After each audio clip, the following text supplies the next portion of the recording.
All right, let's see. Bam, bam, bam. Oops, I broke something. Bam, bam, bam. No. Providence. All right. Bam, bam. Providence. Providence. Providence. Bam, bam, bam, bam. Okay. Let's see. Here. Okay. Where are we at? I don't even know what that is. Oh, you gotta be kidding me. All right. What up, Julio? Bam, bam. Copy, copy, copy, copy. Copy, copy, copy, copy, copy. Bam. Strong, slow, out. Good, good, my brother. Doing good. Bam, bam, bam. Bam, pin, bam, bam. All right. I'm up. There we go. All right, okay. There we go. All right. I probably should have peed in the toilet. Dun dun dun dun. What up? What up? What up? Okay, where are we at here? Let's see. Let's check Discord real quick before we go. Five. Oop. No. Okay. There we go. Five new messages. YouTube. Okay. Bam, bam, bam. Okay, that's up. All right. What did I miss? Recess. Okay. Can't wait. I'm already crying. No way.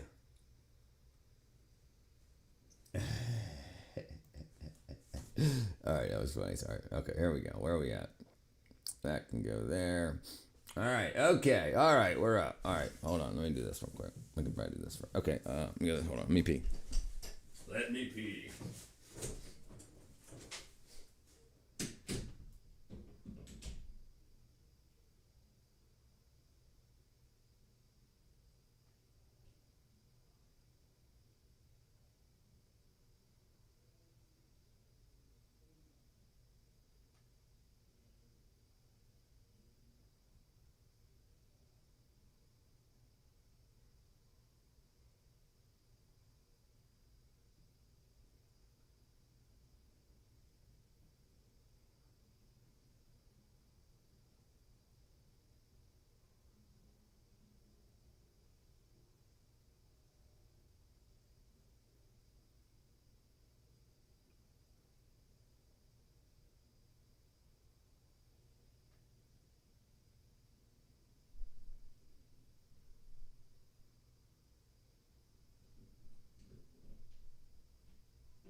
All right. Let's see. All right. Here we are. Here we are. All right. Let's see what we're gonna do. Let's get some water in us. Oh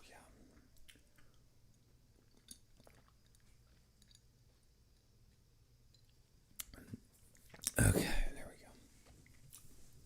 Let's see. All right. Not crying, just embarrassed. Let's see. Okay, let's do this. Let's go to 110th grade. All right. Okay. I should have shaved my face first. Okay, all right. So we need to find, and we're off. All right, 4 minutes late. I was all right. I made it on it. They're idiots with fast trucks. Idiots with fast trucks. What up, Georgie? Okay, so don't get a haircut before Passover. Dun, dun, dun, dun. What up, Aaron? How are you? All right. Dude, I keep thinking that this is a freaking. I see it on the screen, and I think it's part of the YouTube logo. Like, bam, YouTube.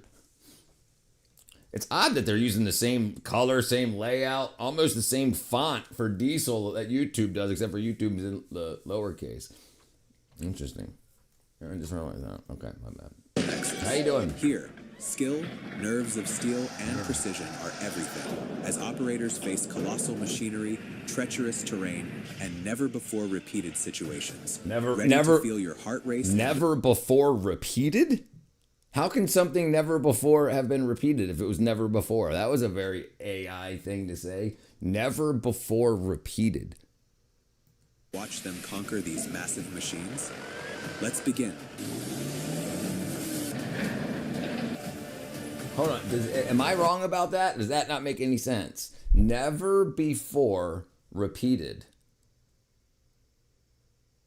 If it was repeated, it would have happened again. Like if it's never been done twice, then it's never before repeated. That just seems like something was trying to add words for the sake of adding words, like how AI does. It adds words just because words can be put in. Never before repeated. Never before done twice.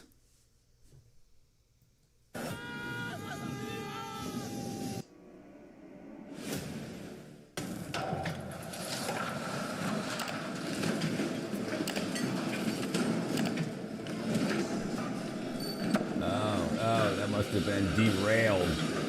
Oops.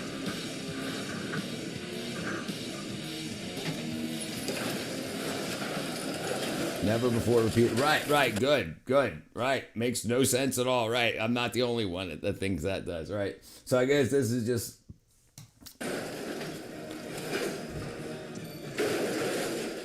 Oops. This looks like it was never before repeated. What a great...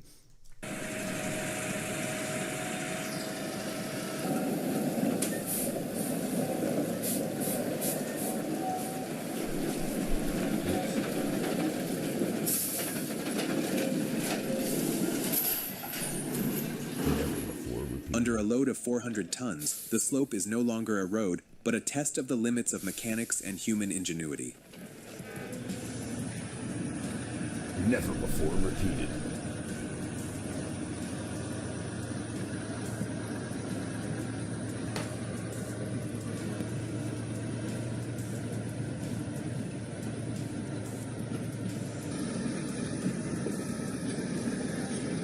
I guess they have a reason for doing this.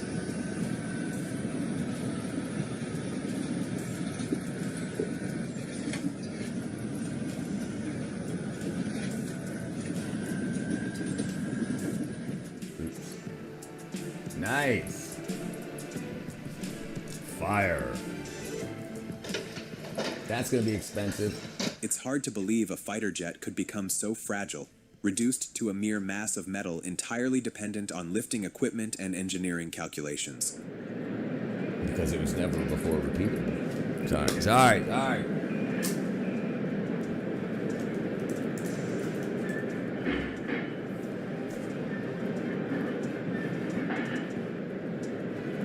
I hope they're not mining coal.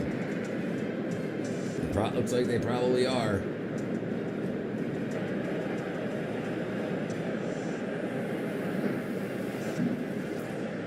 Jeez. Assalamualaikum warahmatullahi wabarakatuh. Saat ini kita akan coba memantau situasi di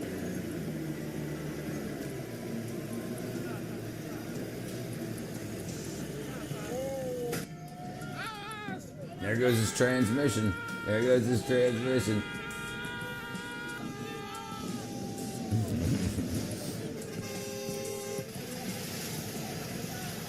This slope looks incredibly challenging. He's got bare feet. He's in his bare feet. A slight shift in the car's center of gravity could have immediate consequences, and the Nissan paid the price at that very moment. Maybe it's because he was driving with bare feet. He's never going to repeat that. That should have been on a flatbed. No, boy.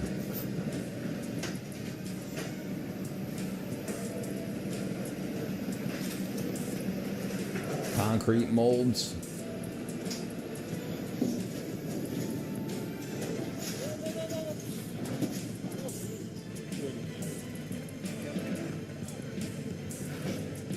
That's going to damage the gonna damage the freaking there what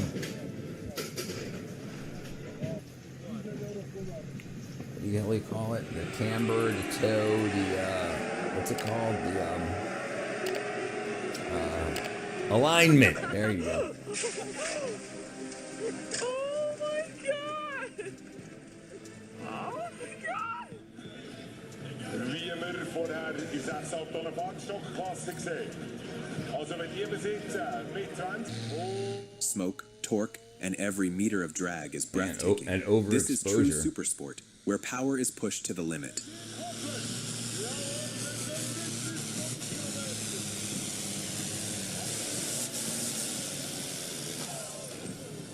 Sachen, wir werden gespannt sein.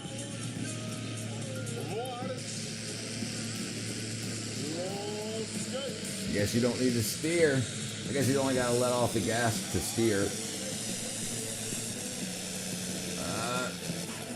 ये काफी बड़ा bold है, इसको हटा रहे हैं क्योंकि सरदार शहर के अंदर है वो अभी बॉयलर है वो आ चुका है 450 से धक्का दे रहा है तब जाके ना ये चल रहा है और कहीं पर मान के चलो चढ़ाई They gotta remove the sign to get the rocket or the tank motor or the tank either जब ये ट्रक चलता maybe है a shaft तो for a जाम windmill. लग जाता है।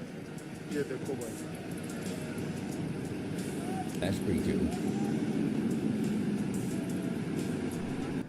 No, it's not a rocket. That's a tank. Oh, it might be a rocket. No, that's some sort of.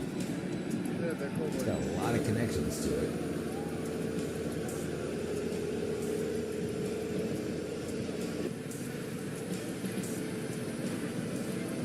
Man, double wide.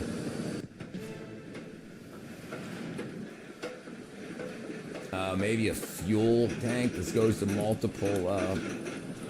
That's करोड़ों की big. कीमत है इन ट्रकों की भी साइड में इंजन है वो भैया है वो ऑपरेट कर रहे हैं ये भी घूम जाता है साइडों में हो जाता है और ये देखो एक ट्रक है वो पीछे से धक्का दे रहा है Nabros. Let's see what that is. It seems this driver has carved out his own path. Nabros. Nabros.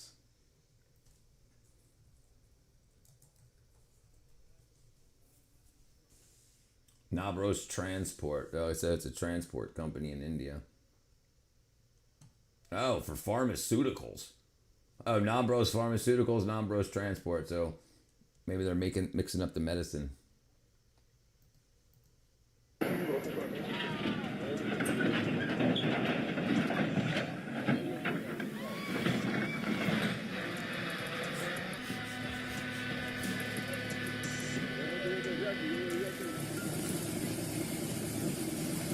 No matter how powerful the vehicle is, it will eventually succumb to the limitations of the infrastructure. The wooden bridge might Those be are able to support half light trees, vehicles, half but with walls. such a heavy load, the outcome was practically predetermined. Right.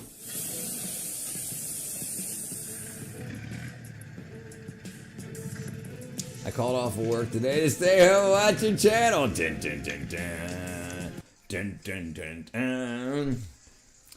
I did a lot of work today. I helped my I didn't plan on it. Today I was supposed to have a mild day just around the property and whatnot, but my neighbor said, "Can I borrow your auger? Can I borrow a tamper?" I said, "What are you doing? Let's see what's going on." And I was like, "You guys need more tools than that." "Yes, sir. What's up, Alec?" So then I said, "All right, I might as well make some content off of it." I'll show you something funny that I did. We'll do both too here. There we go. You need some posts, Doug? I officially got my permit yesterday and started driving today. Congratulations, Alec, brother. Congratulations, my friend. And crashed. Okay. Good. And when you got to get through it, post hole digger. Making it happen. All right. So then I had to do something funny, so I did this. Everything's looking good. Calibrating a bubble level. I think my level's broke. Huh. That's not right.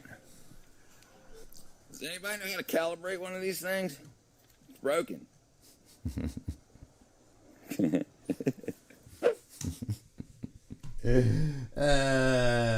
So it was a fun day. Oops.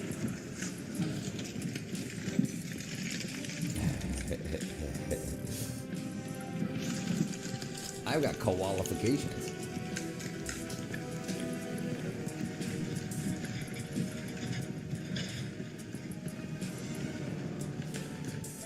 Man, that guy's freaking sliding all over the place. Look at this freaking guy, dude. Man. I mean, is that much wood even worth doing that much damage?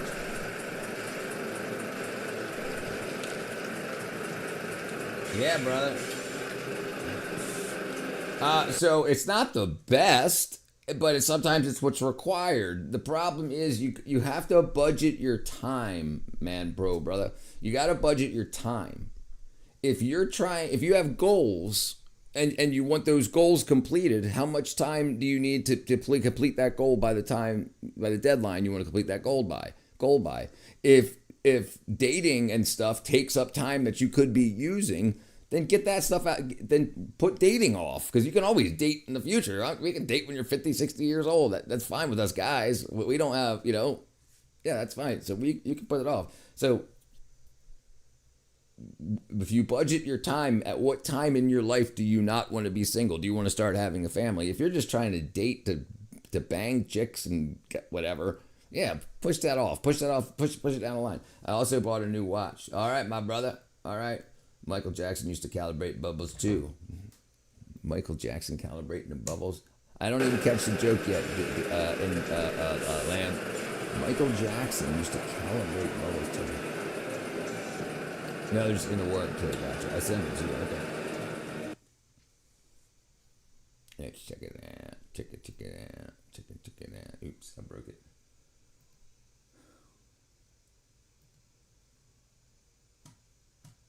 Dude, you gotta be kidding me. Please tell me you didn't buy that. Please tell me you didn't spend money on that, dude. You're freaking nuts, dude. You're freaking, dude, you should return that and invest in something good. Jewelry is the biggest scam on the internet. Absolutely. If you would have invested that money in gold or silver, it would go up in value. But because you damaged the gold putting in the gemstones, all right, I'll show it. Dude. That's crazy. Okay, if it's motivation, all right. Yeah, it's the biggest scam. Listen, the internet is for selling stuff. That's what it's for. If you see girls be like, I only date guys that drive this, it's because some company paid an influencer to tell a hot woman to say you only date guys that drive this car or that car or whatever. It's marketing, it's advertising so that stuff can be bought and sold. Yes. If you want to be the one making the money, not spending the money. Money is not meant to be spent.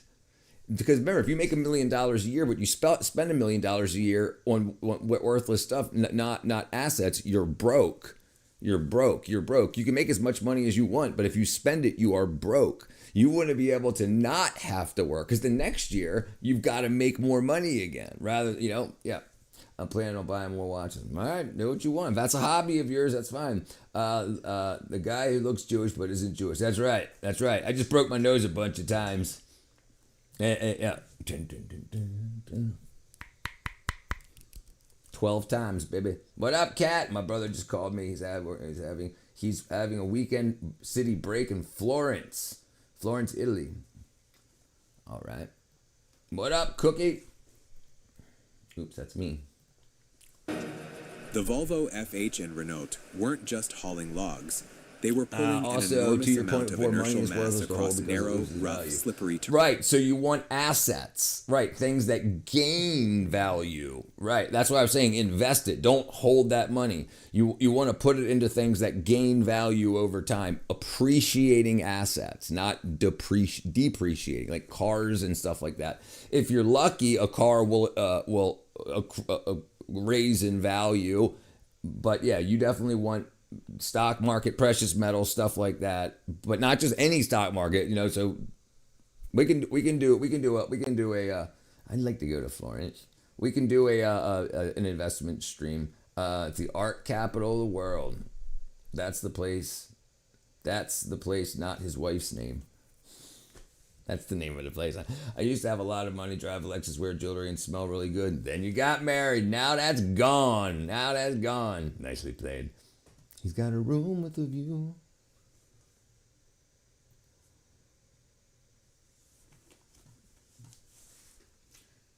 I'll buy these next week. Next paycheck. Freaking wackadoo. Wackadoo. Yeah. I hope you get over that, Alec. I hope you get over that bug. I checked this cord and there's watch them buy one. I just showed it. These are the ones I'm going to buy next week. All right, let's see. Yeah, but if you buy a watch, you don't want to get it iced out because the watch can appreciate in value. But if you send the watch to a jeweler to have it all the gold and platinum dug out, drilled away to put in, yeah, that's his name. Where's the hubby? Oops, I just disappeared. Yeah, I want to teach people Terrain. how to invest Every and movement with create purpose. wealth. Every turn calculated like a game Because then of your life will chess. be easier. The problem is with a lot of guys think girls like stuff, and they do. But if you spend that stuff and you get a girl that likes stuff, she only likes you for your stuff. And that means there's other people that have more stuff. There's always another guy with more stuff. So you don't want to date girls, or you don't want to marry girls that are just after stuff, because there'll always be more stuff. Good question. Him and I both haven't been on the tube as much lately. That's true. The first watch is fake, and the other four are real. Okay. All right, good. Yes, buy fake. Buy fake. Yes, do not listen. Wealthy actors, athletes, most of them buy fake because they know that you can't tell from a distance from an Instagram photo and stuff like that, and they're not wasting their money. The ones that buy real go broke. Life moves pretty fast. You better. My girlfriend's husband wants me to break it off. Should I? It's up to you, brother. It's up to you. It's up to you, Batman. That's up to you. What up, Cookie? I just wanted the first one because of the chain. You need to stop and take a look. Yep. Life moves pretty fast. You need to stop and take a look around sometimes.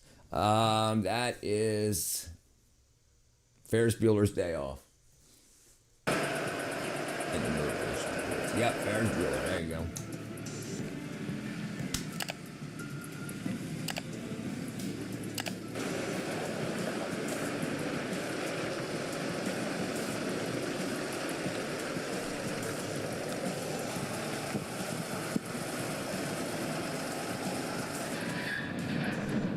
Hot marks. You better catch it. Good catch. Good catch. He's done that before.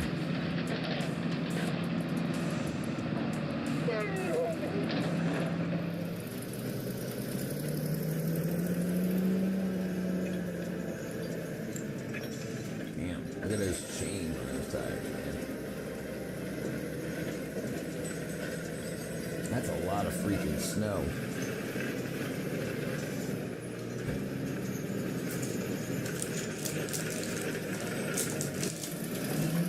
You're in a frivolous mood? Trying to get the frivol on? You're frivol?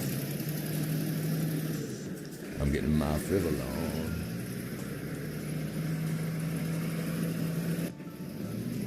Oh.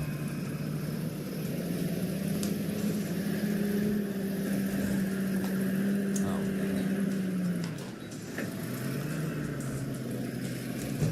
look at those freaking things, dude. They're just there to push trees down. Look at that water running out of that cliff. That's a face. fantastic performance.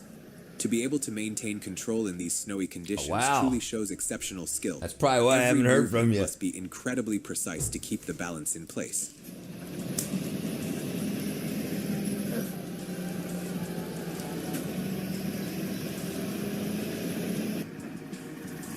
Look at that. Dang, it's got front end back and side to side.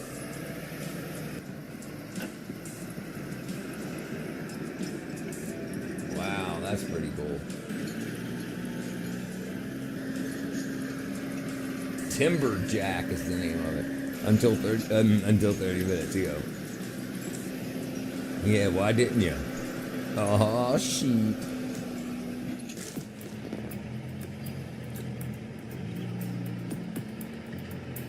Convoy exceptional.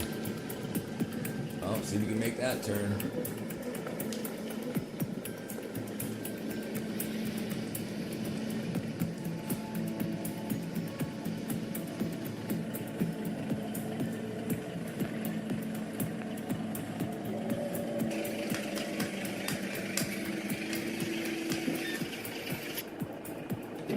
Look at that, dude. You better not hit that. That's probably a windmill. Not shaft. What do they call those things? Can't remember what they're called.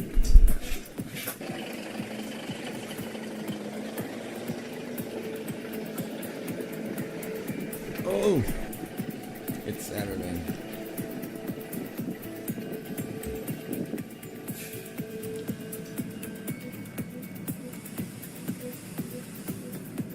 Was the drink that killed him.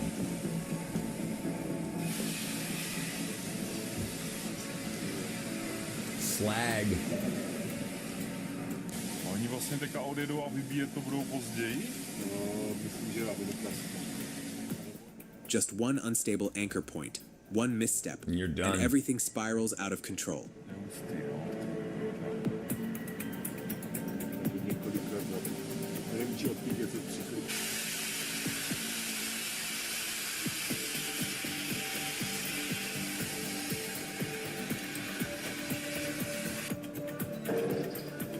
Oh, cool. Good idea.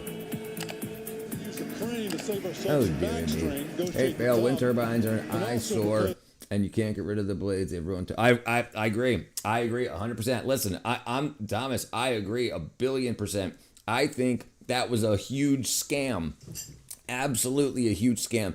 That they used climate change as the marketing and advertising to sell a crap ton of windmills, but the off-gassing for the fiberglass and the resins for the windmill blades and stuff were absolutely created way more greenhouse gases and damaging materials that had to be dealt with afterwards than the windmills that the windmills would have offset in their lifespan. Absolutely, I agree. We could have used those fields for a lot more stuff.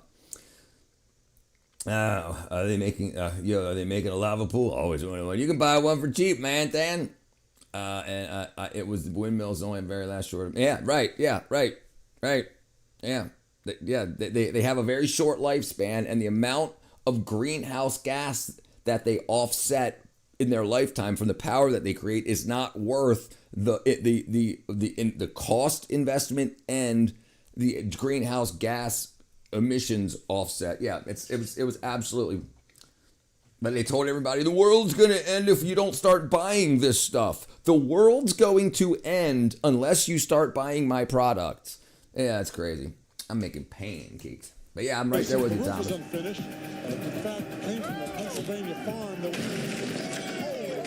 Holy smoke! What's been the strap or something? You okay? Totally ruined that. Did a number on that beauty. It was already a stained tub. That was set up. Look at this freaking crap. My God, the bridge is so narrow that every turn of the wheel feels like balancing on a tightrope. No lanes, no time for corrections, just precise decisions at the last second. That's crazy. What's up, Eli? Yeah, like 6 months or something. It's probably longer than that. How you been? Man, that's a big earth mover. That must be a seriously powerful truck.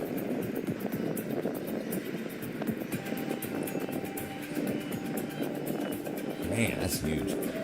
What up, Ben? Yeah, sick. That's no good to hear. That's no good to hear. Been good, man. Been good. Been doing really good. Keeping myself healthy. Taking my vitamins. Doing really good. Channel's doing really good. I'm really happy.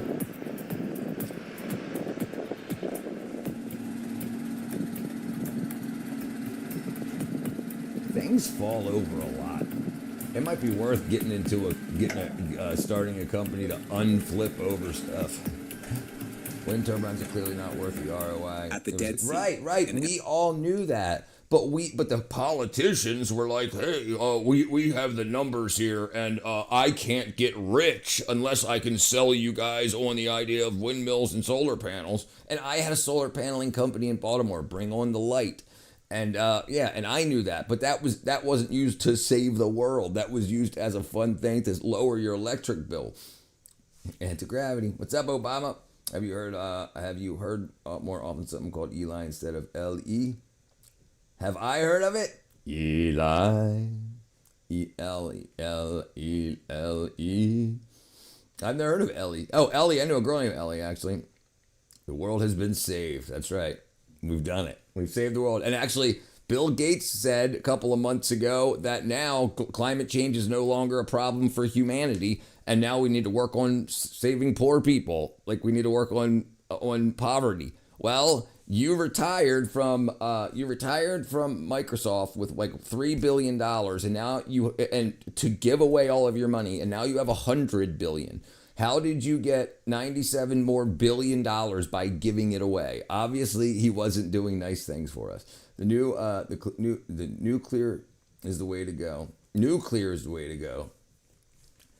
Yeah, I agree. Nuclear is also the way to go. Right, absolutely. Especially the newer technology stuff that we got going on. Yeah, absolutely. Yeah.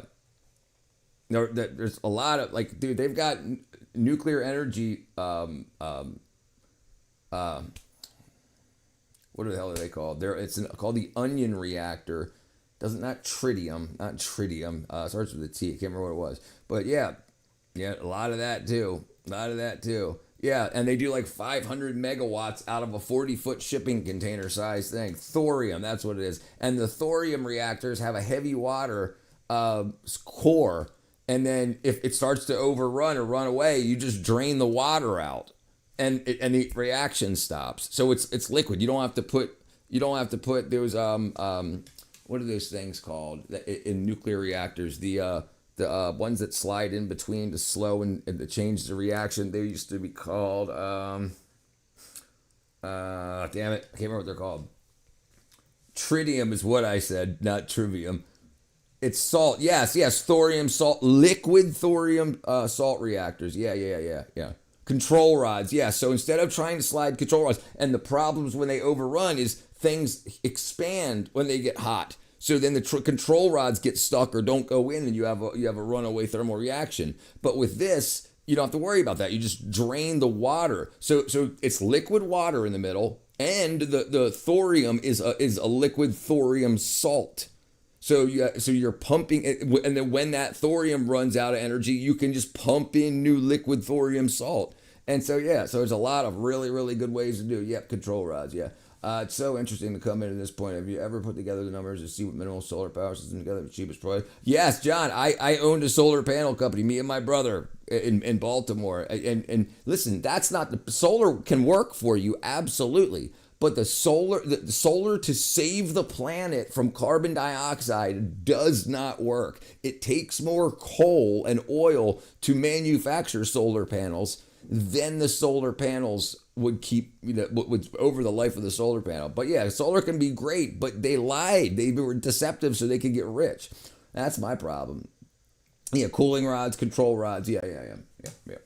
LTM 1200 crane. So we can look at them too. It's the it's called Onion Core Thorium Reactor. Onion.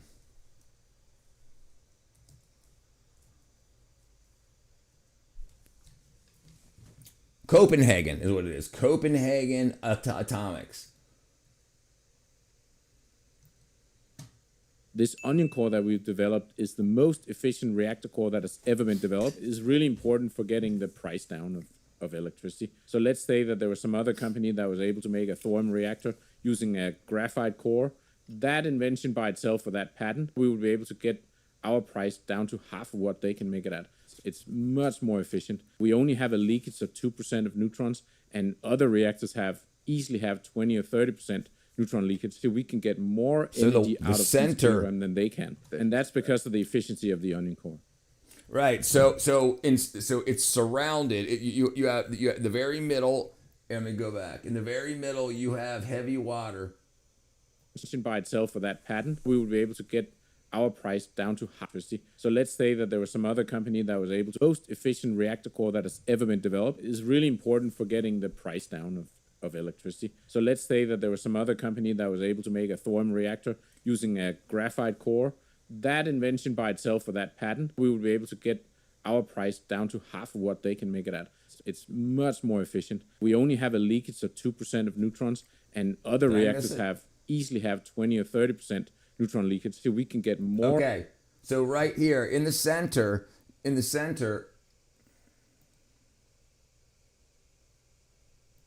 we can get more. Okay, there you go. So in the center right there, you have heavy water, and then the red on the outside is the liquid thorium salts. So and then the outside, the next layer outside is the breeder reactor, making more thorium and uranium from the leakage neutrons. So then you can pump the outside blue layer into the now red layer, and then just keep cycling that over. After your efficiency starts to drop, you just refresh it out. And then if it starts to run away, you just drain the middle. And then without the heavy water in the middle, you'd have zero reaction. So it's like super safe and super easy.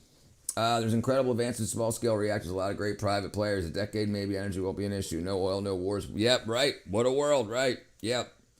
Georgie loves pancakes. Yeah, it's brilliant. It's brilliant, though. It's brilliant what's going on. And people are solving problems.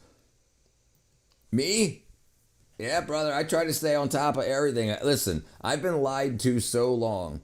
So long. Schools, college, freaking the government, everything. When I realized that everything is deception, to sell stuff and to control stuff, I decided I wanted to learn the truth. And the only way to do that is to teach yourself. That's it. So I decided to learn everything I could. And then I feel that I know quite a bit, and I learned how to learn rather than what to learn. So that's why I thought starting 110th grade would be a great idea to help everybody else. At least I know thousands and thousands of people will be like, but at least I'll plant enough seeds that in the next 10 years, enough people will be on my bank. If you don't mind me asking, what happened to your solar company? I'll tell you exactly what happened. Right down the street from where me and my brother lived that we were running our company out of, Elon Musk's brother has a company called Sun City or Solar City, and they installed panels for free. You said, hey, I want solar panels. They come set them all up on your house for free, and then they collected half of the money that your house becomes a power plant. So your meter runs backwards, and the power company pays you. Just like if you want to start a power plant, you can start a power plant. You can start burning wood, create a steam vessel, turn a turbine, and create power. And you can sell it to the power company, and they'll buy it for a price, and then resell it for a profit. So that's the same thing with all power. Anyone can do it as long as you can do it safely. And so what they did, because they had billions of dollars to work with, is they said, we'll put solar panels on everybody's roof for free. We'll split the profit that you guys make over the years. And then once it's paid off and we make our 20%, you keep the solar panels. And they wiped us out, done in a day, one day. And I could see their place from my front porch on Kane Street in Baltimore. What up, Shadow Titan? What up, Yogi? Yeah, brother. Right. That easy. Just give me money. We'll solve all the world's problems. I ain't got none yet, brother.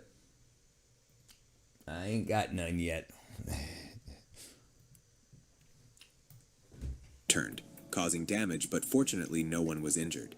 The emergency response team reacted quickly and coordinated well, demonstrating thorough preparation. What was good is, it's very smart. It's very smart. And so what I did, the product that I designed was a batteryless solar panel system. So you could set up 4 very large solar panels on the roof of like these row homes in the city. And then when you're at work during the day, your meter is running backwards. So the grid was your battery. And then when you come home and use it, then your meter starts running forward during the night, and then you're basically like before your meter, you're buying back what you've sold at the same price. But it's how the reverse flow meters work. So you use the grid as your battery, and then once you've used all that you've sold back, then you start getting it for the profit, the marked up price. But yeah, and it was great. But then they came in and did the same thing, and they could do it for free. So I was selling 4 solar panels installed for $2,500, and then they were selling it for zeros. They definitely whipped me up. That was Baltimore. Yes, Baltimore City. This is Baltimore City. Yep. It was Dundalk. The steamroller with the big bucks. Yep. Let me hold all the money. I'll sort the world out in let me hold all the money. I'll sort this world out in 12 months. Right? Hey, listen. Do you remember when the guy that's running the World Poverty or World Hunger nonprofit, it's been for like 20 years, he posted on Twitter before, he said, if I had $3 billion, I could cure world hunger. And Elon Musk said, tell me how you'll do it right here, and I'll cut you a check. And then the guy came back and said, how about it's not that easy. How about I just give you how about we have a personal call? So he's just stealing the money. Like you only got to give, I think it's 7 to 10% of what is invested. If I start a nonprofit for homeless people, I only have to give away 7% of the money that gets donated to me. The rest goes to buying a building, hiring staff, finding the homeless people, signing everybody up, the amount of money that I want to make. Because nonprofits aren't non-money. They're non-profit for the company, not for the employees and the CEOs and stuff. They absolutely can make it. So the administration is usually around 93%. So if you give $100 million to a nonprofit for starving people, they only give away about 7 million of it. That's why there's so many nonprofits. I work 30 hours a day. I work for 30 days, 8 hours a day to $480. And somebody buys a lighter for $1,500 and buys a watch for $550K. What kind of logic is that? Yep. My machine makes gigawatts and uses no fuel. Give me the money. Yogi, you're going to have to create a prototype, and that's all you're going to have to do is you'll get the money. How to produce energy ourselves. Right. There's lots of ways to do it. They're just not very popular, and it's an expensive startup because you have to make a lot of prototypes. You gotta see how long they'll run before failure. See if they work in hurricane areas, earthquake areas, temperature swings, all that stuff. But yeah. Well, your idea was a reverse power supply so you can time the reverse flow to maximize money. Right, that was my idea. So solar radiation hits solar panels and it creates a DC current.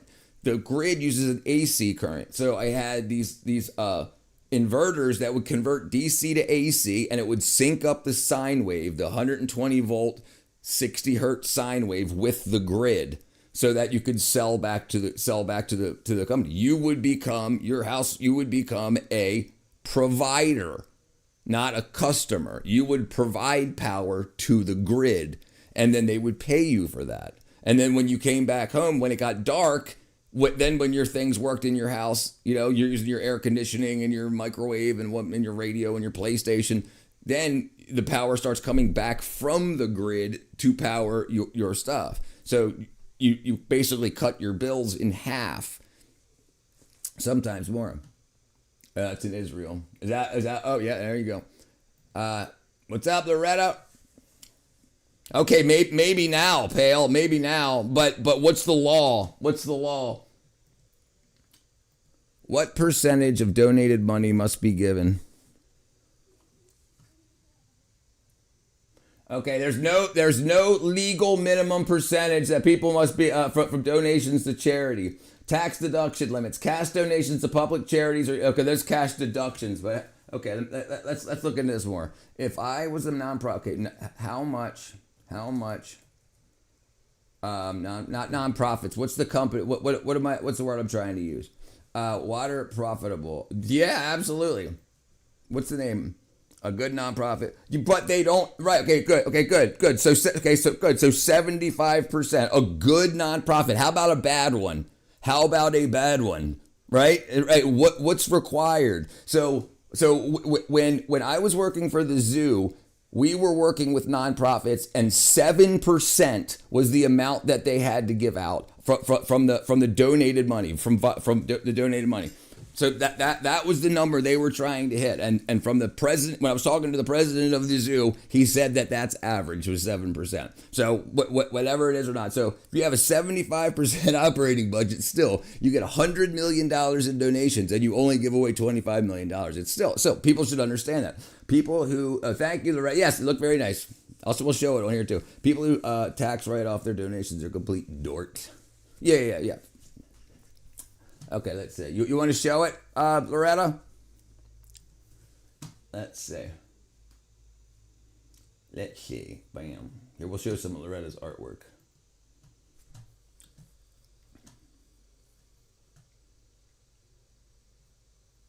Bam. 110th grade. This one's upside down. Alex, give me a second to rotate it. Boom. Transform 180 degrees. There we go. Close your eyes, kids. All right. Let's see. Bam. So let's go okay, we'll go back to another one here. Let me go back. Cam. Looking good. You're much better of an artist than I am, without a doubt. Oh, that's the same one. There we go. Okay, this here. Boom, bam. Transform 180 degrees.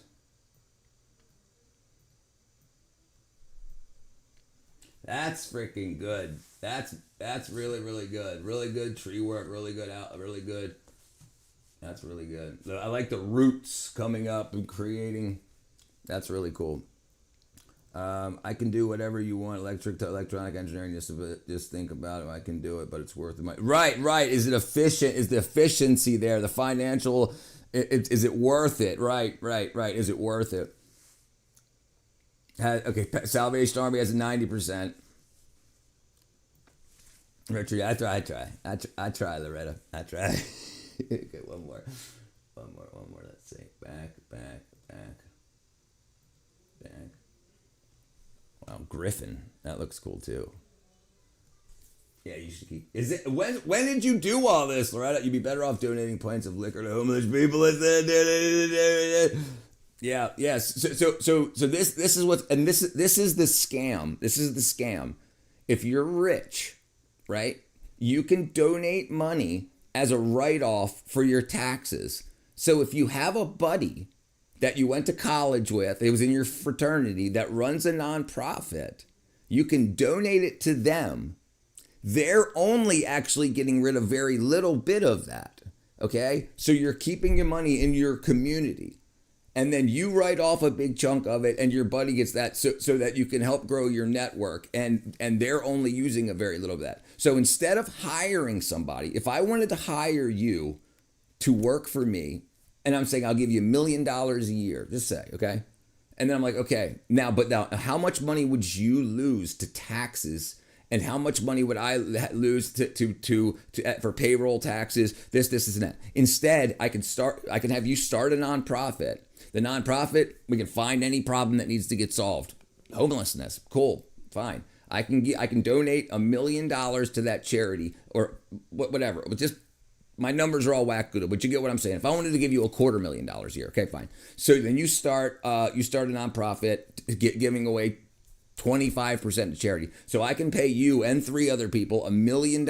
I write that off instead of it costing me payroll taxes, me having to pay for your health insurance and all this and all that. I can donate that money to you, to your nonprofit. You pocket $250,000 of that, and then only have to give a certain part of away. But because that's a donation, I can now write all that off rather than having payroll taxes for other people and whatnot. So this is why there's so many nonprofits. This is why every super rich person has their philanthropy, but they get richer. They get more money giving their money away They get more money giving their money away because they're avoiding tax liability. Yeah. You might disagree, Rich, but I think corrupt nonprofits aren't the biggest issue. Oh, no, I don't disagree. Besides tax avoidance. No, I'm not saying that's the biggest issue. I'm just saying for this topic that we're talking about, this is the scam. This is how it works. This is how you avoid taxes. Now, it's not illegal, right? It's exactly, you're doing what you're doing. But I can take $1 million and still make things happen with that $1 million. And if you work for a nonprofit, but you volunteer for me, so I'm paying you nothing, but I'm donating to your nonprofit. So you're still getting rich off of it. I'm getting rich off of it too, because I'm not having, this is how people can get paid, and it's legal framework, right? But nonprofits aren't, it's the company that doesn't make money, not the people that work for the nonprofit. And a lot of people just don't understand.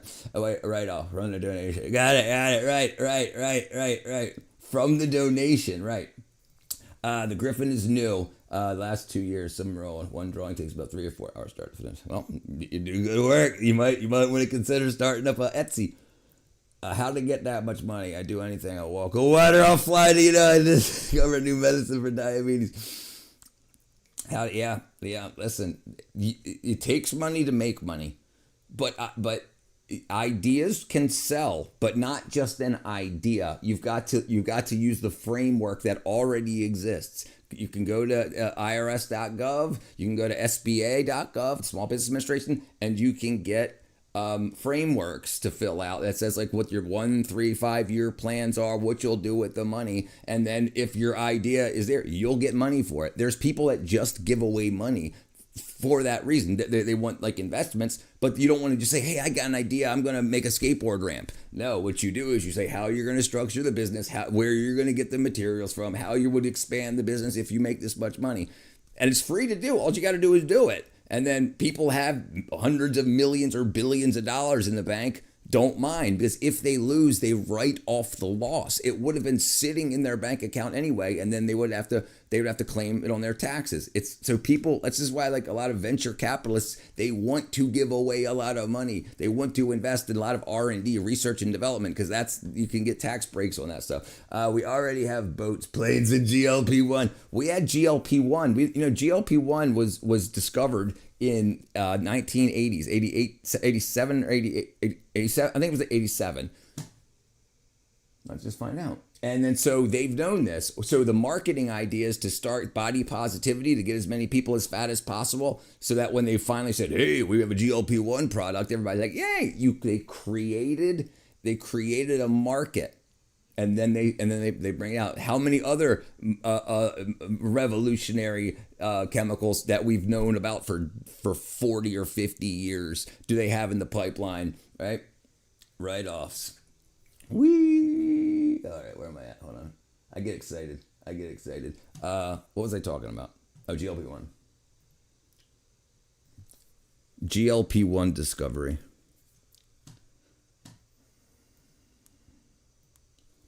Uh, 86, 87.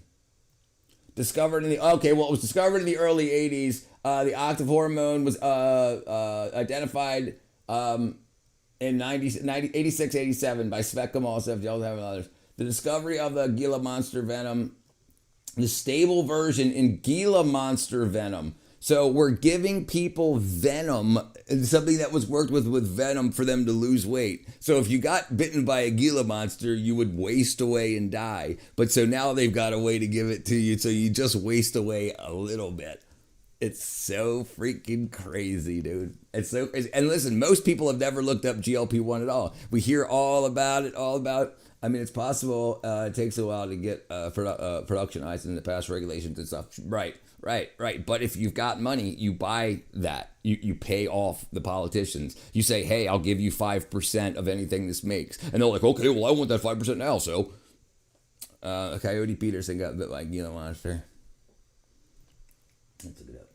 Coyote Peterson, Gila monster bite. I was bitten by a venomous lizard, a Gila monster, and it was bad. Okay, let's watch that. Jeez, there we go. Off 23.8 million views. People who inject dangerous stuff when they get Botox. Right, Botox, same freaking thing. Botulism toxin is the second most deadly toxin that we know of.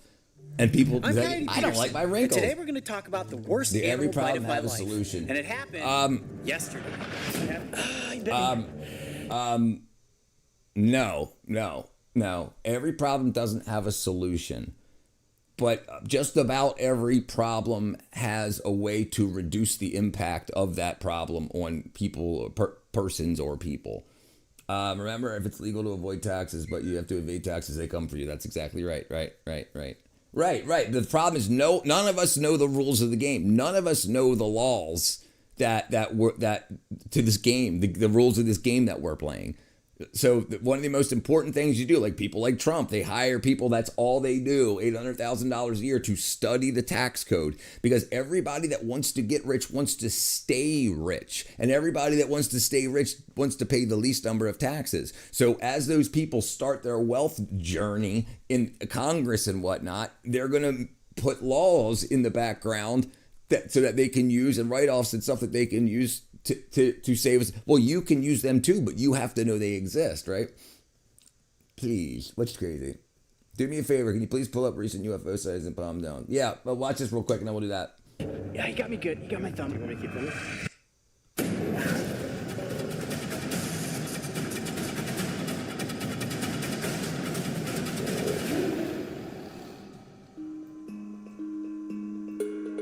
Since beginning this journey of bringing wild animal adventures to the world, I have found myself in many dangerous situations. Some of them planned, and that was intense. Getting swatted at by a grizzly bear. We are human. Okay, so now we want to get you guys up close with some of Adam's incredible features. Some of them by chance. This turtle just bit the top of my thumb off. Big time. Ow! And all of them, which I hope serve as both educational entertainment, but also as a lesson into why you should never approach wild animals on your own. And that's just gonna keep bleeding and bleeding. My job is dangerous. He got the tip of his thumb bit off by a snapping turtle. What makes humans do crazy stuff? I say evil, but some people choose other reasons to think.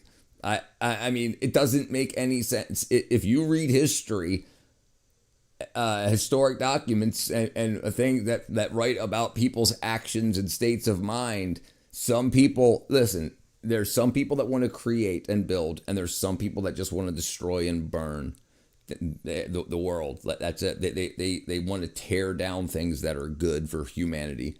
Some people want to build things. Some people invent stuff just for the good of humanity. And some people spend money trying to burn it down and destroy everything. To me, that's evil. Yep. And sometimes yes, they are. I do push things to the extreme. 1, 2, 3. However, anytime we visit a location like Arizona's Sonoran Desert, we try to be as calculated and safety conscious as we can. Priority number one, guys. If you watch Teenage Mutant Ninja Turtles, you know turtles are wild. That's right. Man, Dan got it. If the heat doesn't get you, watch your step, because the biological landmines just might. That is so cool. This is the second Gila monster that we've encountered. And he's taking his eyes off of it. It's a big one. He doesn't want anything to do with us right now. He's just laying low to the sand saying, okay, don't get any closer. And while I have encountered, handled, filmed, and released many dangerous creatures, even I make mistakes.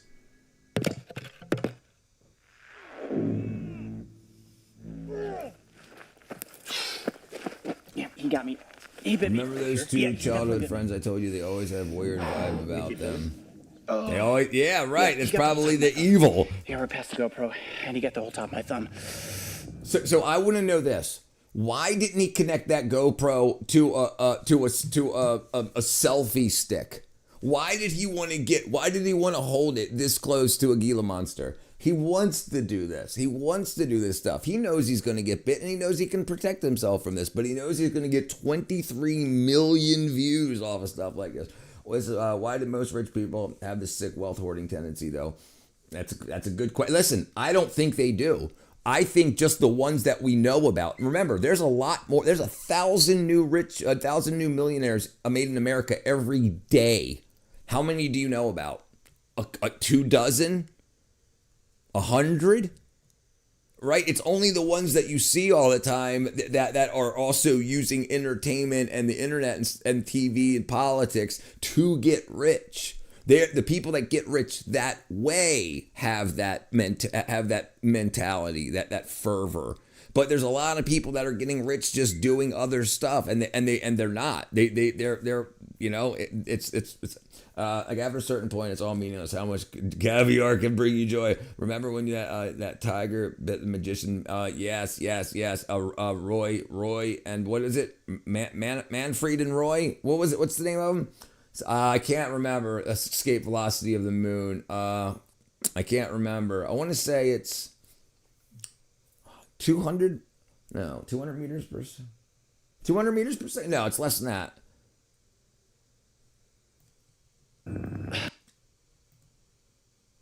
Escape velocity of the moon.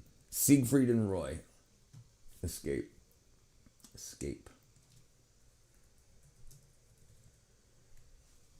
2.3, not 3. There you go. 2.3 kilometers per second. I said meters per second. Kilometers per second.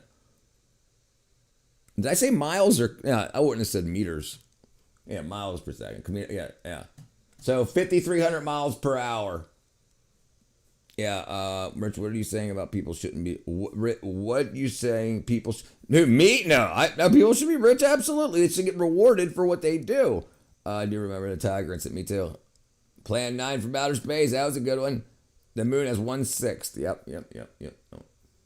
Yeah, 11.2 kilometers per second is the Earth's escape velocity, and so 1/6 of that is 2. Well, right around, close enough.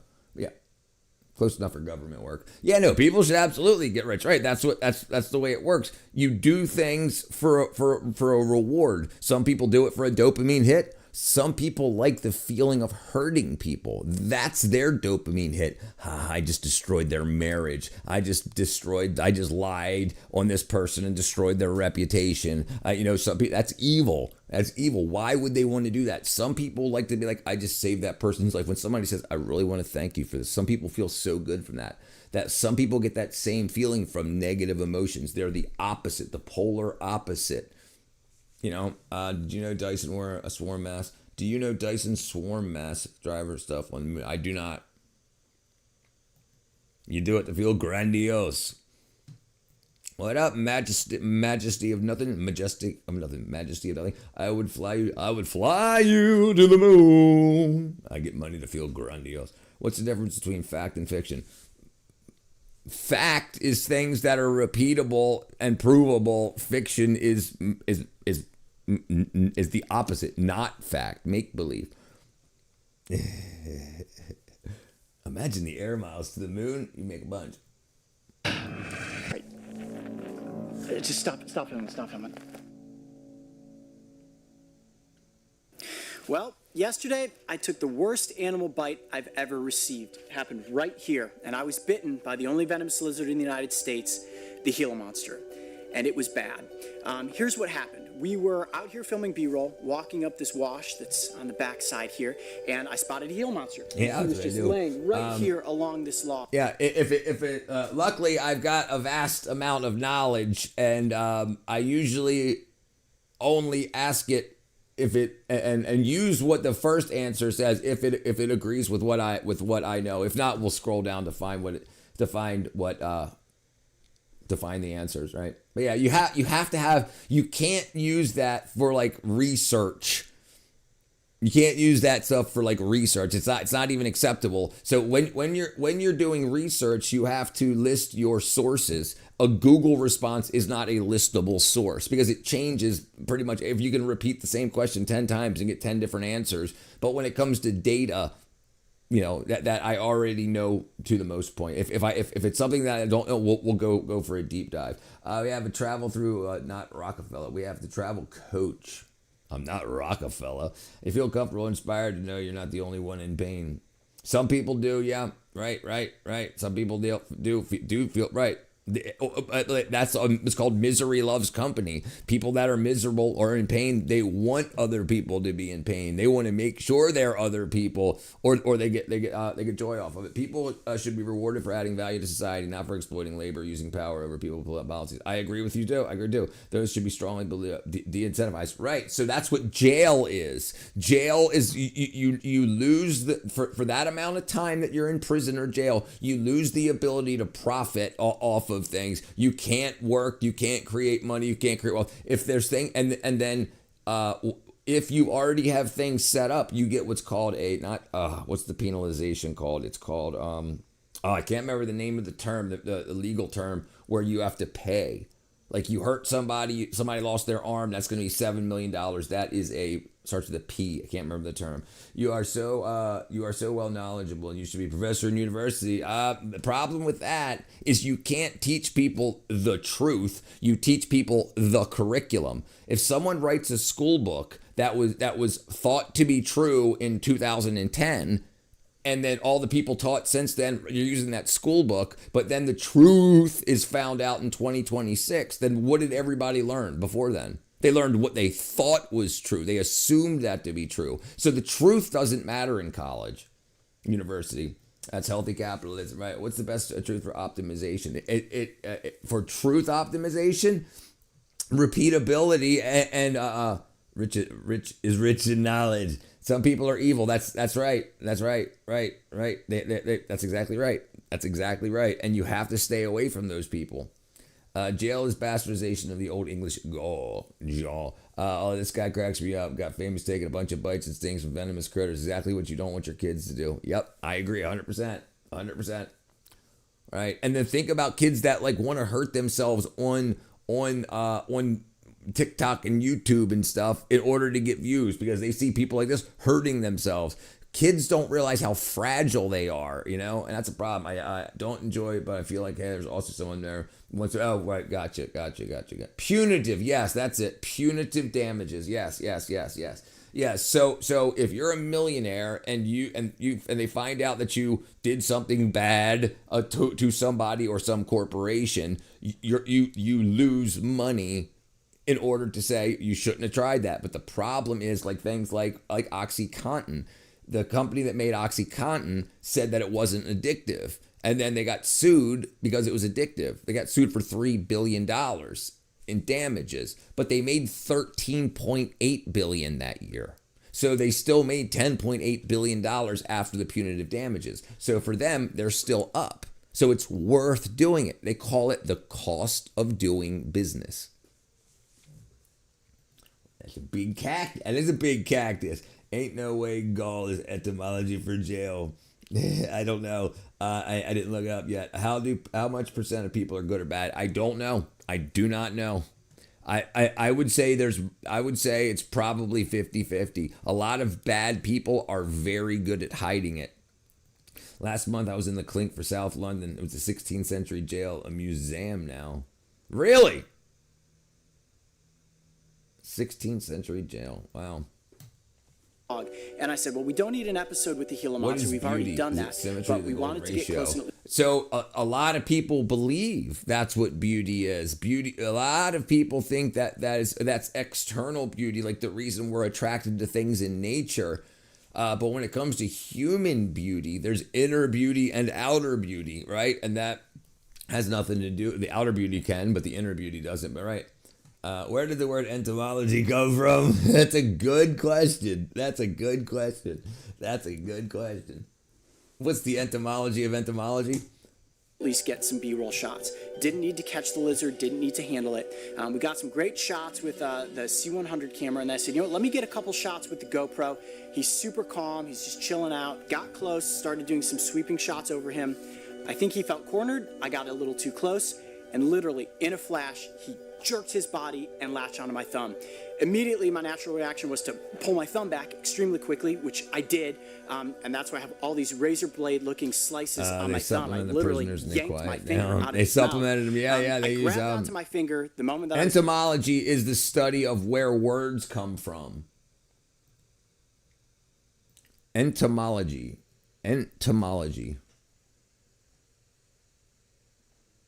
The study of the origin, historical development, and changing in the meanings of words. Like the word gay used to mean happy, and now it means you like somebody of the same sex. Like that's like part. But where did it come from before it was? All that. That's etymology. So good people have bad moments. Bad people have good moments. Right. But if we're talking about good and evil, I think that's what he meant between good and bad. Why is dyslexia so difficult to spell? You know exactly why. That's what Amazon does. Work in a hot, poor air-conditioned warehouse, doing grunt work, pulling packages, getting paid less than you're worth. The study of insects. Monk's gay. I mean happy. Gay is so happy. Ozzy fans. The study of insects. Well, you've got herpetology, which is the study of lizards and frogs and whatnot. Herpetology. Branch of zoology focused on reptiles, snakes, lizards, turtles, crocodilians, frogs, toads, and salamanders. Okay? Study of insects is, I don't know. Entomology. Yeah, you go. Entomology. Reptiles. If you get herpathology. What is herpathology? Is there more stars in the galaxy or trees or stars in the galaxy? Entomology. Yeah, you got it. What's the study of herpes called? It's called amphibianology. Hey, Lori. Okay, where we go? Oh, idiots. There we go. Okay. Bitten, and almost immediately the pain from the venom started surging through my hand. Oh my God, it burns already. It's burning really bad already. Oh God. He turned and just spun and I got right past the GoPro and bit my thumb. Now, I was extremely fortunate in this situation. After the bite, we consulted with reptile experts and venom experts. Now, there's no anti-venom that you can take for a Gila monster bite. We monitored my body for hours at a time. We made sure that my heart rate was low. We monitored the swelling. We took photographs, as you'll see some of the photographs here. As the hours went by, the pain was so excruciating. I really just had to go into a mental state where I told myself, most teamwork. You Yes, can make it I through this agree. pain. I agree. It was the worst pain I had ever experienced. I think 10 times 1 times 10 to the 12, I think is how many stars there are. But I'm not sure. Hold on, let's see. How many stars are in the universe? 1 times 7 to 22. Sorry. Not 12, right? I was almost there. So and the number of trees on Earth. 3 trillion. Yeah. 3 trillion. Drive them nuts. What up, King Master Lord? I'm in Hepatali. Rich is firing on all cylinders, switching between ADHD chat topics and still delivering. Brother, I see. That's that B12. That's that B12. What is that in real number? 1 septillion is how many stars there are. And then 3 trillion. So 1 with 22 zeros after it. That's how many stars. Oh, galaxy. Sorry. How many stars in the Milky Way? 100 billion. 400 billion. Yes, there you go. More trees on Earth. More trees on Earth than stars in the galaxy. Sorry. That was my apology. That was my apology there, Sonu, brother.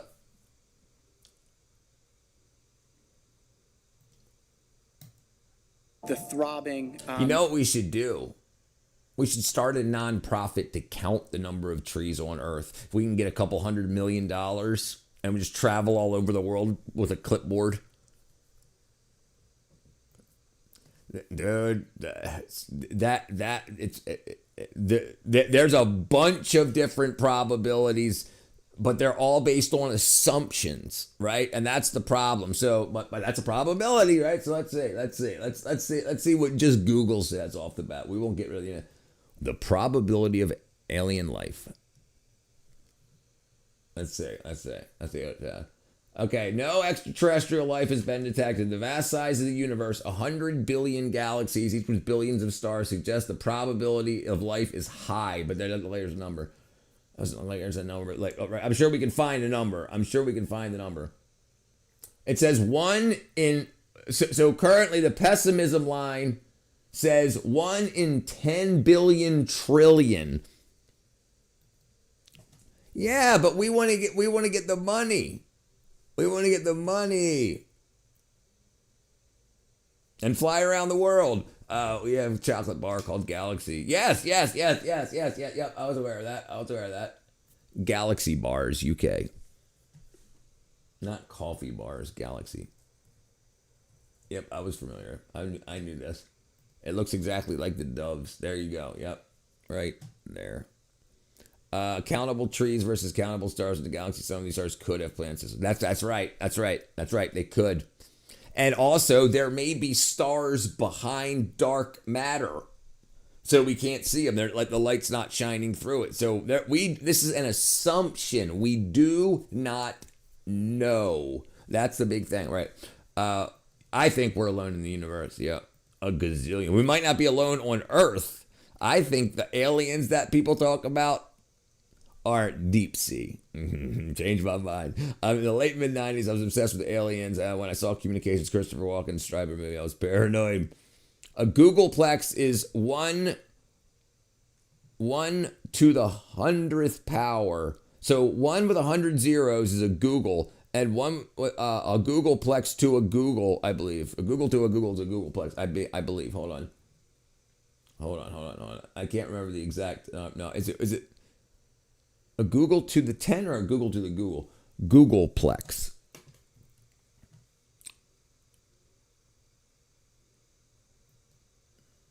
It's a Google. It's a 1 followed by a Google of 0. So 10 to the 100 is a Google. A Googleplex. No, that's a Google. What's a Googleplex? It's physically impossible to count out. 10 to the Google, right? 10 to the 10 to the 10, 10 to the 10 to the 100. Okay, we should count the number of stars via rocket ship. Right. And while we're building that rocket ship, we can keep saying we need more money. We're almost there. Oh, we need more money. We're almost there. Next year, another $100 million. Next year, another $100 million.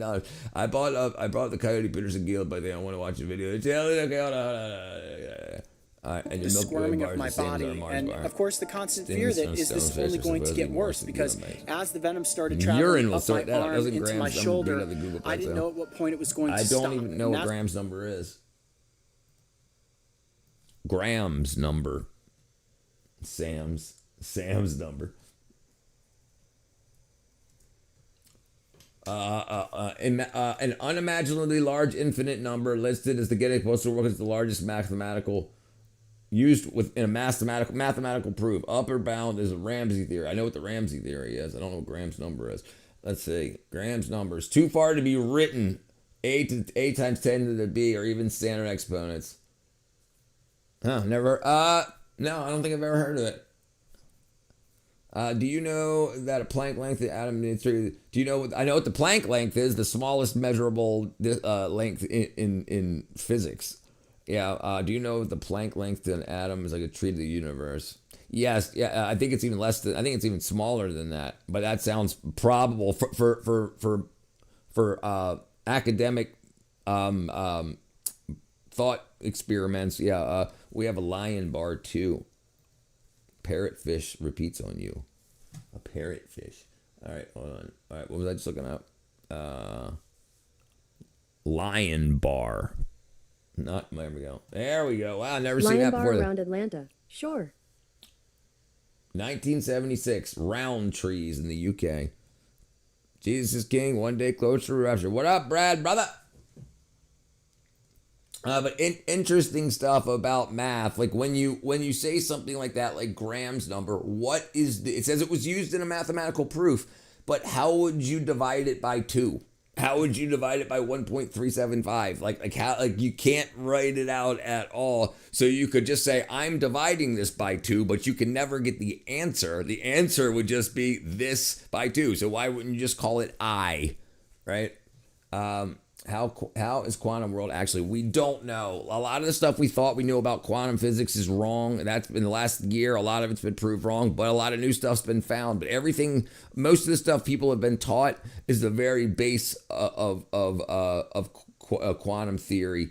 But we do not, the quantum, you can't measure anything because just the measuring it changes it. So you can't, it's more for thought experiments than actually creating stuff. Like the quantum computers can only work at such cold levels, and they need other actual general purpose computers to get the results from the quantum computer. So you're still bottlenecked by current technology computers. It might be able to make a result really fast, but you need a current computer to read that result and then tell you what it is. So it's like, I think it's just a way to waste money. Lamb, you're killing me. I'm going to smoke cigarettes on Saturday. I want to take the rest of the week. Hold on. I think I'm going to smoke cigarettes on Saturday if I want to, and the rest of the week I will not. I'm no forcing change causes more harm than the intended good. It's an experiment. The unseen world is infinitely larger than we can see with a small planet. I agree with that too. I'm out cause I'm gonna take I'm out because I'm gonna take a power nap. All right, Kat. Thanks for swinging by, girl. Is that place stable quantum scale? Is what place? Hold on. Brother, we can look into quantum stuff and we can look through what the Chinese are doing now too. There's I've been looking into a lot of Chinese stuff. The Chinese are giving their kids B12 for depression and anxiety. So I got a lot. I'm working on a video right now, long form video, to teach people that we should start taking B12 for anxiety and depression. If you have anxiety and depression for no reason, like if you have anxiety and depression because Trump's president, and not because your car flipped over and you're anxious and whatnot, then, and it's helping a lot of their kids. 95% of the time that they use it, it works positively for kids. So they're giving their kids, their elementary and junior high school age kids B12. I'm glad someone appreciates me. Hug to get his love hug. Okay. That's when I really started to get nervous, and it was really mind over matter at that point. The fact that I didn't go into any sort of anaphylactic shock, I knew that I was going to be okay. It was just a matter of toughing through the pain, which was kind of like they explain, hot lava coursing through your veins. It's been 24 hours, and I feel extremely fortunate to only have a swollen and sore thumb right now. Yeah. Anytime you're bitten by an animal, venomous or non-venomous, make sure that you seek because it's not enough. The problem is with the B12 is that we eat so much processed food that contains emulsifiers that acts as a detergent in our guts. And you would think, oh, great, that's where poop is. You want to clean that. But it's exactly the opposite.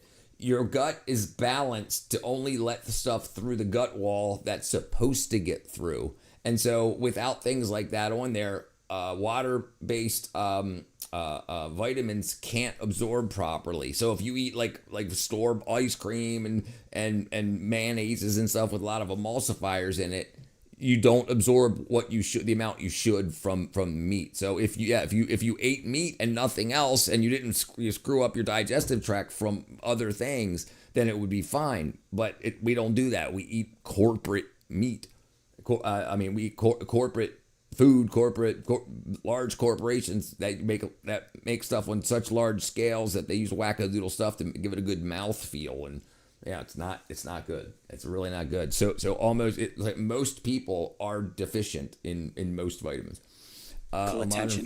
This was not the Gila Monster's fault in any way whatsoever. I got too close. So hopefully there's a good lesson that comes away from this. Gila monsters are not an animal that you should ever go out and try to handle. If you see one in the wild, take a photograph from a safe distance. Give it 5 feet. Zoom in with your lens and take a photograph like that. I learned the hard way, and I know from here on out, I'm certainly going to give Gila monsters the space that they deserve. I'm Coyote Peterson. Be brave. Stay wild. We'll see you on the next adventure. Freaking yeah, dude. Use zoom lenses. Who asked something before? I can't scroll back. I can only scroll back like 5 minutes. Somebody requested something. Let me see. Dyslexia, SAR. Okay. All right, we'll go back on to the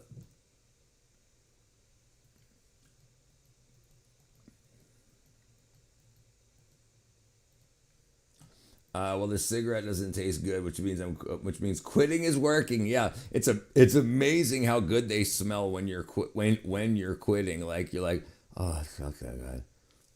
Yeah, listen, cigarettes aren't bad because of the tobacco. Cigarettes are bad because of everything else that they put in there. Absolutely, everything else they put in there. And like, I think they have like 800 ingredients. Number of chemical additives in a cigarette. 600.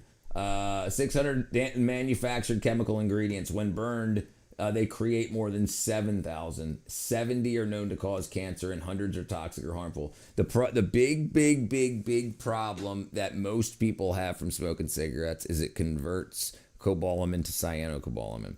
I bought the cheapest cigarettes tonight. 14 pounds 30. That's like $16.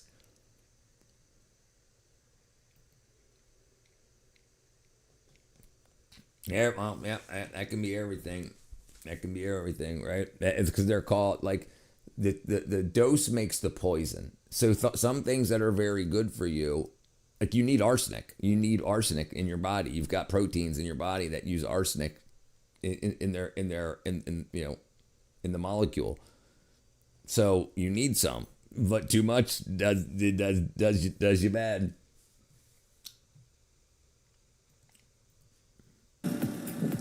Check my Tim. Lovely Easter lamb. Dun, dun, dun, dun. You didn't change your profile picture to Easter lamb.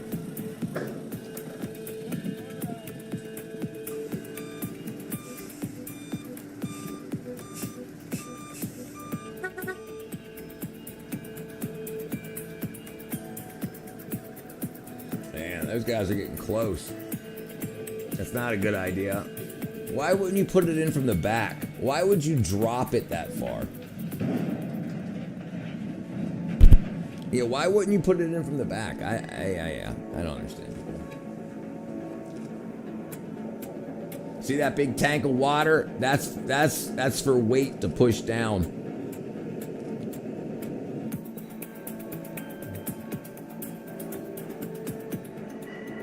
But that's a good idea. What, one truck handles both lanes?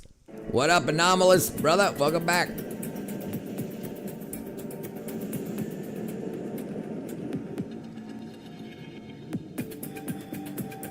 These videos are incredibly visually appealing in a purely mechanical way. Not about speed or risk, but about precision and efficiency. I agree.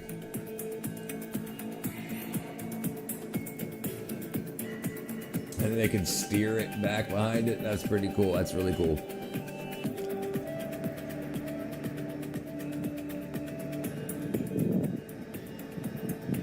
This dude's just zigging and zagging. Sliding in the background. He's having fun.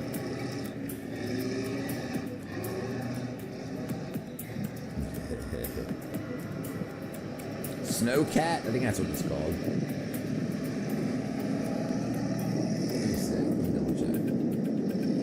That looks very cool. Also, what should I do for the next? That's very cool. Also, what should I do for the next Backrooms animation? What topic are you looking into, brother?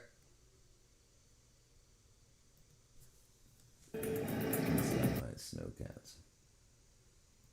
Snowcat mobile. Yeah, that's what it is. That's it.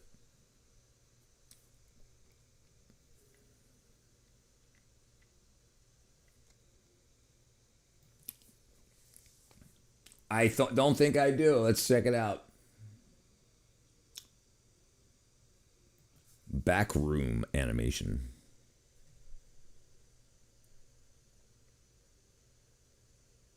Oh yeah, dude. That's a great little thing to do. Like absolutely, just mask out around the door so things happening in the back room. Yeah. You know what you should do that I haven't seen done? You know those like Boston Dynamics robots? Like the robotic dog looking thing? or like the Optimus or the Optimus android that Tesla's doing, like something like that, but it carrying something like human. You know what I mean? Like so then like somebody says, "Is that a freaking robot? Was he carrying a leg?" You know, that would be pretty cool. Temporary emoji. I'm rendering the animation as an image sequence. Gotcha. Yeah, that's not. It's a good way to do it. Like MJPEGs or. Yeah, that's a good idea. You know what I'm saying? Here, let me pull it up. Boston Dynamics robots. So like these types, like the dog types, or like this thing right here, like these, but like, you know, it doing something you wouldn't expect it to be doing. Like why does that have a leg in its hand? Like what just happened in that back room? I don't know what exactly you mean by robot care. What like if one of these robots had like a human leg, so it looks like that's what's going on in the back room. The robot's cutting somebody apart or something. I don't know. It just popped into my brain when I thought about it. I thought it'd be a good idea. There we go. We got a new picture. There you go. Look how beautiful. Nice little Easter lamb. You know, or one of these like robotic dogs like this here, but in its mouth have something it shouldn't have. You know, I don't know, something that would be shocking. Pull up recent UFO sighting in Palmdale. Okay, that's what I was thinking. That's what it was. You asked. I couldn't remember who. Like the robot walks from around the corner. Right, but just has a part of a human in its hand. You know, like it doesn't have to be like you're getting it. You're getting what I'm saying. Like if you want. Like, man, I bought one of those new delivery robots, or I bought one of those new robots that clean your house, and I ain't seen my girlfriend in like 2 days. And then like in the background, you see the robot with like a freaking leg. I don't know. I think it'd be funny. Okay, yeah. All right, brother Lamb. All right, let's look this out. I think that would be really good because I've seen a lot of like Slender Man type stuff and.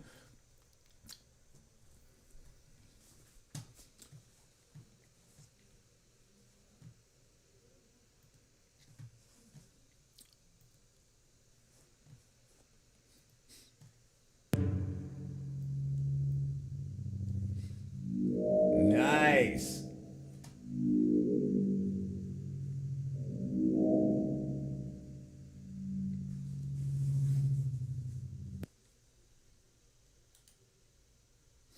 Oh, they're all in like 15 seconds.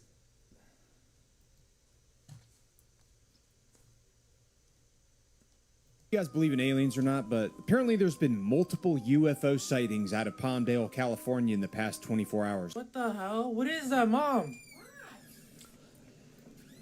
Delivery robot Mom, you just see comes this? around the corner, the human body part. Right, like with a leg sticking out of like the delivery part, you know, like the robot, like where you would open up to grab like your lunch out, but it's just got like a foot, like a leg with like a shoe or whatever hanging out of it, you know. It's like I don't know. I think it would be cool. Body part like that one, turn over, break it back. Yes. All right, brother, yeah, he'll be here. Kidney delivery, yes, right. No, kidney collection. So it shows up to people's houses to cut a kidney out to deliver it to somebody else that needs one. That would be a good storyline. Like you could be. So yes, here at Atlanta Dynamics, we're developing the latest human body part replacement technology. If you need some money, you just join our app, talk about the body part or organ you're willing to part with, and we can have it delivered to the person that needs that. You could help save lives and make some money. And then, like, you know, it shows up, like it drives into somebody's house. You hear the yelling and screaming, like the lights flashing, and then it drives out with like blood all over it. And then it goes to somebody's house and it rises up with a hand and it's got like a kidney in it. Boston Dynamics dog with a saw blade. There you go. No, I gotta say. What the hell is that? What is happening? You guys see this? Oh my god, what the is happening? What is that? Like, I'm talking like 6, 7 different people have called in saying that they've seen some sort of a flying saucer zigzagging in the sky. You go on X and some people are saying, me and my daughter were hanging out in the backyard when we both thought we saw a shooting star falling east. It stopped very abruptly and zigzagged going north. Checking to see if anyone else saw it or if we're both going crazy. Happened about 30 minutes ago. Then somebody else, a neighbor, says, you guys, you won't believe what I just saw. You guys, I saw a UFO. I was walking my dog in my backyard and saw a bright light up in the sky. At first I was like, oh my God, what a cool plane. That I think that is drone Please tell me I'm not swarms. the only one who saw. Another person said flying That's just objects in the Jeff sky. flying his question new mark. I was Hoya. intrigued by the first neighbor My who new posted that he Hoya. saw a UFO from his yard, so my mom and I went out to ours to see if we'd see anything. They were too far to me to confidently say they were flying saucers, but did anyone else see multiple? We counted 6 after being out there for about 10 minutes. Reported by people, residents of California's Palmdale and Lancaster areas. Apparently so many people were reporting this in that actual law enforcement and official folks are investigating the reports to see if there's any substance to them. I don't know, what do you guys... All right, so I don't know if you guys believe in aliens or not, but apparently there's been... There you go. That's the problem with now you can get micro drones that are like, you know, the size of like 4 inches by 4 inches, and you can put a bright enough LED on them, you know, and then drone swarm them. So like if you've seen the Chinese drone swarms, they can make like look at this. Chinese drone swarm dragon. Yeah, look at this. These are all flying drones. And they're animated. They move around. You can see the tail go around. And that's what I think it is. You know, the one plane that was playing with a wingspan of 500 meters? No, 500 meters. I don't think I've heard of that. That sounds freaking huge. Let's look it up after this. But this is what it's probably. This is probably what it is. This is probably what it is.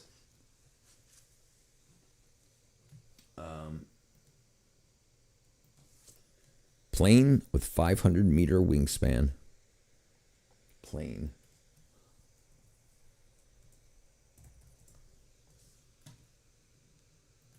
Meter. Wingspan. Geez, not fan.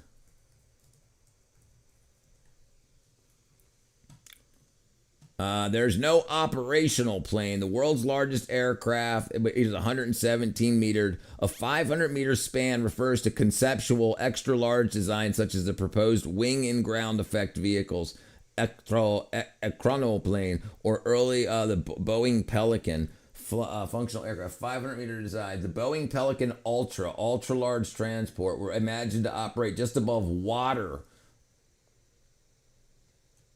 Wow, that's pretty cool. All right, yeah. In the long run, what do you want from your audience to remember from me? In the long me, hopefully, I want people to learn from me ultimately that they did not learn what they think they learned in school. They learned what they were taught, not how to learn. I want people to learn how to learn, and I want them to remember that. Like I did not get educated into the school system, and I'm pretty sharp, and I want them to know what I did to do that, and hopefully they can copy my design and continue on. Because I think if a bunch of kids could learn how to get past the things that are holding them back, like depression and getting away from porn and stuff like that, as early on in life as possible.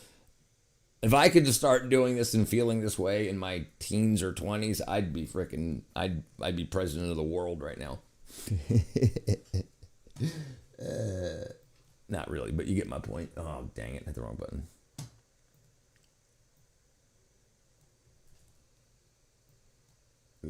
Oops. The Lockheed 1201 was a 1960s conceptual for a massive nuclear-powered object with a 1,120-foot wingspan, designed for U.S. Air Force. It could stay airborne for 41 days. Wow. Carried 22 to 24 fighter jets. 340 meters.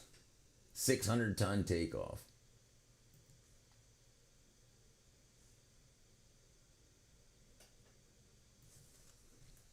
Did you know the U.S. once tried to build an aircraft that could carry fighter jets and stay airborne for months? Let me explain. In the 1960s, Lockheed came up with the concept of creating an aircraft that could launch fighter jets fitted on its wings. Lockheed called this plane a flying military base, and it was so massive that it could carry 24 fighter jets along its wings. Even though it would have been cheaper and easier to rely on existing aircraft, this idea was far beyond anything the U.S. had before. The CL-1201 would have been powered by a nuclear reactor, giving it the ability to stay in the air for months without ever needing to land. What's crazy is the wingspan of this aircraft. At 1,200 feet, it could easily fit 4... So imagine using that Copenhagen Atomics, right? It fits inside of a 40-foot shipping container.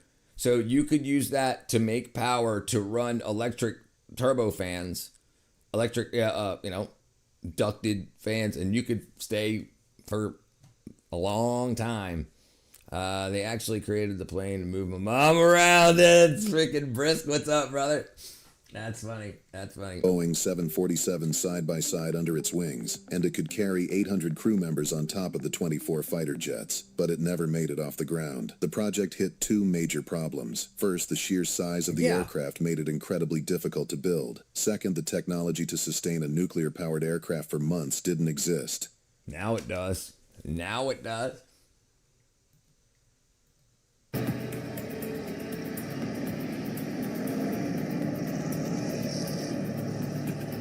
Now it moves.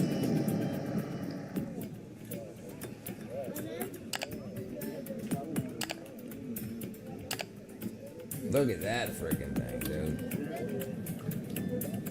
You know what that probably is? I don't know. I don't know what it is. I don't know. I had it looked like for a second I might know what it is. It's definitely a big rotating plate, so I'm guessing it has to do with I don't know. I don't know. Watching a multi-axle trailer handle a corner reveals the level of technical skill involved. Even a small misstep can have enormous consequences, yet they make it look almost effortless. That's the pinnacle of experience and coordination. Oh, that's got to be a radar or satellite or something. I mean, a radar. Looks like a gearbox though, like a 90-degree gearbox, but really freaking big. Crazy he trusted the trick to go on grass. He trusted the truck to go on grass. Yeah.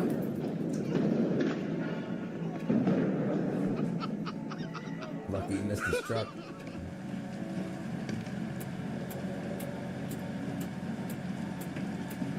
See, at least they've got another truck for it to impact into so it doesn't fall over again.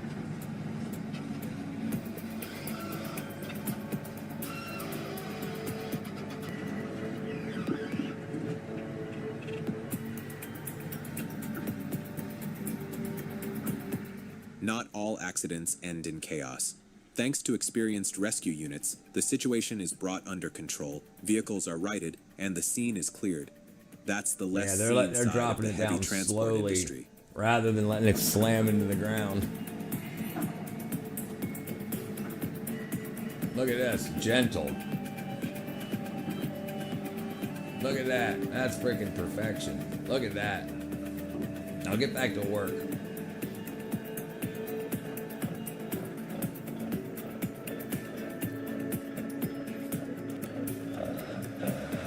There he goes. All right, brother. All right, brother. No way. He's doing burnout. Burnouts from the freaking semi.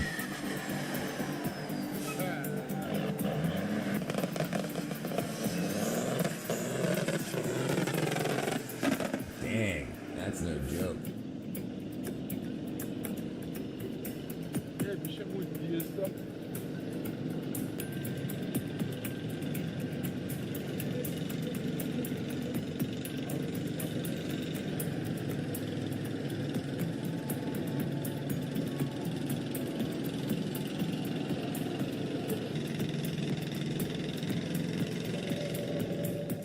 What's rolling down that road isn't just a massive block of metal. Yeah. It's the heart of an entire power system, a device behind which thousands of homes, factories, and lights will be illuminated. Transmission. data.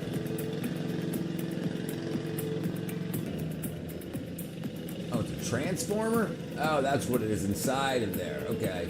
So that big hunk of white metal is just to move the transformer that's in the middle.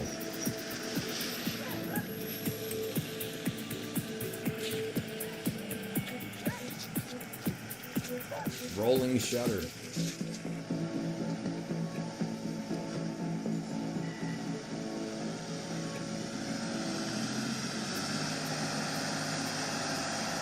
Dumb. Dude, you better get up there. You better keep going. Do not let off that gas. You better go, dude. You better go. Go. He's so lucky.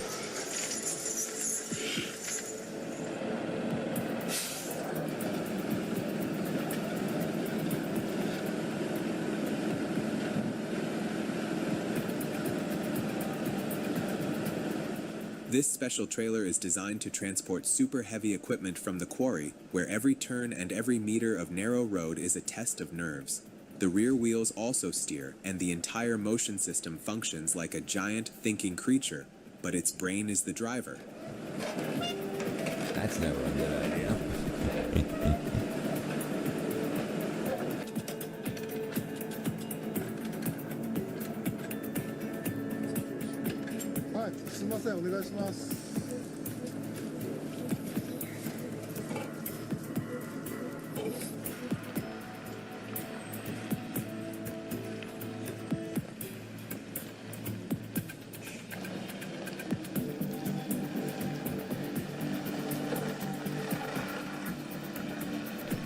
Oh, that's why the rear wheels steer, to get out those tight areas. That's freaking cool. That's a good idea.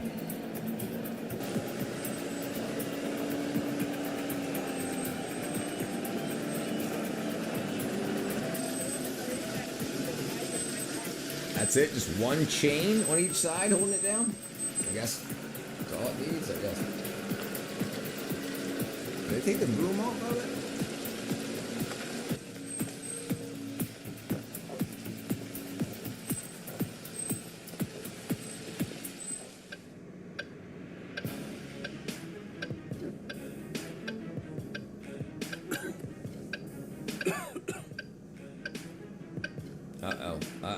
Uh-oh. There you go.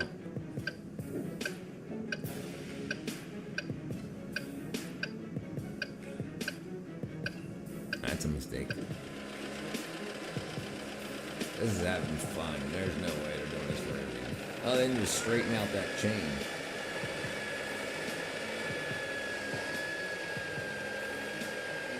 I wonder if that's a 6x6. No, 4x. Front tires ain't spinning. 4x4 versus 4-wheel drive. The T40 still manages well in light snow, where its maneuverability and moderate weight allow for fairly stable movement. Oh, it is a 6x6. But when the snow thickens and conditions become harsh, the Ural 6.6 truly comes into its own.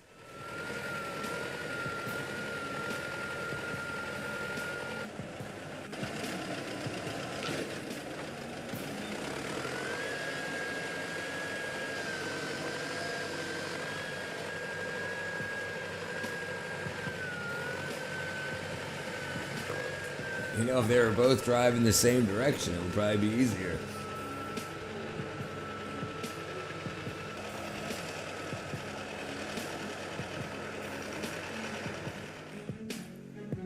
Dang.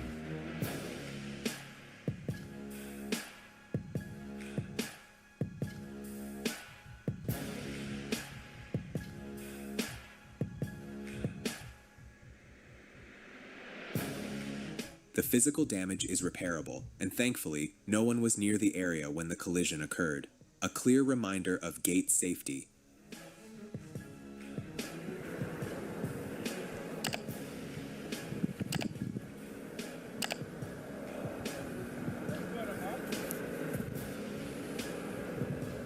We'll have a fun time going back down. Yeah.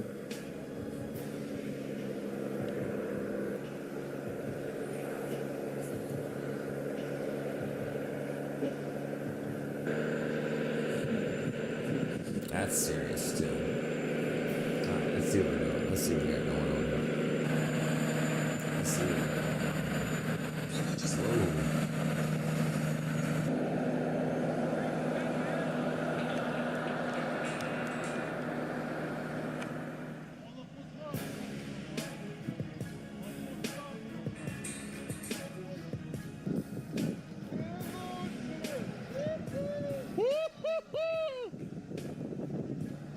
This driver almost paid the price for his recklessness.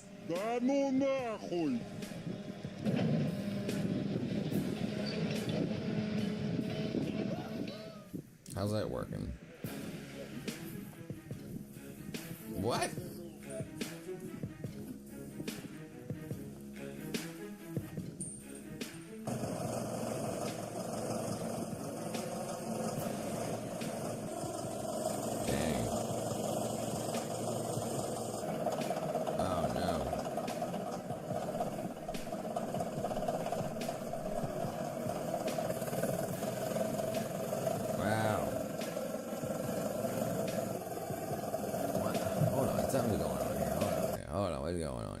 What's going on here? That doesn't seem to work, right?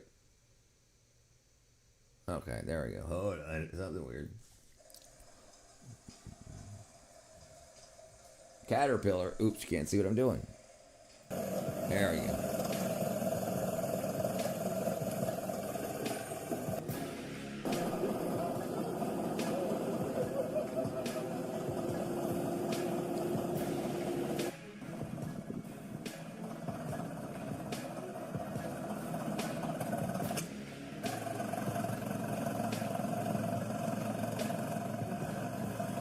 What's going on?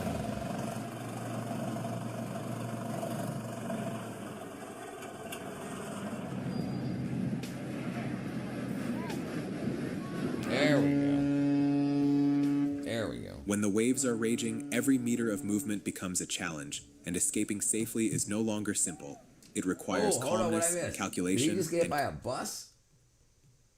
Oh, he's coming off of a Hujabat. Do tractors and bulldozers get power from hydraulics and diesel engines? Yes. So, most tractors do. So what they do, like my tractor, my little lawn tractor, that's what it does. It's got what's called a PTO, a power takeoff. The diesel motor turns a hydraulic pump, and then you have hydraulic motors for the traction wheels, and then hydraulic motors or pumps for hydraulic motors for the pistons. So like this guy here, these things here, the motor is just turning a pump. That's it. And same with trains. Trains have electric motors, and the diesel engine is just turning a generator. So the diesel motor isn't mechanically connected to the wheels. Same here. So if you have an issue, you don't have a transmission, so to speak. You have a a hydraulic motor. Yes, that's the power of hydraulics, right? That's why they use because think about it. If something slips, it's in a pressurized pressure of liquid, of lubricating liquid. If you hit something like this, you would bend an axle or something very much easier to or the gearbox. Like you would strip out the entire transmission, right? Doing like what these guys do. So it's much more efficient to be able to just swap out a hydraulic motor that's connected to the trains or whatnot. No problem, brother. You're a retired Professor Moose, brother? Welcome, my friend. No problem, Husafel. No problem, my brother. Right, so when you're designing something, you want to be able to design when the waves are raging, things like this, things that have to be repaired in the field. A car you take to a mechanic. But these things, you take off the part and you take the part to the mechanic, and then you can have spares around. So you can swap out a broken hydraulic motor in an hour, in a lot of cases. I mean, if it's something really, really, really huge, but one of these regular size one, you can get under it with a forklift, pull the bolts out, pull the depressurize the hydraulic system. Yeah. Very good. Very efficient. Every meter very of good movement becomes a challenge, and escaping safely is no longer simple. It requires calmness, calculation, and courage every second. Yeah, thank you.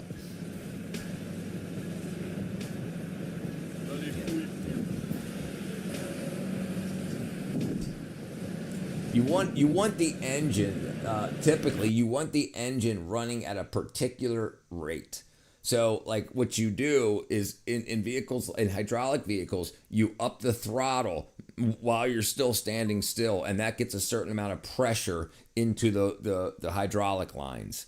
So you ramp it up like you see like people like you'll see when a forklift goes and picks something up, it'll slide its forks under, then it'll rev the engine, then it'll lift it. So you're getting your oil pressure up to where you want your hydraulic pressure more than your oil pressure is lubricating a little bit. Yeah. Pretty cool.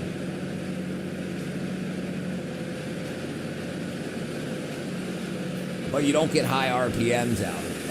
That's why trucks don't use hydraulic motors like that, because you get low RPM. You're trading. Wow. That's no joke. That's pulling something heavy. So this is working like a train. They're using all those engines to be able to pull this trailer. That's probably to build a bridge.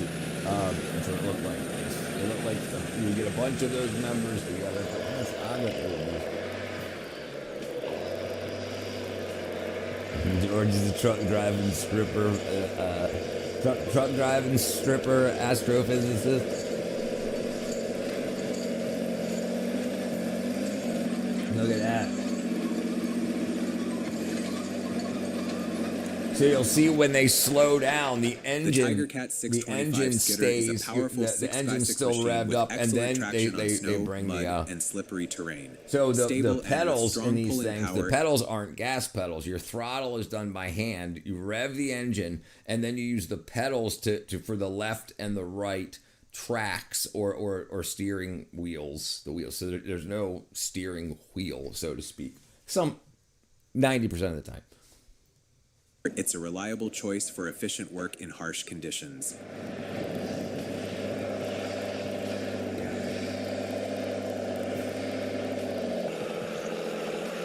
That's why these are so satisfying to watch. You just have that hypnotic frequency. It just stays at that same level. Like you see it start to move, but the engine isn't changing RPM. And then it stops and the engine isn't changing RPM.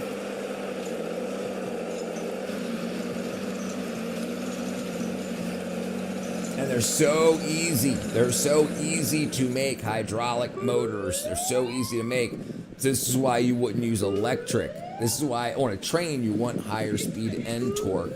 So you get that out of the electric motor. But hydraulic motors could work on trains, but the speed would be much, much lower.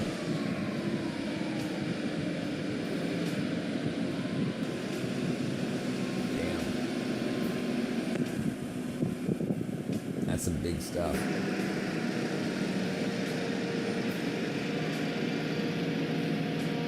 Yeah, that's just a big old box.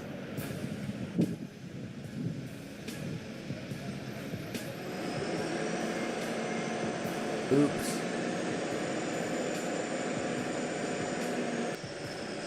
And you see, look, they have no suspension. If you look at this right here, there's no suspension. The wheels are connected directly to the axle straight through. The axle is bolted to the frame. The only suspension you have is the air in the tires. That's it. So it's a rough ride. It's a rough ride.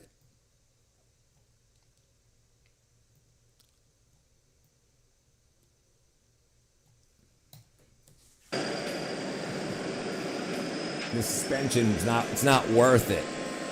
You know, putting all, because then that would break too. Do you like the Boston Baby? I love them. You talking about both of them. I like the candy, the Boston Baked Beans candy, and I love Boston Baked Beans. Like I have cans of baked beans. I make my own. I'll take the regular baked beans and I'll add brown sugar, ketchup, a little squirt of mustard, and a little bit of onion powder. Yeah, I love them. I eat them. I used to eat a can a week, like the big 20-ounce cans or whatever they are. Yeah, I'd eat a can a week easy. I don't eat that much anymore. Maybe a can a month, but I love them.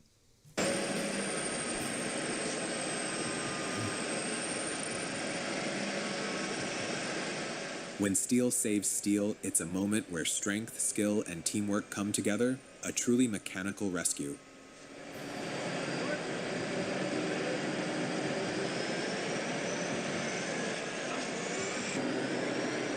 So he revs it up, gets the power, and then he moves.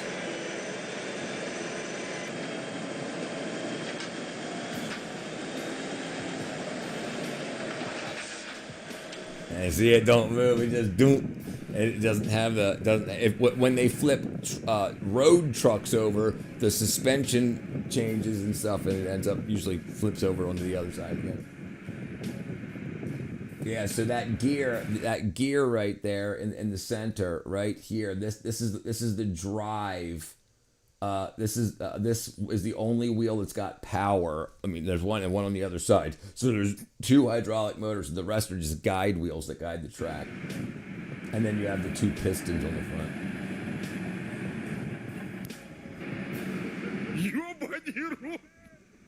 Whoa. Whoa. What's that? I just built a budgeting app with Base 44. Oh, did you? Guys, Great. Nina just built an app. They thought they could control 1,000 tons of rolling steel until a nightmare began. From reckless drivers to sloppy construction crews, every mistake is exposed in an instant.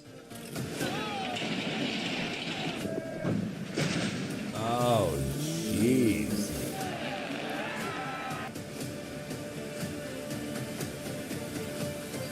Oh, we just saw that one. Yep.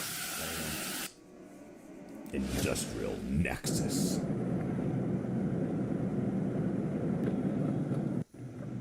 No, that's freaking crazy.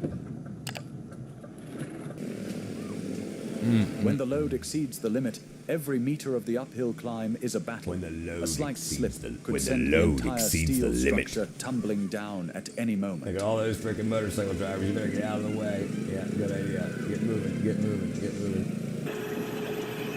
Look at that.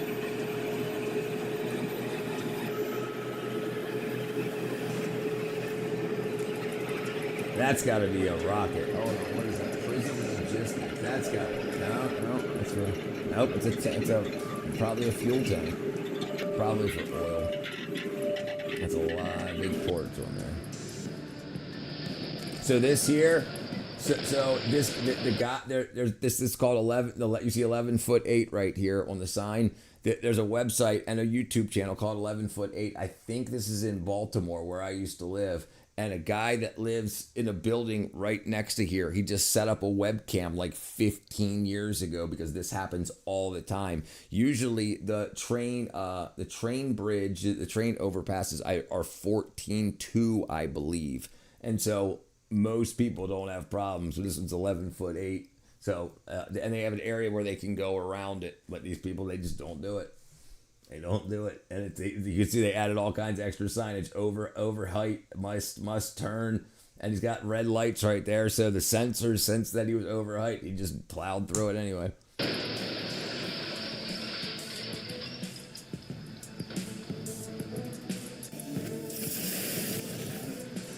Yeah, 11'8". Known as the box cutter, the 11'8" bridge once again proves why it's famous, as the truck speeds in too quickly and pays the price immediately.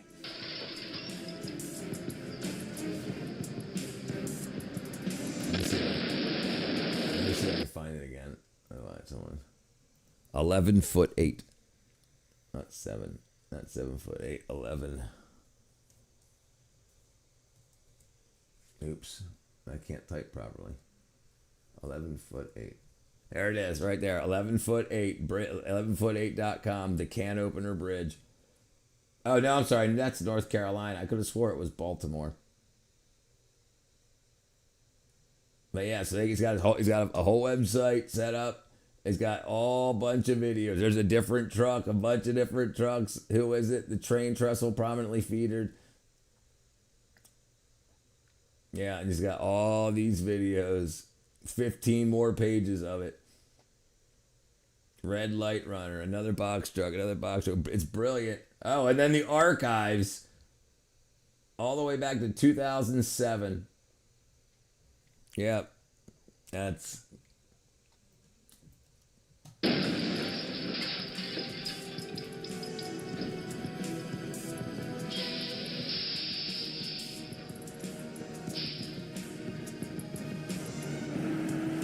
Tiếng động cơ khá là ồn. Chiếc xe thì các tài thân thiện. Wow, các bạn ơi. Wow. That's a bunch of tower Có lẽ đây crane là parts. chiếc xe mà cảm giác như là dài nhất từ trước đến giờ. Xin chúc mừng bác Tài.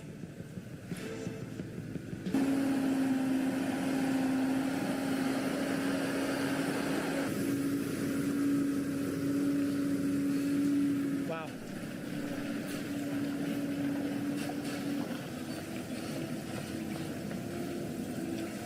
I wonder why they don't. I mean, I know they stack them on site, but I don't know why they don't. They like, you know, when you have like really big construction jobs, they'll create a concrete plant near the site, like or like right on the site, and they'll use it while they need it, and then they dismantle it. I wonder why they don't do that for these. I guess maybe if it's just if it's like if you're doing a whole city, I guess it's worth it. But if you're just doing one building, I guess there's an efficiency curve. What up, Gumbo? Nổ lốp rồi các bạn ơi. Beauty. He's so Gumbo.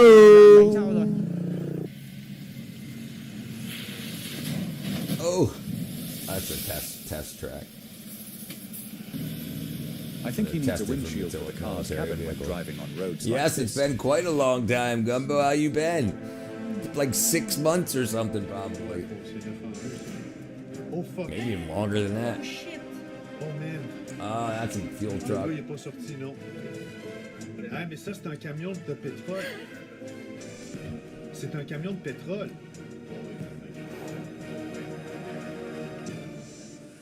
You better run, dude. There it goes. Ah, c'est impressionnant, hein? Yeah, you better get out of there. You better put that in reverse, guys. You better get out of there. Oh, that's an overpass, too. It's going to melt right through all that asphalt.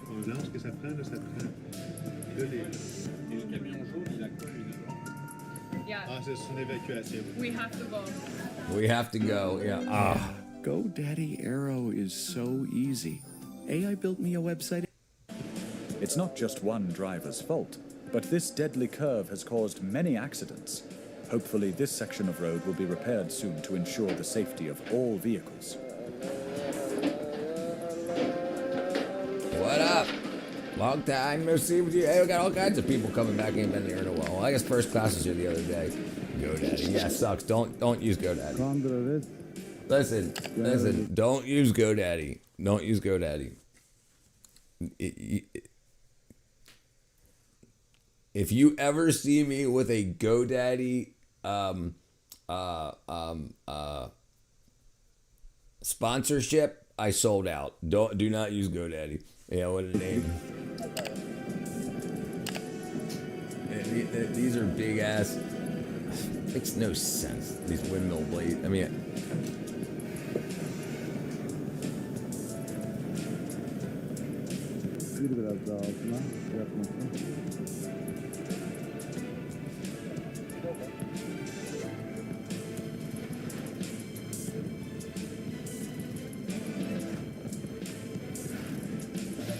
In Jalinsum, just a slight misstep on the Batu Jomba rise is enough to cause the truck to lose balance, turning it's a windmill every wing on a trailer. Yeah, huge windmill wing. Yeah, blade. Yeah.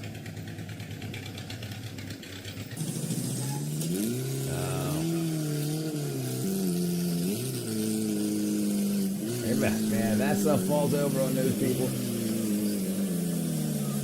Look at that. Instead of just repaving the road,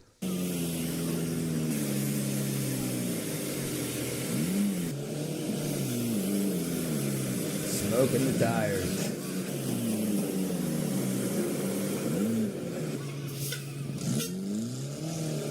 There you go. All that freaking work for one container.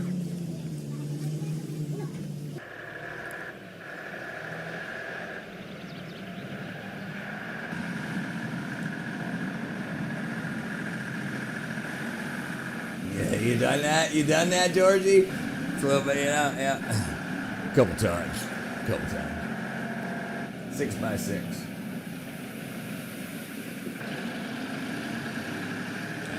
slick. And he doesn't have a winch on the front either. Yeah, we gotta find a better, less steep slope.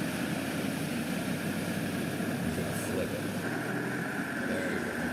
That's probably where he went in.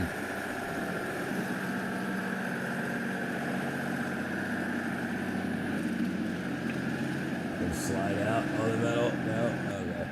I was going to slide out in the back.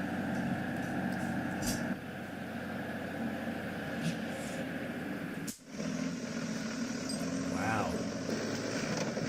This is what people do for fun. There are quite a few people who love trucks and powerful engines who would love vehicles like these.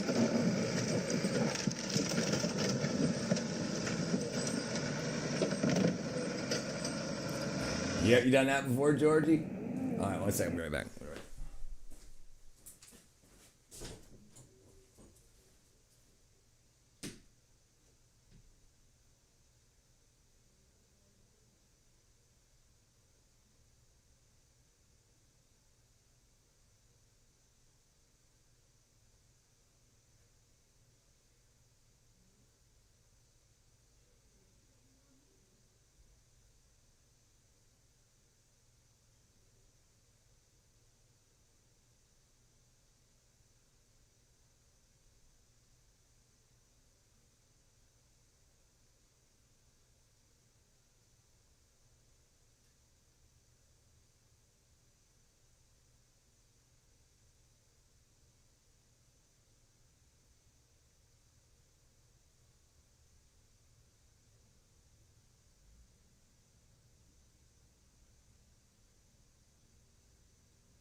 Man. Wait till you see this stuff. Transformator. Yeah, this is gonna be good, boy. Oh man. Easter food. Let me put a picture up real quick.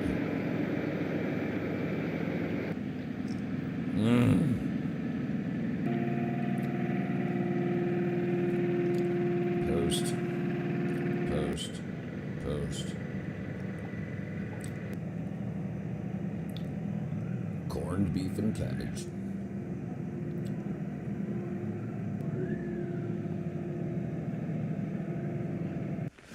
The flames erupted fiercely on the A30, but the driver's quick decision saved both the vehicle and the passengers from a worse situation.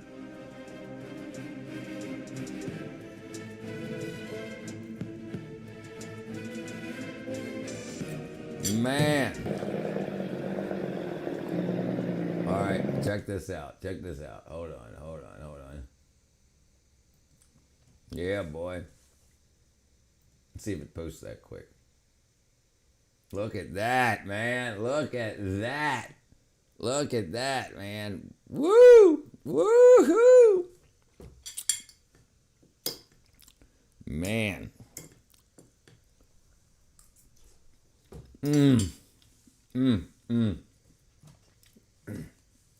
That's so good.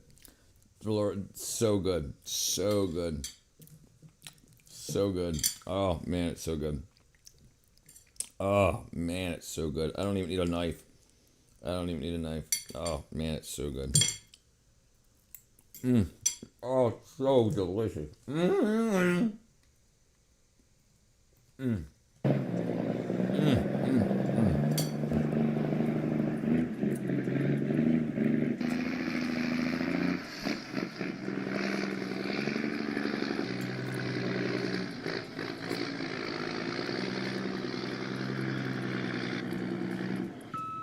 At Batu Jomba, the pickup truck fell into the ravine like a nightmare moment, and the subsequent rescue had everyone holding their breath with every tug. Centolan dari mobil pickup ini.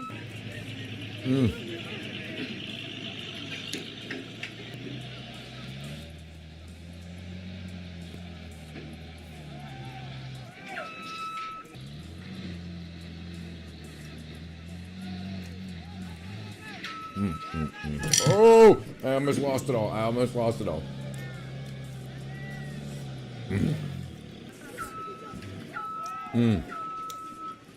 Oh, it's so good.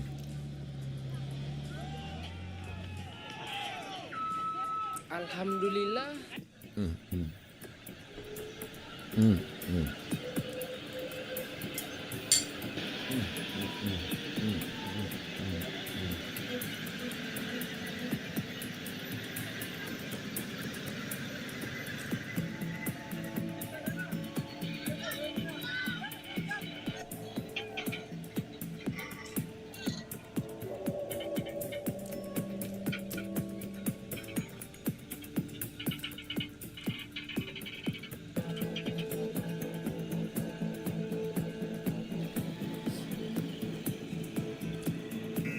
Just imagine having to pull a giant precariously on the edge of the road back to safety. Just thinking about it is enough to realize it's a colossal and breathless challenge. Breathless. Oh, it's so good. It's so worth it. It's so worth it.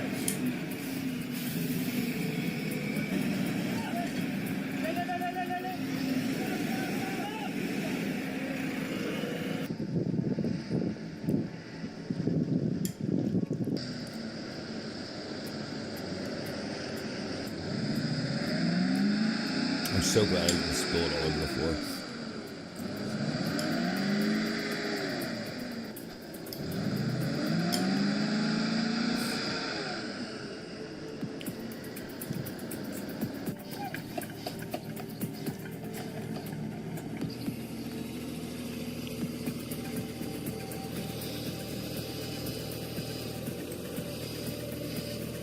This dude knows what he's doing. Look at that.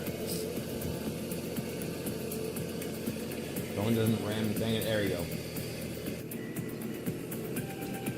The Kubota U-15-3 climbed the Navara like a cliff face. Small but powerful.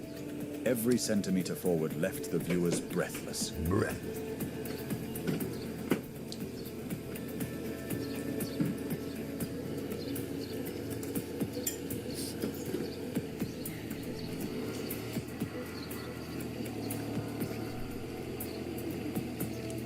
Ow. I asked my doctor.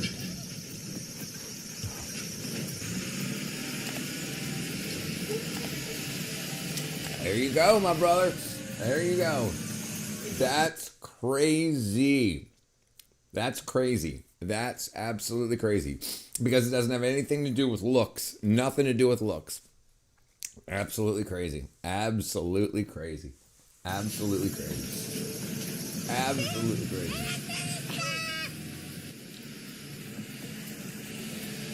That's so nuts, dude. That's so crazy. That's so freaking crazy to me. That's so crazy. Because you can't tell by looks. You cannot tell by looks. You can't tell. It's how your red blood cells, your emotional state. Yeah, that's so crazy. Yeah. That's freaking so nuts, dude. I think I might need some vitamins. You look good to me. Like, look, B2B was in the hospital with a failing pancreas, and they said, you look healthy. That's got to be what they're told to say. Because if you take vitamins, you won't keep coming to see me. Building roads in the deep jungle is not just a job, but a battle against rocks, soil, and water, where the TDT-55 and KAMAZ 43118 become steel warriors.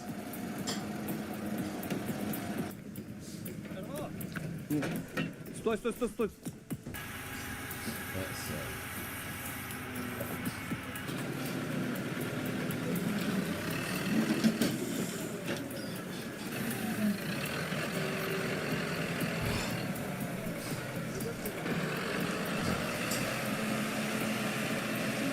So crazy.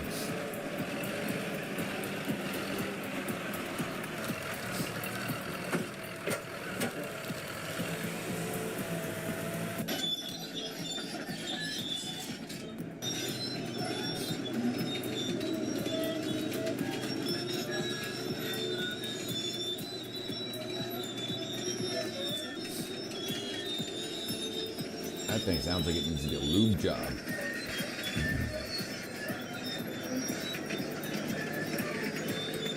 Listen to that thing,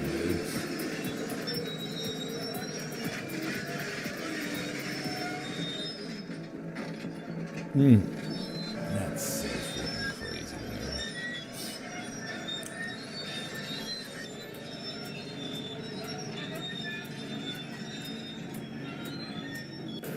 When Brahma Transport sets out, the entire road transforms into a stage for mechanical prowess. Every maneuver is a masterpiece of transport artistry. Transport artistry.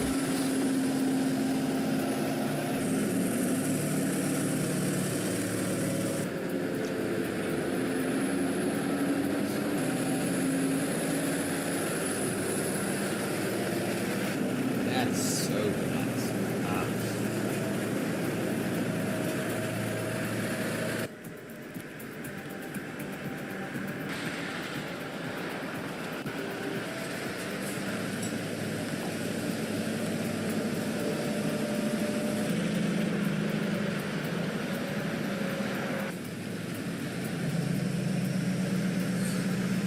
General Electric.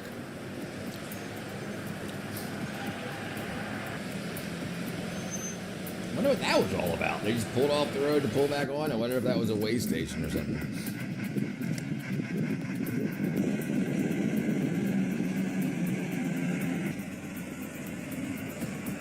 It's another 6x6.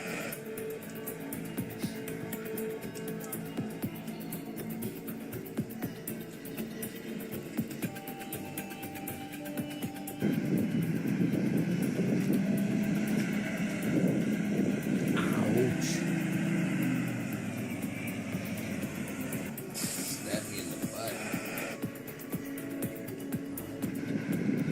Screws in my back butt.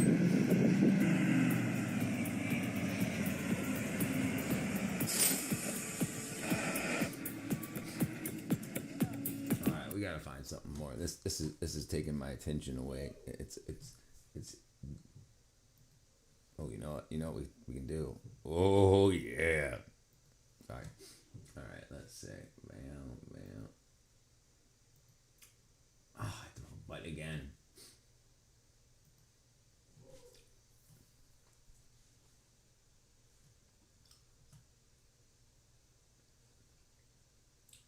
There's no way. That's probably real slow. Let's not go back here. Ah. How do you know? That's so crazy. I don't know if you can hear that. Horrifying Victorian fashion trends. Crinoline? I don't even know what that is. Victorian age. Great Britain's King William IV dies a death in 1837, and his 18-year-old niece Victoria takes the throne. This era marked a huge turning point in the history of the British Empire.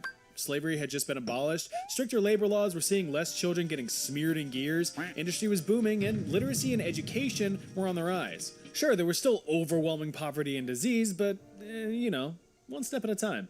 Another aspect that became a main focal point during the Victorian age was that of modesty. Ironically enough, the idea of modesty, at least for the upper class, was flexing as much wealth as possible. The easiest way to do that was by how you dressed. It was a quick way to tell anyone crossing your path what your status was. For instance, when you're out in public and you see a dude decked out in Supreme brand everything, you know without a doubt that that guy is a douche. You know when you watch movies or shows that depict the rich and the royals and you always see them wearing those big bulky dresses? Well, they were a very real fashion trend in the mid-19th century. Women would have layer after layer of dress slammed onto them to achieve that iconic bell-shaped look. I mean, these things were sometimes up to 8 layers thick. So while dudes were rocking simple coats and slacks, some women were drowning in their dresses, which, depending on the material type, could weigh upwards of 30 pounds. Thankfully, in 1856, a Parisian inventor came through with a product designed to lighten the load, the crinoline cage. A large brace fitted under a single dress layer that gave all of the desired poof with far less pain. Reducing the overall weight burden by up to 75%, the structure was fashioned from lightweight... Dude, I'm wearing the same clothes I've worn for the past 10 years. Like, Kat, Actual Factual, when she was down visiting...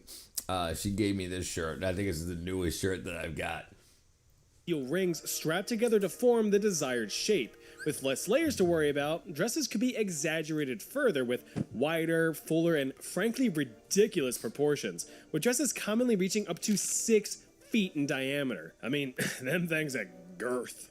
It wasn't long until the crinoline craze completely flooded the market, and thanks to that whole industrial revolution thing going on, articles of clothing that took weeks of handcrafting could now be mass-produced for pence on the pound, meaning that even higher-end fashion could be enjoyed across all societal classes, albeit with cheaper materials.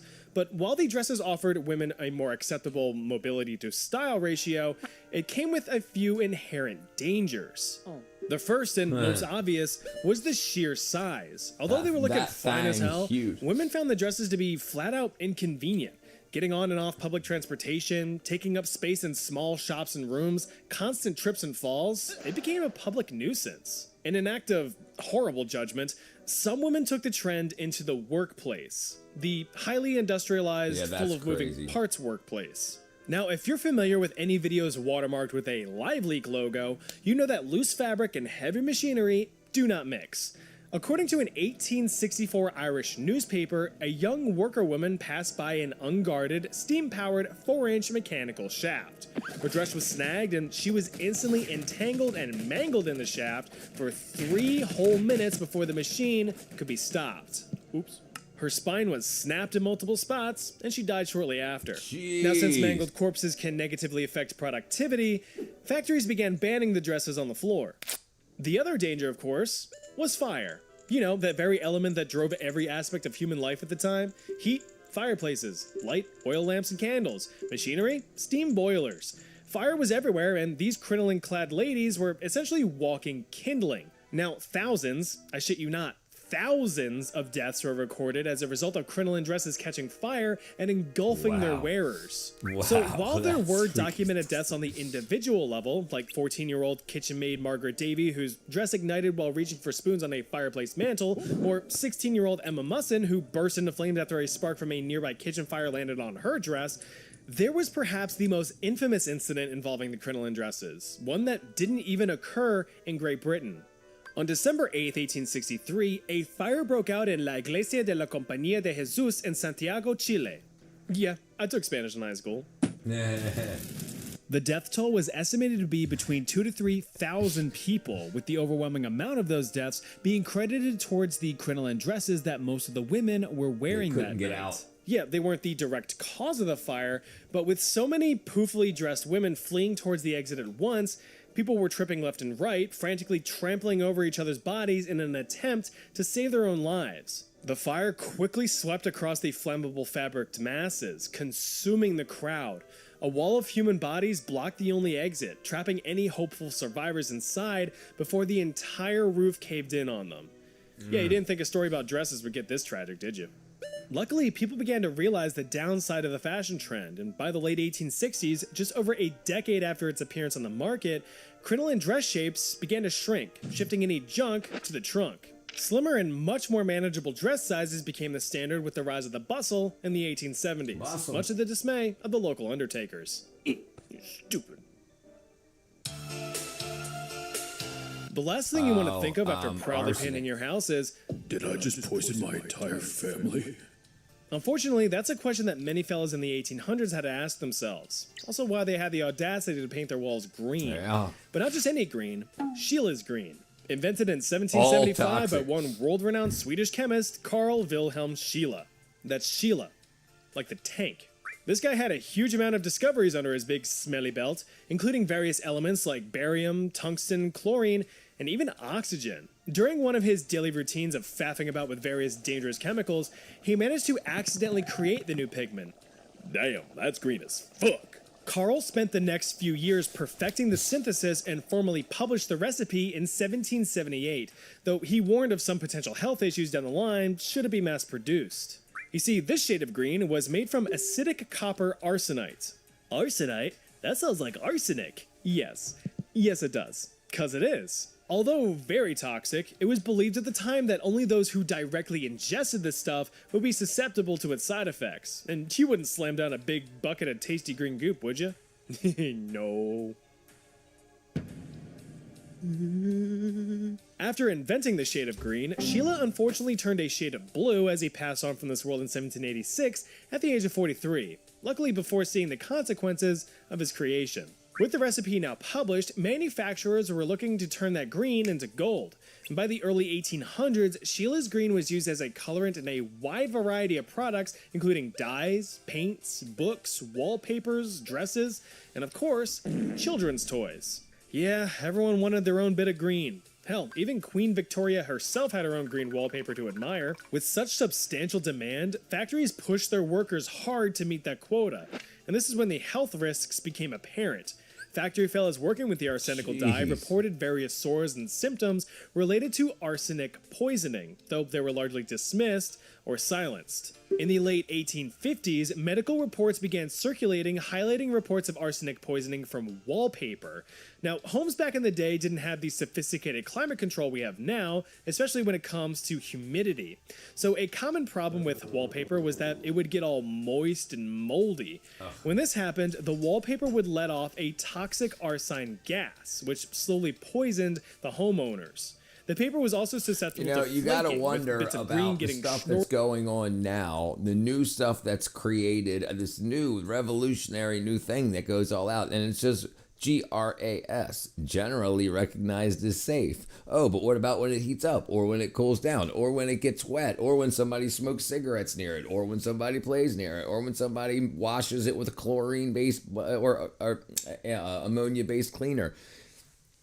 Poured it into your airways and into your lungs. And that's no good either. Yeah, there should be toxic, a law, absolutely, that any product and profit that a company makes off of something known to be toxic, poisonous, or whatnot, they have to pay triple whatever profit that they made off of it. So if they make $1 billion, they should have to pay $3 billion.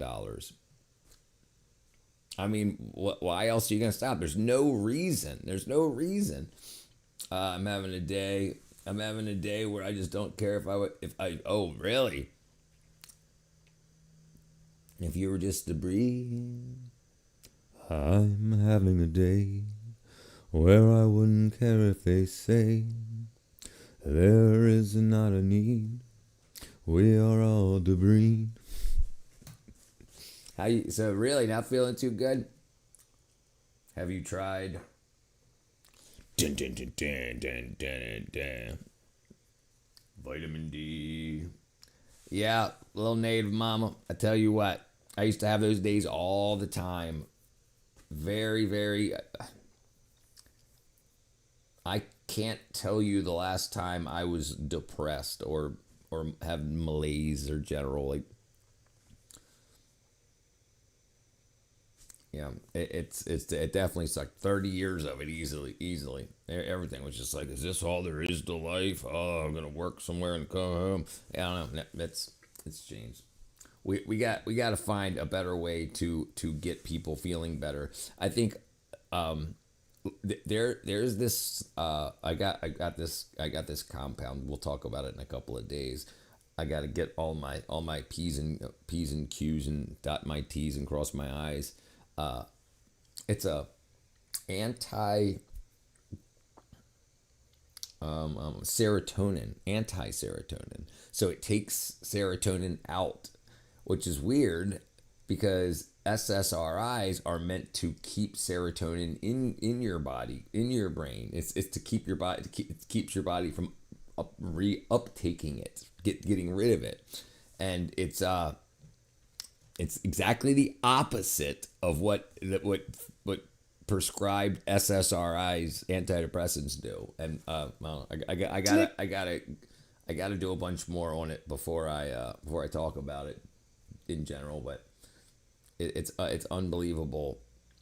I'm hoping it's just a damn day. I'm not typically like, okay, good. Yeah, listen, if it's for no reason, like your dog didn't die, you know, stuff like that. If it's for no reason, it's typically health related. And when I say health, I mean diet. Like, you know how when you have diarrhea, you get like anxiety and stuff like that? Well, a lot of people, their bodies can be having diarrhea-like problems without poop coming out of their butt, and they just have anxiety without the diarrhea, and they don't know why. But it's because of the intestine. It's because of the gut. It's literally for no reason. Have you spent 15 minutes out in the sun today yet?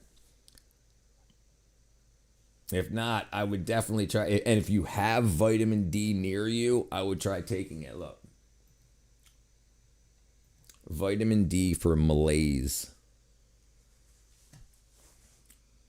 Vitamin D supplementation can significantly improve fatigue and malaise, particularly in individuals with proven deficiency. Low vitamin D is linked to chronic fatigue, muscle weakness, and at times depression.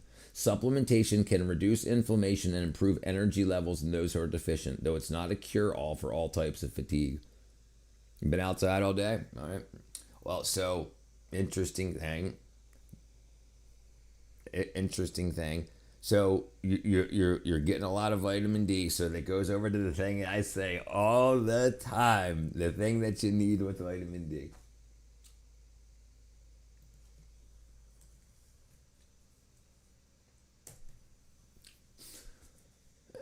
Vitamin B12 is highly effective at reducing malaise and fatigue, primarily if you have deficiency. It supports red blood cell production, energy levels, and nervous system function, often reversing fatigue, brain fog, and numbness, particularly in older adults with dietary restrictions. If no deficiency exists, it may not improve energy, but it may improve malaise. So it's very interesting.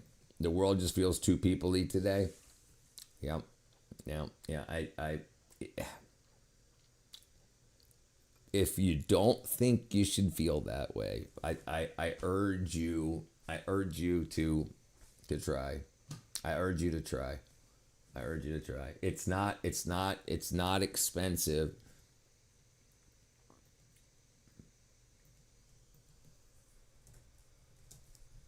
Methylcobalamin, not the cyano stuff. I don't care what anybody else says. Methylcobalamin.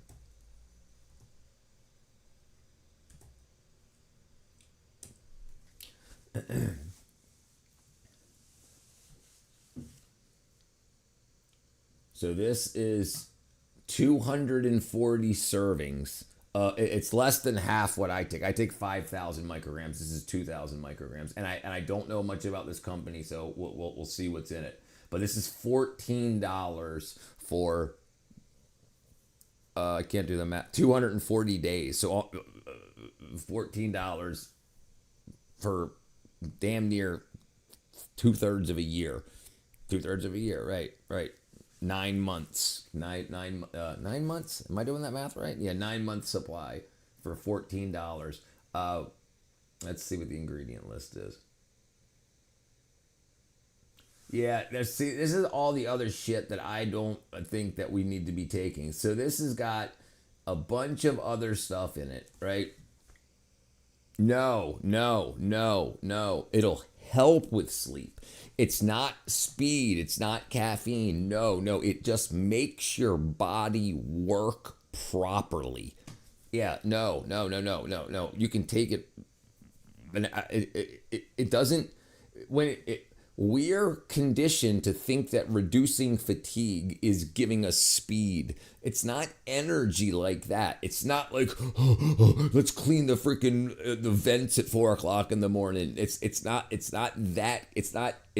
We're convinced that caffeine is energy, like amphetamines, stuff like that. No. It's nothing like that. You could take it and go to bed in 15 minutes. It helps falling asleep easier because it makes your body work the way your body should work. Like I say this to a lot of people, most of us never look at you look at something, and it tells you how much vitamin A, D, E, C it has, and none of us say, am I getting 100% of this every day? Who does that? Nobody does that, right? And why? Why aren't we taught this in school that we should hit those points? Like it tells you need 100% of this today, and we don't. But what I take and what I would recommend, okay, so we'll look it up. Hold on. So and sleep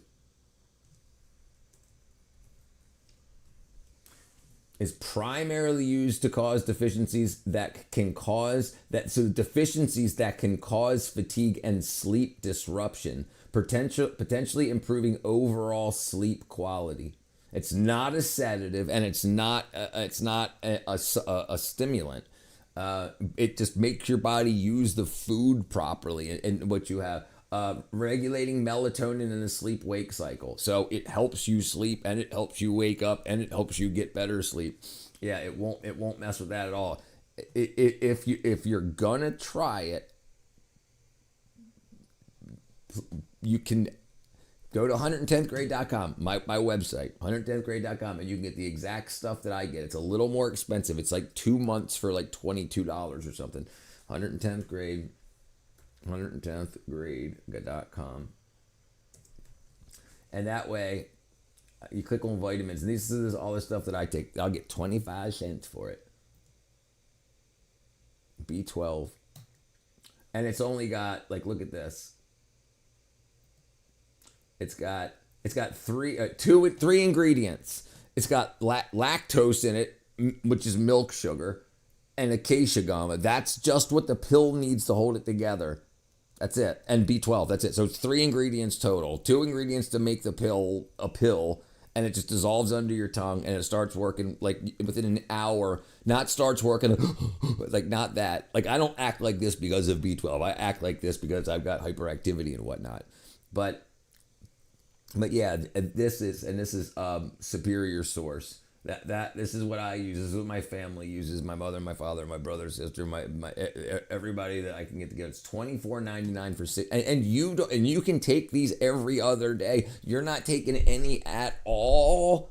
But if you take them, you'll probably start taking them every day. But it's $24 for 60 days. So 2 days. Stephen Hawking lactose. Dun, dun, dun, dun, dun, dun, dun, dun, dun, dun. But yeah, it's definitely worth giving a try. It's not going to mess up your sleep. It's not going to change who you are. Nothing like that. But it makes the times we have when we're just like, oh, there's what's going on in the world. What's this and that? You can still have those thoughts, but it's not draining. Like you'll still think about, like I can talk about anything, what's going on, and I can get upset and I get over it very quickly. And some people say, dude, that seems like you're bipolar. Well, no. Bipolar is when you're stuck manic for a month and stuck depressed for a month and stuck manic for a month. Yeah, and then again, like it just makes things better. It just makes your body work better. Like the chemicals that happen in your brain, serotonin, melatonin, not melatonin, serotonin, dopamine, norepinephrine, and the other hormones in your brain, neurotransmitters. If your body doesn't have enough of the building blocks to make that. It just goes to keeping you alive. And if you look at this, look at the amount that I take. So the government says you should take 2.4 micrograms. That's 100%. I take 208,333%, your daily recommended value. I'm just getting an Uber shortly. All right, bro, let me know. Let me know. Yeah. And it just dissolves under your tongue. It takes a few seconds. If you don't like it, some people don't like that feeling of the tablet on it, whatever. You can get liquid, but this is it. I get people DMing me all the time and even coming in and being like, you changed my life. Thank you very much. Throwing me money for super chats because now they can be more productive in life and not it's used. Hold on 1 second. I think I hear my chickens squawking.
Okay, there we go.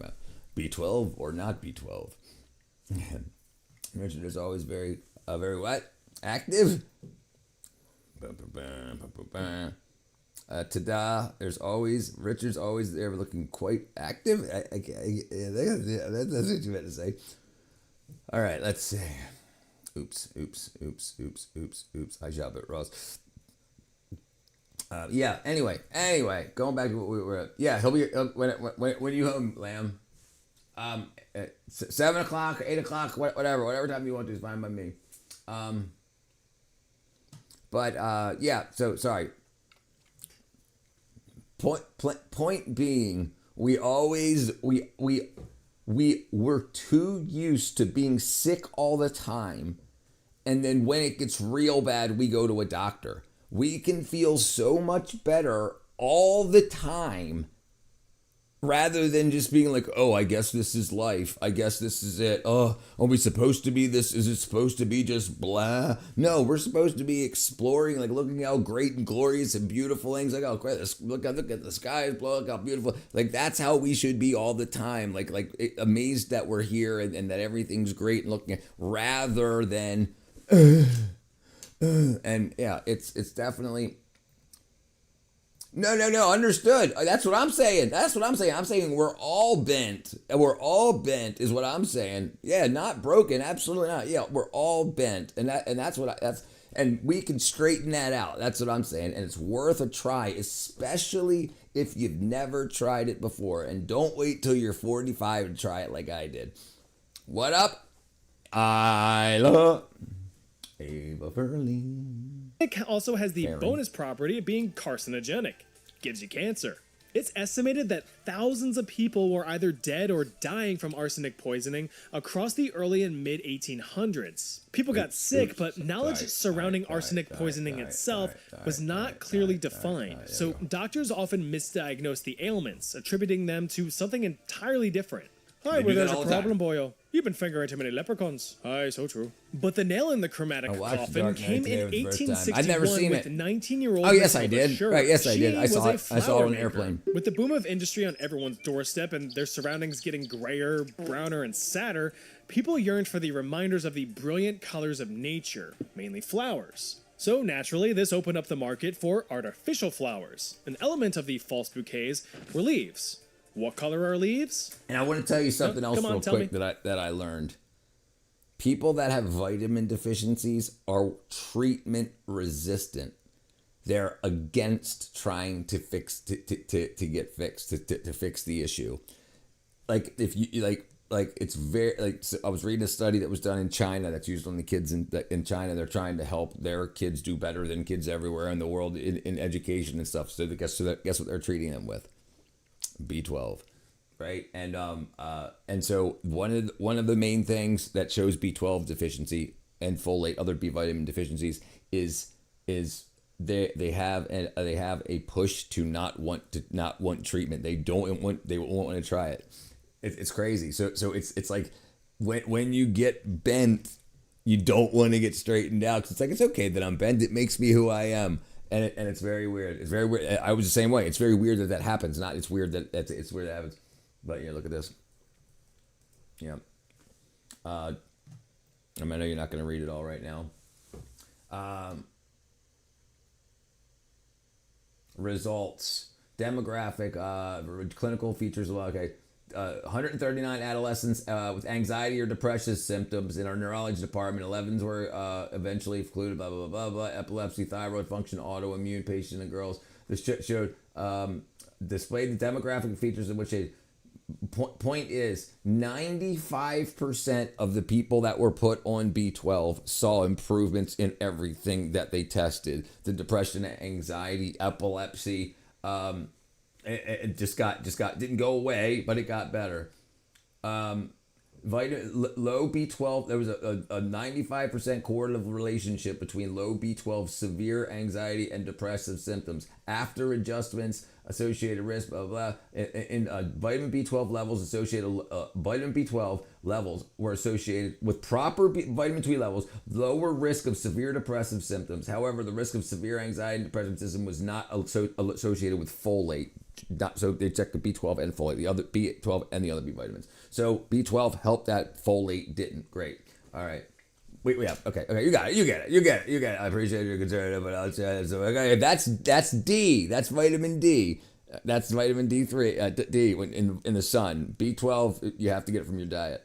Yeah, B12 is you have to get it from your diet, and if you don't eat a lot of beef, you're not getting it. And if your guts aren't absorbing it properly, you're not getting it anyway. And that's what happens to most of us in America. We eat so much processed stuff that it damages our gut lining. And what up, Harshad? Yeah. Anyway, we'll go back. What color? Green. That's right. Sheila's green dyes were dustified and applied to fabric leaves to give them that vibrancy. Well, just like the flaking wallpaper, that dust nestled itself in workers' internals, causing crippling illness. Matilda reportedly had oozing sores across her skin where she handled the dust, with the whites of her eyes turning green and even violently vomiting bright green liquid. She sadly died on November 20th, 1861. With all these green symptoms, doctors could no longer ignore the reality. Sheila's green was deadly. Word spread and consumers dropped their green goods. Dresses were dumped, wallpapers were ripped from their walls. By the 1870s, manufacturers were forced to use less vibrant but arsenic-free greens in their products. Copper. It's not easy being green. Jumping back to the theme of prim and proper fashion in the Victorian age, one way to appear as an upstanding member of society was to keep your head up. literally. A straightened posture was praised amongst the societal types. But why train yourself to keep your neck straight when you could just have your clothes do it for you? This is where the stiff high collar came in, and for a while, it had a chokehold on men's fashion. While Yeah, giving brother. Big fan. Big fan too myself, brother. Support, it also Yeah, served a secondary that's over, yeah. purpose of providing its wearer with a crisp and clean appearance. You This see, is- with the many layers of Victorian fashion, it's chemistry. chemistry. Were Men tend to mostly like it. covered up. I love save for chemistry. around the I love length brain of your chemistry. neck. I'm a big fan. Getting your clothes I'm a big cleaned fan. was I'm a expensive big fan and of brain time chemistry, consuming. too. Why clean a shirt that barely anyone sees anyway when you could just give the illusion of cleanliness? High collars were detachable by design, so instead of washing an entire shirt, you just needed the collar to look clean. The collars were ironed and heavily starched, making them extremely rigid, able to keep your chin up even if you're feeling down. Oh. But these restrictions and constrictions led to some afflictions. For one, these things were just plain uncomfortable. By Yeah, the they're late uncomfortable. 1800s, the Can collars imagine pretty the much rashes. reached the jawline, further exaggerating the posture to the point of ridiculousness and therefore danger. Even physicians at the time warned of the inherent problems of the collars, including their tendency to put too Circulation much of the pressure head. on the carotid And, look- arteries. and this Those is are the 1800s. They're talking about the carotid artery and this and that. So it's. ones that I supply remember blood history. to your brain. Remember history. Don't We wanna be doomed to repeat it. blocking That's them right. things. Rich, look Although at my earlier a rare WhatsApp. occurrence, it was still a risk. Unfortunately, it was a risk that took the diagnosis. lives of a few unlucky gents. In September of 1888, a young fella by the name of John Cruzy drunkenly passed out Yeah, on a that's bench proper. one night in Druid Hill Park in Yeah, Baltimore, yeah. Maryland. That's 86, According to brother. his Yep, autopsy, yep, John that's was done. slumped over with That's done. That's done. Yep, that's proper. That's that properly pegged. Look up Olga Kiev. Yeah, that's done, brother. Yeah. So what you're seeing is the screen. That screen you have, it's a liquid crystal display, and what you're seeing is the liquid or the oil liquid part of it has broken from, and now it's proper. Yeah, there ain't. Yeah, that's done. Dunzo. We'll watch it right with his after head this, drooping Arshad. forward, pushing his stiff high collar into his neck, which cut off his air supply and choked him to death. You gotta be kidding. There was also the case of William Dillon, who was found dead in his hotel room. He died from asphyxiation after severe indigestion had swollen his neck in his sleep, compressing it to his collar. Yeah, it's a completely stupid way to go, but fashion back then was more about class than comfort.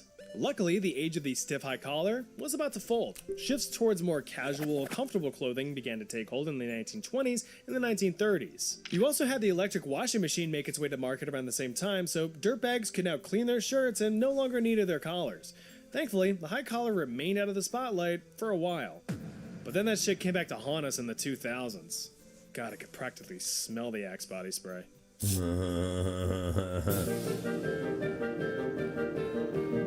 Now this is a well-known one when discussing deadly fashion trends. After all, the whole phrase "mad as a hatter" came from the Victorian Mercury. era, with the Can I buy a extravagance monitor and and still intricacies of operate? elaborate. Yes. You can buy a monitor with. You just need a monitor with a US HDMI cable, and you should have an HDMI port in the side, and you could plug it into your monitor. Yeah, and you can use it. So yeah, you can buy a $100 monitor. And just make sure it's got an HDMI cable also, or the monitor has HDMI, and make sure you have an HDMI cable, and then you can plug it in. Brother, you can also plug it into your television. You can if you just get a long HDMI cable, you can plug it in from your laptop to your television, and then you can use your TV as your computer monitor. Dying of asphyxiation, I assume, is pretty common with apnea and terminal issues. Yeah, and then choking yourself off in your sleep. That's how people die in their sleep. Yeah. HDMI.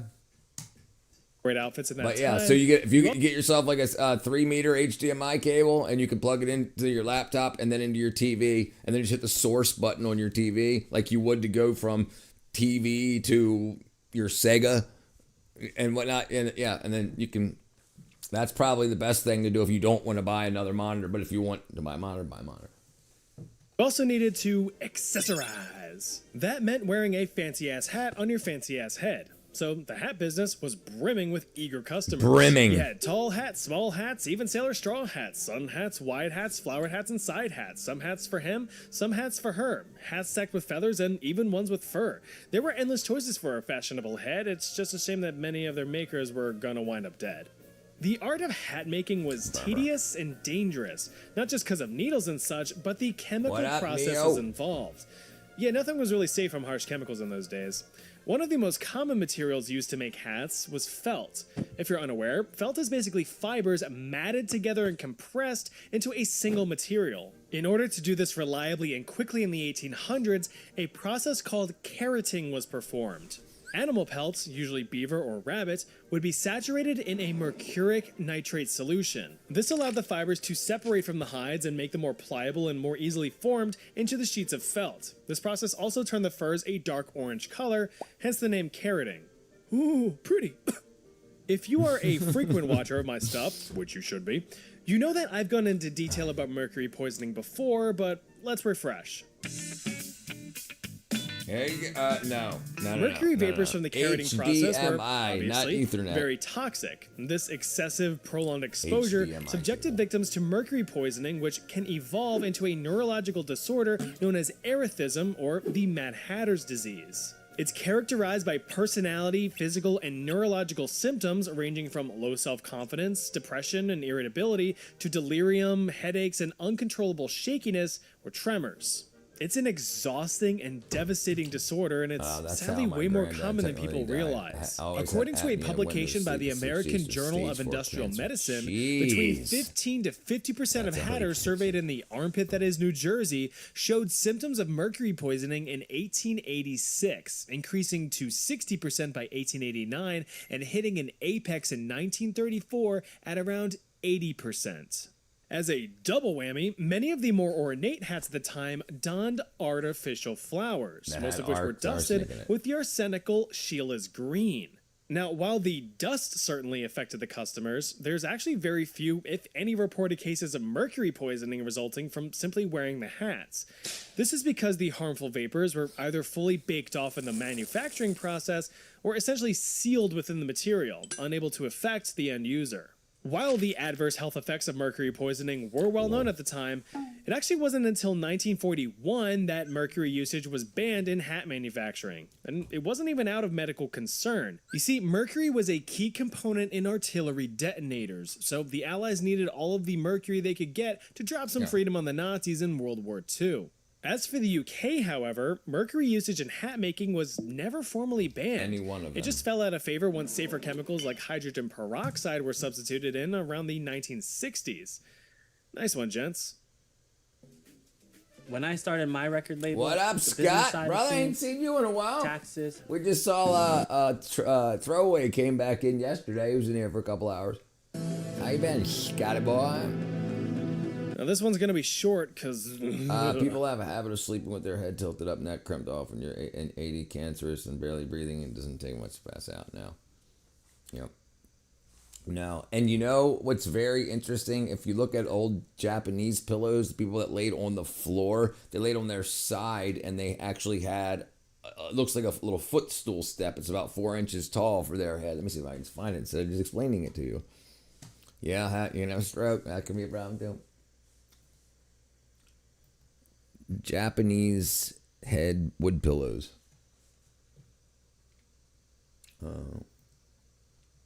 Yeah, there you go.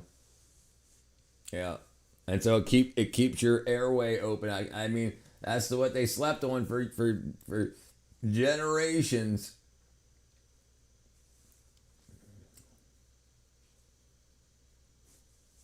Yeah, that's very interesting. I don't like sleeping on my side. The breast stroke. Let me close this stuff down.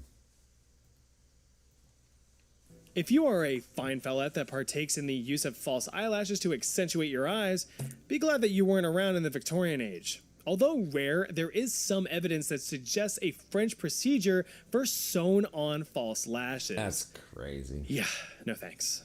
According to an article by French-sounding yet English publisher Henri Leboucher, A specialist, most likely a wig maker or some other cosmetic expert, would pluck a few healthy hairs from your head and with a very fine needle, pierce the eyelid and thread the hair through in various tight loops of varying length, creating a much greater lash density and thus a more robust look. The problem here is that your eyelids have a lot of nerves in them. That's by design to alert you of any immediate threats to your precious eyeballs. Well, it's a bit of a bummer here because you're going to be feeling each and every prick of the needle as it glides through your skin and pulls the hair through. The healing process, though, was rather quick, if you were lucky. Aseptic technique, the general practice of hygienic medical procedures, was still relatively new and not yet widely adopted, save for specialized invasive surgeries. So hopefully the fellow ramming a needle in and out of your eyelids sterilized it to some degree. Otherwise, you're going to be dealing with a nasty infection. Snapping Easter lambs. That's if he's got steady hands. You ever try threading a needle? That shit ain't easy. No. So consistently catching your lids can prove a challenge in itself. Not to mention all while avoiding your very stabbable oculars just a few millimeters away. Now, I have to stress that the only evidence of this procedure comes from 3 articles from the time period, with no documentation as far as formal instruction manuals and medical journals. This suggests that the process was either very rarely performed, or it might be a big fat fib. Hopefully the latter. But we just simply can't ignore the possibility of what some unfortunate fellettes may have endured to make their eyes pop. Yeah, so while editing this, I found out that eyelash transplants are, in fact, practiced in the modern day. Actually, some of them will use your pubic hair because it's naturally curly. Gotta do what you gotta do. Gotta do what you gotta do. Oh, come on. More eye stuff? I'm going all Easter Scott. Fine. Lovely. Thankfully, this one doesn't involve direct damage by ways of Lamb foreign metal objects. This one was just sheer stupidity. Okay, so you know how in like cartoons and such, characters may do that iconic, adorable eye enlarging move that just melts your heart? Well, Victorian women were ahead of the game on that. This is the belladonna plant, more commonly called deadly nightshade. Yeah. It's extremely toxic if ingested and can even mess you up if you so much as touch it. Severe rashes and blisters are common, and if absorbed through the skin, can cause accelerated heartbeat, headaches, hallucinations, and most notably, dilated pupils. That last symptom, though, actually proved advantageous for emerging ophthalmologists who were examining their patients' eyes. Dilated pupils allow physicians to examine your retinas and optic nerves for any signs of damage or disease.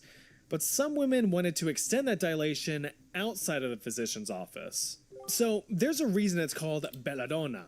In Italian, it means beautiful woman, so called because it was actually very popular amongst Italian noble women throughout the Renaissance, making a comeback a while later during the Victorian age. Simply ignoring all the horrifying side effects, these women only cared about the plant's ability to dilate one's pupils, creating a glassy, alluring gaze that would certainly attract any eligible bachelor with that soulless glare. How could you resist? The star of the drops was atropine, the chemical actually responsible for the dilation.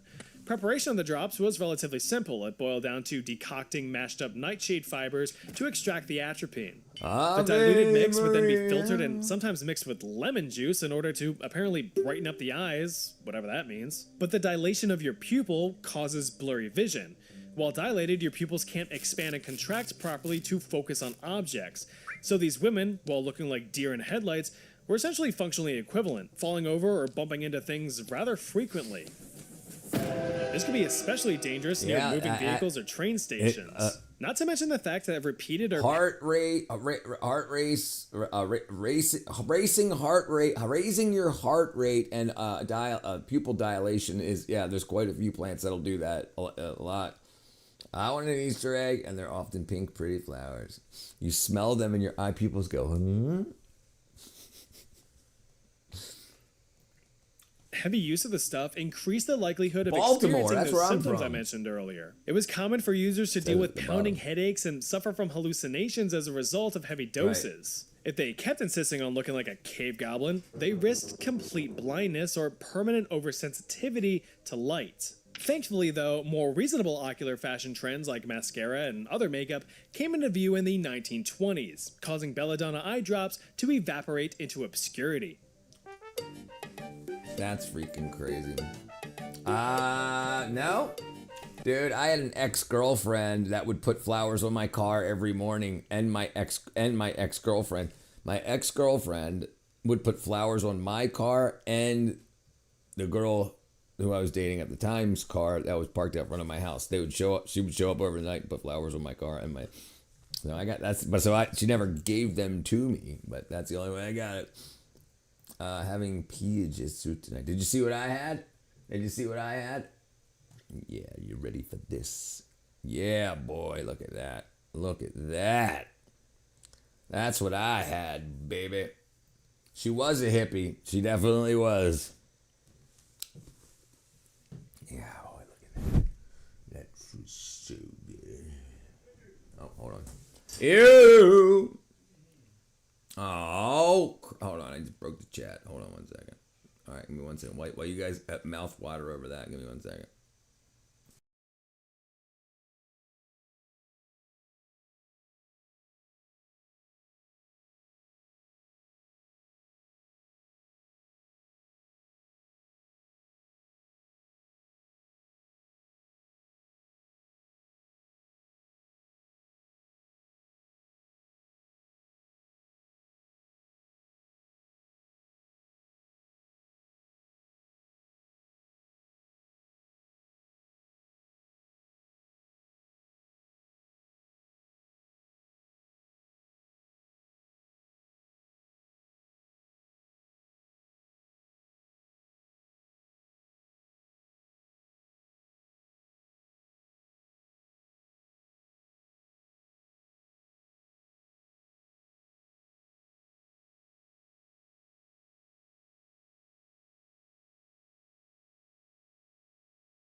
I'm looking for my glasses. They're on my face. Oh, what? Geez, I lost a lot. Jeez, okay. All right, hey, Rich, that's some hearty fare. Yes, sir. That was some hearty fare. All right, what you got, Scott? That's St. Patrick's Day. Meat's not cooked enough. Dude. That's cooked perfect. Perfect. What up, Tony? Oh, well, I need some pillows. Oh, I've got some pillows. I've got two. There's two back there. One gets stuck. One got stuck in the little jamulator. I got. My mattress shifted. Your dinner looks good, Richard, but doesn't beat mine. I dry age a rib. I'm 41 days. Gee, that sounds good, crying fish, brother. No gammon. What up, Ertz? They never ate in Ireland. They never ate it in Ireland. It's American tradition. I love it. Yeah, I love it. I've fed to Irish immigrants, laborers, and 1800s. I love it, though. Oh, chat feels great. Feeling made. Feeling good, my brother. Strongbow. I like fish and I like beef also. Pork. I'm a big fan. Guinness Stout. Bombasted. I can chug Guinness like water. It's one of the only beers I don't get hell bloated off of. Yeah, I used to work with this African baker, and he used to say, Guinness is medicine. Guinness is medicine. When I eat one place, Jameson single malt. Ugh, dude, I can't stand that stuff, dude. I puked so many times off of it.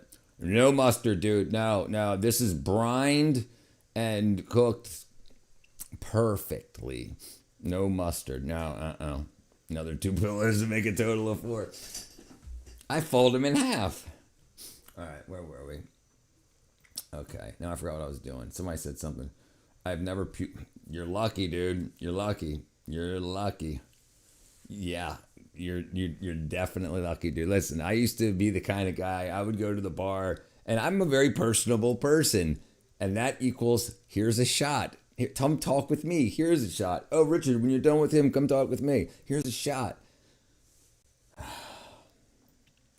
Coleman's mustard. I'm not a fan. Not a fan of mustard. I'll try it. Yeah, I mean, I try lots of mustards. I'm not a fan. I like I don't even add much salt to my food. I like the taste of good food. I think we've been convinced to eat a bunch of flavorless crap and add stuff to it so it tastes good. Like, here, eat all these leaves of nothing, but put some freaking ranch dressing on it. I puked all the other day drinking wine. I get hangovers. Yeah, dude, you got superpower liver or something. Not your Nancy Shees. All right, I just looked at something to look up and I forgot what it was. Or was it? Yeah, I lost it. Okay, let's see. Can't remember what it was. Dang it, I had an idea too. Stronger than shitto. Guinness is medicine. Richard, my friend, Guinness is medicine. I'm like, dude, it's 6 a.m. Whole bottle of Jaeger. Jeez. Yeah, you got problems, dude. You got problems, my friend. Ugh. I mean, I'll drink some Jaeger. Yeah, I drank a lot of Jaeger in my time. Red Bull, what are they called? Jaeger bombs. Like freaking probably dozens and dozens and dozens a week easily. When I puked, I was a bit embarrassed because I had some random girl in my yard, and I realized I don't give a F because I'm a ganja. Oh, well, there you go. Well, that's a completely dude.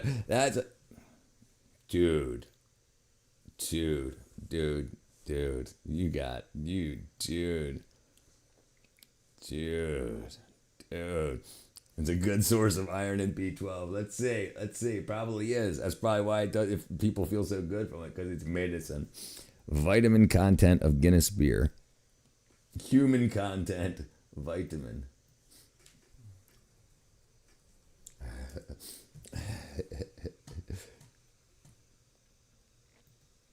B vitamins, particularly folate, iron, and silicon.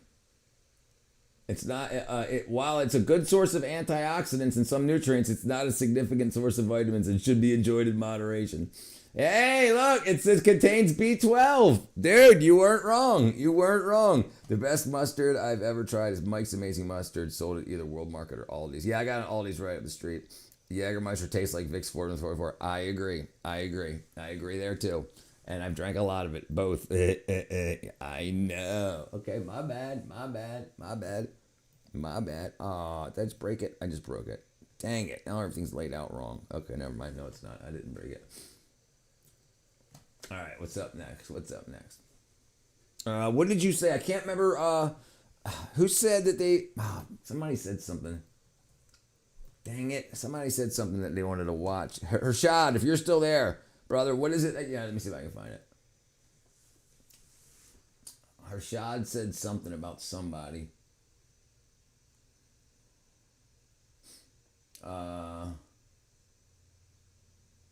Harshad said Olga of Kiev.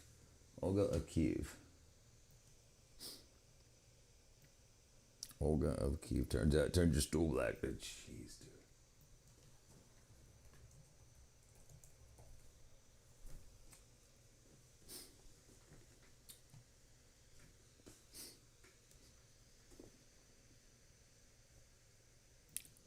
I've been smoking that.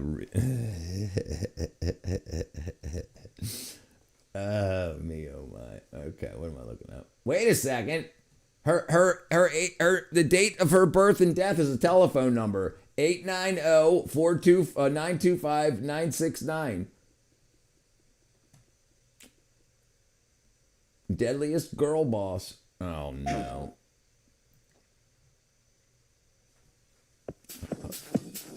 DJ Banger. Let's face it, history is a bit of a sausage fest, filled with stories of conquering kings and adventure-seeking mad lads. But today, we're looking at one woman who girl-bossed her way into the history books. A woman who is the very definition of... Yeah, that's fine, brothers. 8 o'clock's perfect to me. If you used to get cough syrup in the bag, dump it out and refill the bottle with Jaeger in the field. That's freaking... A woman named Olga of Kiev. Freaking Jaeger, I've talked to a lot of alcoholics in my life that talked about doing all kinds of stuff like that, all kinds of stuff, always swapping stuff out, like bringing labeled stuff in. There used to be, you could probably still get them. They're the aluminum surrounds that you can put on a beer can and make it say it says cake instead of Coke, but it's written in the Coke script and stuff like that. Yeah, so it looks like you're drinking a Coke out there. Yeah. Beer can surrounds hiding. Yeah, here you go. Here they are. Okay, these are actual Mountain Pew, Dr. Pewter, Peepee. This actually says Sprite and Coca-Cola. Actually, yeah, absolutely. Certainly, my friend. Airline-sized whiskey bottles, enema cheese. Yep. That's a problem, brother. Stash cans. Liberal tears go. They're called Hide-A-Beer. Hide-A-Beer.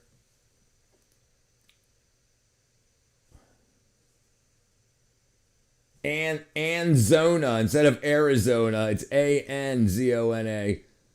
Popsy, Popsi, Star Bank.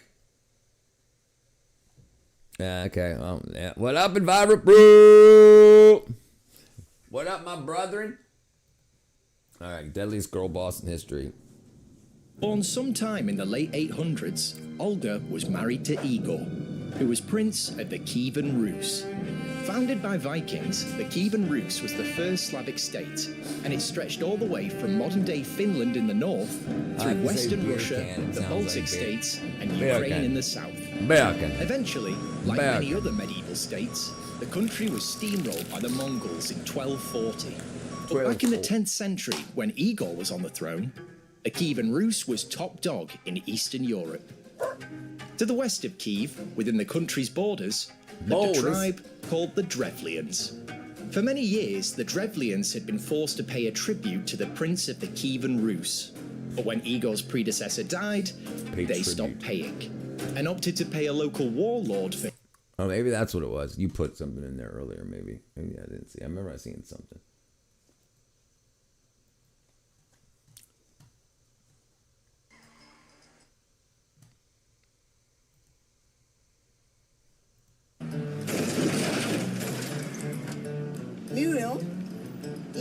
Mavis, do you know that you've just gone through a red light and over a roundabout, and you haven't even slowed down?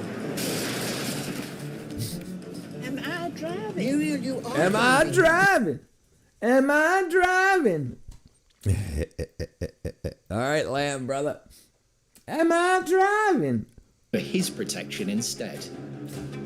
Igor, as you'd expect, was less than thrilled.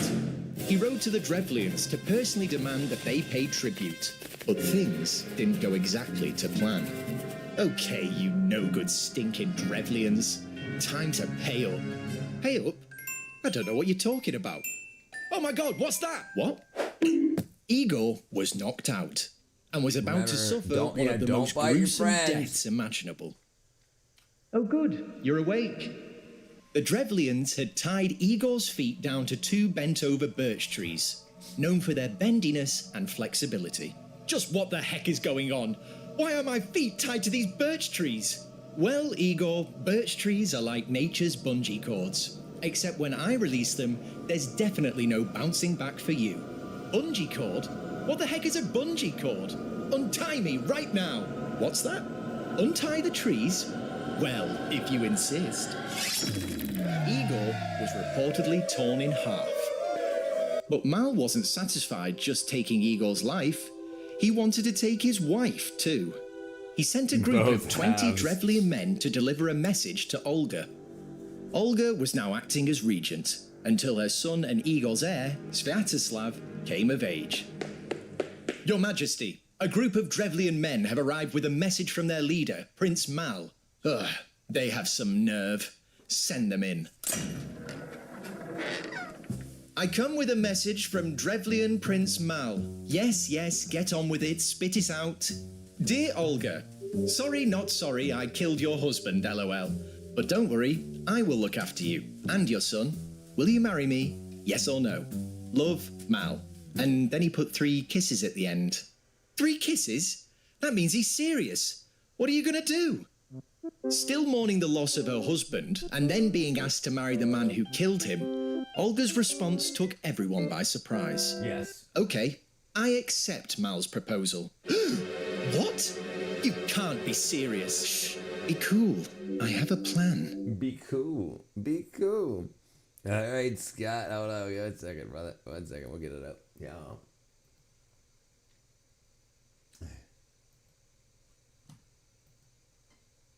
That's what we just watched that one.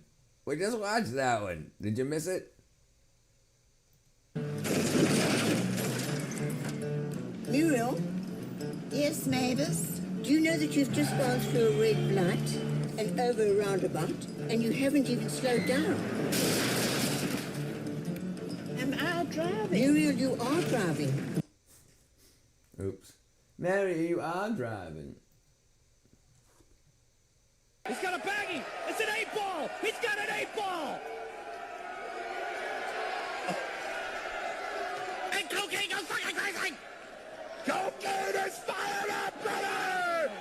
Jesus, dude! Somehow! Jesus.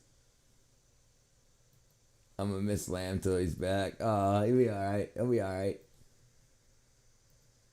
What happened to Muriel? As I was saying, yes, I will marry your Drevlian Prince Mal. But since this is going to be a royal wedding, it needs all the pomp and ceremony that comes with it. She actually said yes. Okay, my future princess, what do you suggest? Go back to your boats and rest for the night. And tomorrow we will throw you a feast to celebrate this new union. A feast? I love feasts. They're like my favourite thing. Oh, I hope there's turkey. Will there be vegan options? That's right. And not only that, I will send down hundreds of my peasants to personally carry you in your boats into town, where you will be met with the hero's welcome you all so very deserve. Carried? In our boats? How exciting! And so, the excited Drevlians, dizzy with the promise of being treated like kings at a feast in their honour, returned to their boats, successful in their mission. As promised, hundreds of Kievan peasants showed up to carry the Drevlians and their boats into town. Hey, did someone order an Uber? Everybody, wake up, they're here. We're actually getting carried in our boats. OMG, so cool. Olga's people carried the Drevlians into town to fanfare and cheering crowds. The Drevlians must have felt like kings.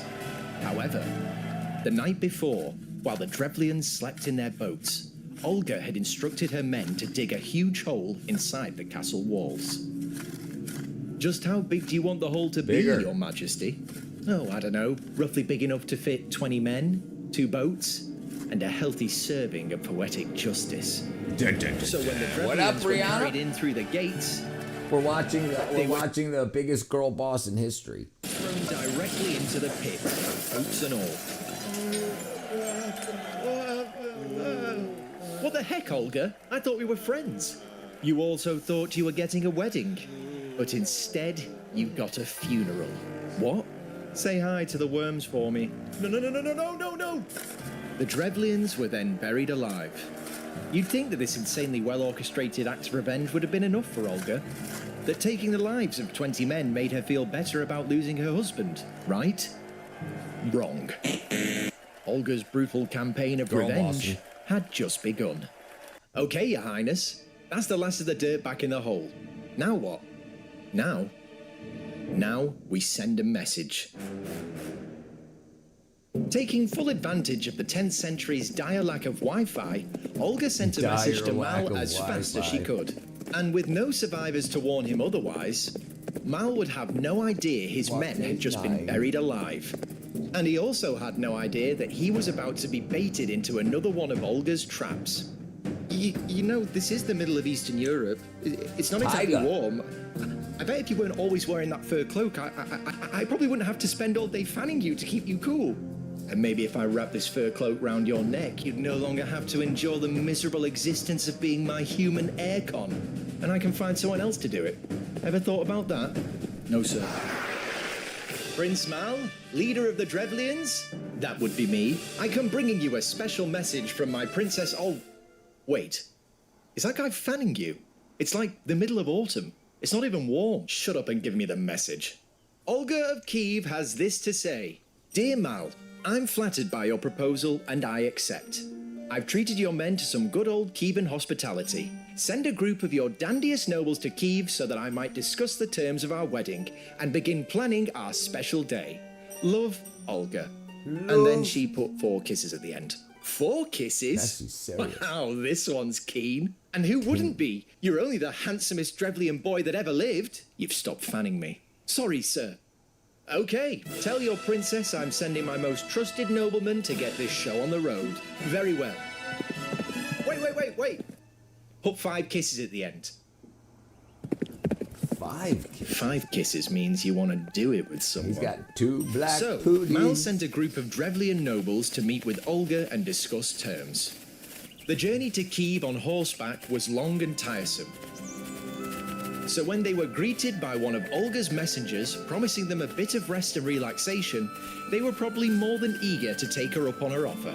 Greetings, weary travelers. You must be tired from your journey. Princess Olga of Kiev has arranged for me to take you to the bathhouse for a nice, relaxing, warm bath, followed by a delicious feast. You had us at bathhouse. As you can probably guess, these poor unfortunate Drevlian noblemen weren't invited. My first cat was a black cat, all black, and he just showed up. And then my second cat is an all white cat, just showed up. I didn't, just showed up. Never left. To the bathhouse. Black cat left. Went to be with Jesus. The other one to relax. This is the life. What? Yeah, I can't believe we ripped this chick's husband in half and now she's treating us like kings. I know, right? It's almost too good to be true. Hey, is it just me or is this water getting hotter? Yeah, it's kind of getting uncomfortable. Does anybody else smell smoke? Oh, shit. While they were inside the bathhouse, Olga had her men bolt the door shut and burn it to the ground. Wow, Olga, we really showed them. What should we do now you're finished with your revenge? Finished? Who said I was finished? Send another message to Mal. What are we saying, boys? Top hat or no top hat? I think you'll look sexy either way, sir. Yeah, so sexy. Sir, we've received another message from Olga. And what does my bride-to-be have to say this time? My dearest Mal, I'm on my way to you with honey, wine, and good times. Oh my God, I love good times. I will bring enough servants to wait on our guests and tend to their every need. But before the wedding, I must first properly mourn my late husband Igor. That's what I'd like to honour him with a feast of his own. Then we can get married the next day. And then she put 6 kisses. 6 kisses? I don't even know what that means, but I bet it's hot. It was the opposite of hot. By now, you can probably guess that her next move would be more revenge. And as we all know, revenge is a dish best served cold. As promised, the Kivans tended to the Drevlians' every need, bringing them food, wine, lots of wine. And as you could probably guess, things were about to get very red wedding. So, I'm intrigued to find out what 6 kisses means. 6 kisses? Oh! That means you're about to die. What? Now, boys! When the Drevlians were all suitably drunk, Olga's waiters turned into assassins in an instant, and reportedly went on to massacre more than 5,000. I got my cat for free too. We went to get him from some family that had a litter of kittens, and the mom was speaking in Spanish, trying to convince your dad to take. Too. I whispered to my husband, I think she thinks you're my dad, honey. Yeah. So when I was a youth, like 20 some, that might have been 30, in my 20s. The cat showed up in my backyard at my parents' house. And then down here in Georgia, this was in Maryland, down here in Georgia at the Walmart, it was just an all white cat with 2 1s on his forehead. And so 11, but spoken like a child, like 8, 9, 10, 11, 12. So 11 is his name. But he doesn't have the Olga, 1s anymore. They grew finally out. Killed the man who ripped her husband in 2, returned to Kiev. Yes, she's Spanish. Surely now, finally, she'd finished enacting her revenge. Right? Right? Wrong again. Olga returned to the Drevlians one last time, but now she came with an army. The Drevlians, still mourning the loss of more than 5,000 of their friends and relatives, couldn't possibly see what was coming next. Olga was about to demand the tribute that Igor had originally tried to collect. Oh my God, not you again. What do you want? Can't you just leave us alone? We're still burying our dead. I'll leave you alone when you pay the tribute my late husband came to you for. You remember? That guy you ripped in half? Oh, yeah. Sorry about that. Look, we're broke right now. Italian. You slaughtered half our people. We're on our knees here. Just give us more time. We'll pay the tribute next time, we promise. Yeah, please don't revenge us to death too. Okay. Okay? You mean we can pay you next time? You can pay me next time. Oh my God, thank you so much. We really... On one condition. Go on. As a symbol of your loyalty, I want every remaining Drevlian to bring me either 3 sparrows or 3 pigeons nesting in the eaves of their houses. I will accept these birds as a symbolic tribute and leave you in peace to work on putting together a proper tribute. Birds, you say? Well, that's not suspicious and doesn't sound like another trap at all. So, the Drevlians, as requested, gathered thousands of birds and offered them to Olga as tribute. Happy to still be alive, the Drevlians loaded the birds onto carts and breathed a sigh of relief as Olga headed home to Kiev. But their relief wouldn't last long, as Olga enacted the final step in her epic revenge Lit them on fire and let them fly back. Halt! I knew and it. Like a bargain basement mother of dragons, Olga then tied burning sulfur to the birds' feet and released them. They fly back to their home. As you probably guess, 2 dogs, a cat, and a bearded dragon. Back home to their nests, and the Drevlian town was burned to the ground. The Drevlians ran for their lives, straight into the hands of Olga and her army. Olga took thousands of Drevlians prisoner and executed the vast majority. And she then released enslaved the the remaining rest. few survivors and said, "Next time you see me, what do I expect you to have? Your tribute. That's right. Olga returned home to Kiev, finally satisfied that she'd avenged Igor's gruesome death. She served as regent until 957, when their son Sviatoslav was old enough to take the throne. Apparently, she turned down many marriage proposals over the years to ensure there would never be any challenge to her son's claim to the throne. Even after Sviatoslav became ruler, she still had an active role in the kingdom. She's credited with the construction of Kiev's first stone building and with implementing Eastern Europe's first recorded legal reforms. She was also one of the first female rulers to adopt Christianity. He's a big boy. Achieving saint status for good measure. Olga died on the 11th of July, 969, and her amazing story lives on more than 1,000 years later. Not surprising, really, when you consider she made Kill Bill look like a Disney film. Here lies Olga of Kiev, the ultimate girl boss. The May you ultimate never girls. meet her They're in a bigger dark than the alley, iguana. Are they or bigger than at a an wedding. iguana? Look up Vlad the Impaler.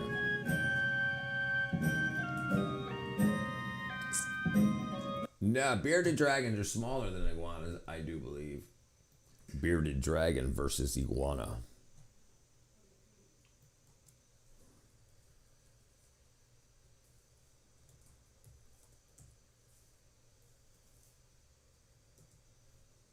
Bearded dragons can be up to 2 feet. Iguanas can get up to 6.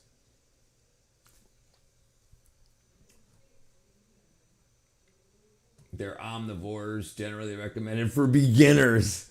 Iguanas are 6 feet herbivores, demanding better suited for experienced keepers.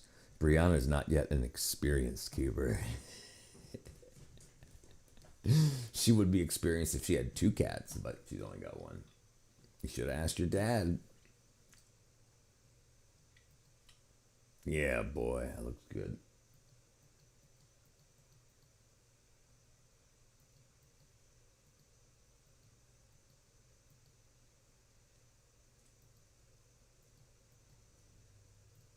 Oh, dang it.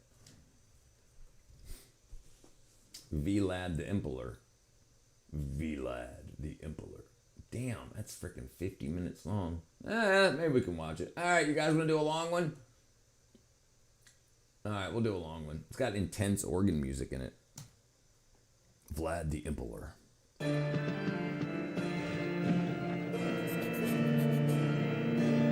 Vlad the Impaler. 1474. I'm the artist's smaller than hands the shake iguana. as he sets up his easel and paints. Across from him sits a man infamous throughout the land. Some call him a hero, the only man willing to defend Eastern Europe from the armies of the Ottoman Sultan, while others say he's a monster, a fiend, who impales men, women, and children on long spikes and feasts beneath their jerking corpses. And according to one story, he dips his bread in the warm iguanas. blood Yeah, that absolutely. splatters his They're blade. big. They're big, big animals. This legend in front of the artist has a face amphibians. that matches the stories. A sharp nose, heavy eyebrows, and bulging green eyes. For over a decade, the man has been a captive here. But soon, he'll be unleashed again. Vlad III, son of the dragon, Dracula. Though before we take a bite out of this legendary tale, we want to thank Nebula for helping to make this episode possible. And If Vlad was alive today, he would definitely have drank Four Loko. history series on Nazi So, tomorrow's Sunday, so I can't get I might be able to find one in the store, but Monday morning. So Monday, when I gotta go out. I have 2 appointments, and I'll go out. I'm gonna grab your gold Four Loko, and I'm gonna grab whatever color, if Katra ever gets back to me, whatever color spray paint she wants, because I only have like brown, black, and like light blue. And I'll do that Monday morning, and then a Monday stream at 3:30, whatever time you guys are both in here. We'll make it happen. over there a full week. You want earlier than chameleons? anywhere Chameleons else are by cool. Clicking the link below. If Vlad was alive today, we all know what he would drink. For no. Today we will be discussing Vlad the Impaler, aka. Oh, word, no pressure. It should take a while. Monday's fine. Yeah, Monday's fine. Vlad, I'm doing a bit. All right. I gotta. Take Monday's the up. bangs out. They kind of hurt anyway. Actually, it's for the best, because as fun as it is to make vampire jokes, the true story of Vlad the Impaler is actually more interesting, revealing, and dare I say bloody, than the literary counterpart that stole his name. Vlad III, later known as the Impaler, is by far the most famous Romanian historical figure. But he's famous in a strange sense. In his homeland, he's a national hero, seen as a champion of independence and resistance against Ottoman expansion. But outside Romania, he's mostly perceived as the psychopath and sadist that inspired Bram Stoker's Dracula. In fact, word of his violent deeds spread even during his lifetime, as printmakers in Germany churned out exaggerated or invented stories about him. In other words, centuries before Stoker's birth, Vlad's story was already intertwined with myth, which makes him difficult to talk about. So just to state this up front, our plan with this series is to first discuss the historical Vlad, and then do a separate episode on the complex legacy of his memory, where yes, we promise we'll... Alright, I don't know if I can watch that. That's kind of too... it's too wackadoodle for me. I gotta find something with better pacing.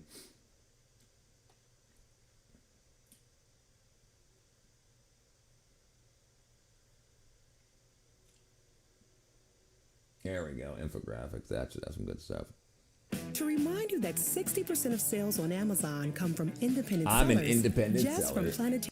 Vlad the Impaler was a 15th century historical ruler with a well-earned reputation for savagery. Even hearing the name conjures up two grisly images: thousands of screaming innocents impaled on giant wooden spikes in the fields of Eastern Europe, and shadowy Transylvanian noblemen drinking blood in decrepit old castles.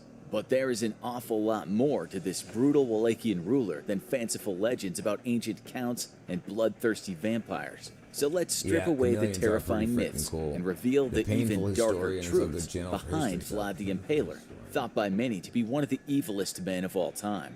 By some accounts, his total number of victims rises as high as 100,000, many of which were killed in unimaginable horrific ways, and overseen personally by Vlad himself. Vlad's forces were never the largest, often coming in at around 24,000 strong. But he compensated for this by building a brutal reputation across all of Eastern Europe as a man who must be feared and respected on pain of death. To be captured by Vlad's forces often meant being tortured to death with extreme prejudice and mounted like a trophy outside his territory to scare off any encroaching enemies. If you were lucky, he'd kill you before the worst of the mutilation began. But few people who fell into the clutches of Vlad the Impaler could count themselves as lucky. This is a man so bloodthirsty that rumors circulated about him literally drinking the blood of his slain enemies, believing it would grant him strength. While doubt has been cast about whether he ever actually dipped his bread in the blood of his impaled victims, it's a testament to his character that stories like these are entirely believable, considering he made the habit of looting, burning, and slaughtering whole cities if their inhabitants dared to defy him. If he ever actually did drink blood, it probably wouldn't even rank among the top 10 of his most awful atrocities, especially considering other acts on this list include running people through on huge wooden spikes, total dismemberment, and in some cases even skinning enemies alive. For a man who practically seemed like a monster in human skin, you're probably wondering how could he rise to power? Well, like many of history's most terrifying rulers, Vlad the Impaler was quite literally born into it.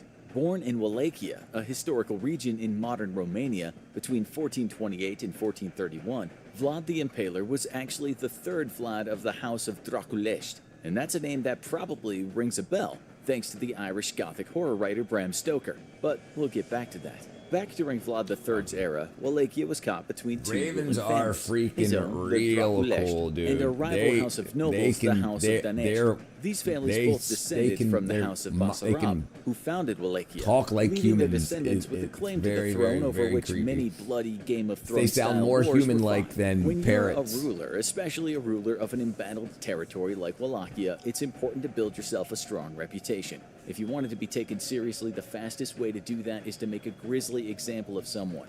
And thankfully for Vlad, he was an expert at making grisly examples, particularly of the Transylvanian Saxons. These Saxons, unlike the British Anglo-Saxons, were German migrants and traders who'd settled in the area after it was conquered by Hungary in the 12th century. Vlad's first point of contention with the Saxons was a religious difference. The Saxons were Catholic, and Vlad, a deeply religious man, was a follower of the Roman Orthodox Church. However, the true impetus behind Vlad's horrific treatment of the Saxons was a question of loyalty. The Hunyadi family, who ran the military wing of Hungary, were at odds with the nation's monarchs. The Transylvanian Saxons were supporters of the Habsburg King of Hungary, whereas Vlad's loyalty lay with the Hunyadis, who helped install him to power.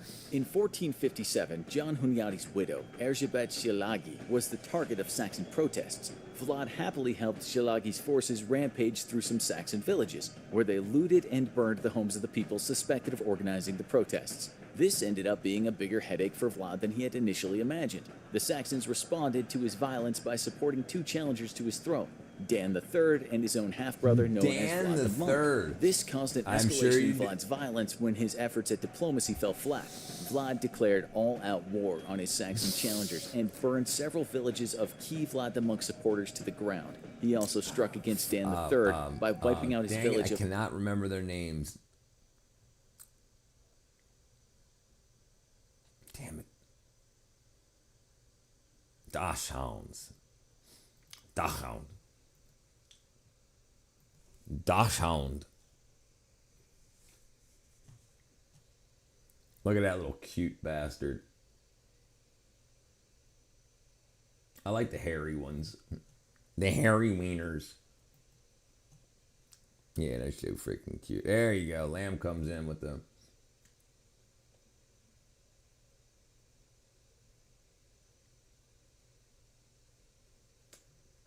Yeah.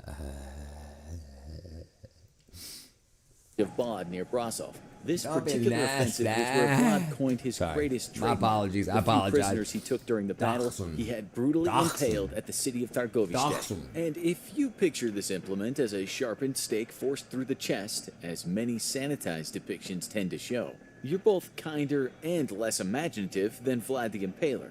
In his method, victims often had a slightly duller spike forced up their anus and left there. Over the following hours, and if you're really unlucky, days, your body weight would force the stake further into your abdomen, at which point it would horrifically displace your internal organs. It's a gruesome way to die, and thus makes an incredibly effective psychological warfare tactic. Yeah, he was sure sending does. a strong message. If you mess with Vlad, your fate up, is on the cat? spike. But that's far from the only There's sadistic method wieners Vlad and employed in losers. dispatching his enemies. He was also rather fond of having his men literally hack their victims to bloody pieces, such as in the Saxon city of Talmesh, and even having people boiled alive in huge cauldrons, as he enjoyed doing to Saxon merchants who didn't follow Yes, you his did. trade rules. Yes, you did. He handed out brutal executions like candy, having 41 students impaled just for being suspected of subversion. Many accounts have it that Vlad enjoyed dining among his field of impaled victims, perhaps as a power move to further his reputation as a terrifying enemy. And this perception worked. Vlad continued to rampage and slaughter through Saxon forces until Dan III was finally in his clutches. In a truly gangster move, Vlad forced Don to dig his own grave while a priest read him his own funeral rites. Don was then decapitated and buried, eliminating yet another threat to Vlad's power. After this, Vlad, having thoroughly subjugated his Saxon enemies, decided to call a truce. A far more formidable enemy was on the horizon, the powerful Ottoman Empire, headed by the late Sultan Murad's ambitious and ruthless son, Sultan Mehmed II. Mehmed sent a detachment of emissaries to Vlad in order to essentially negotiate his surrender, but that wasn't how Vlad Tepes rolled. His confidence bolstered by his new alliances with the remaining Saxons and the forces of Hungary. Vlad literally had the emissaries' skull caps nailed to their skulls to send a message. Mehmed was successfully provoked, and all-out war began. But Vlad organized a series of vicious guerrilla conquests, splitting his enemy into small groups, who'd covertly and ruthlessly attack larger Ottoman strongholds, breaking them apart from within.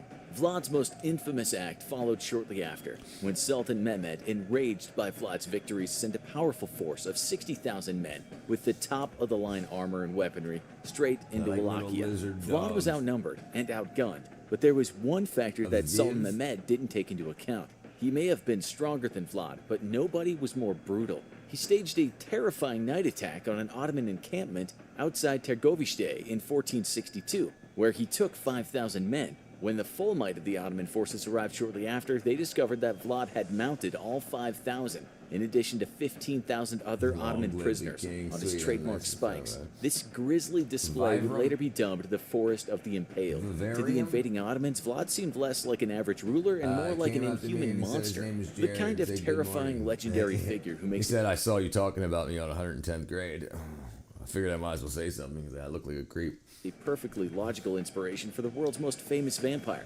Mehmed ordered his forces to retreat the next day. The troops' morale just couldn't survive seeing 20,000 of their countrymen turned into rotting shish kebabs. The Ottomans came to know Vlad as the Impaler King, an iconic nickname that would live on in different forms for centuries to come.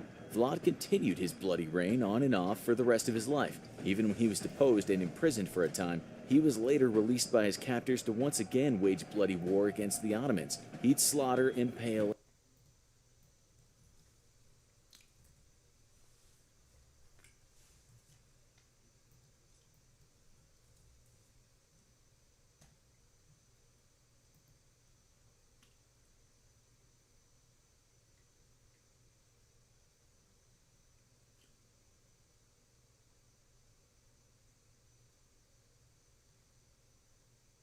a 200-gallon tank biome ecosystem of fauna and flora.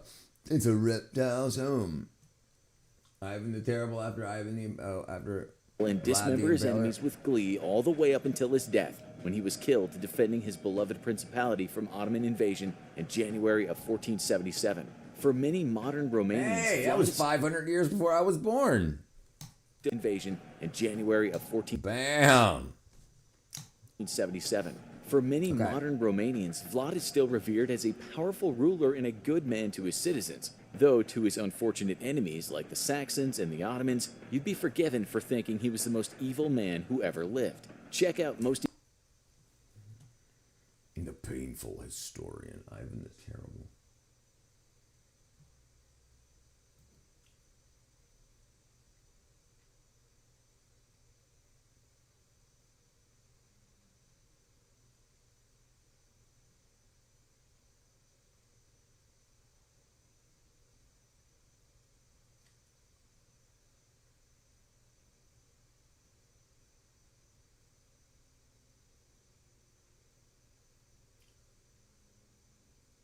How every famous conqueror died.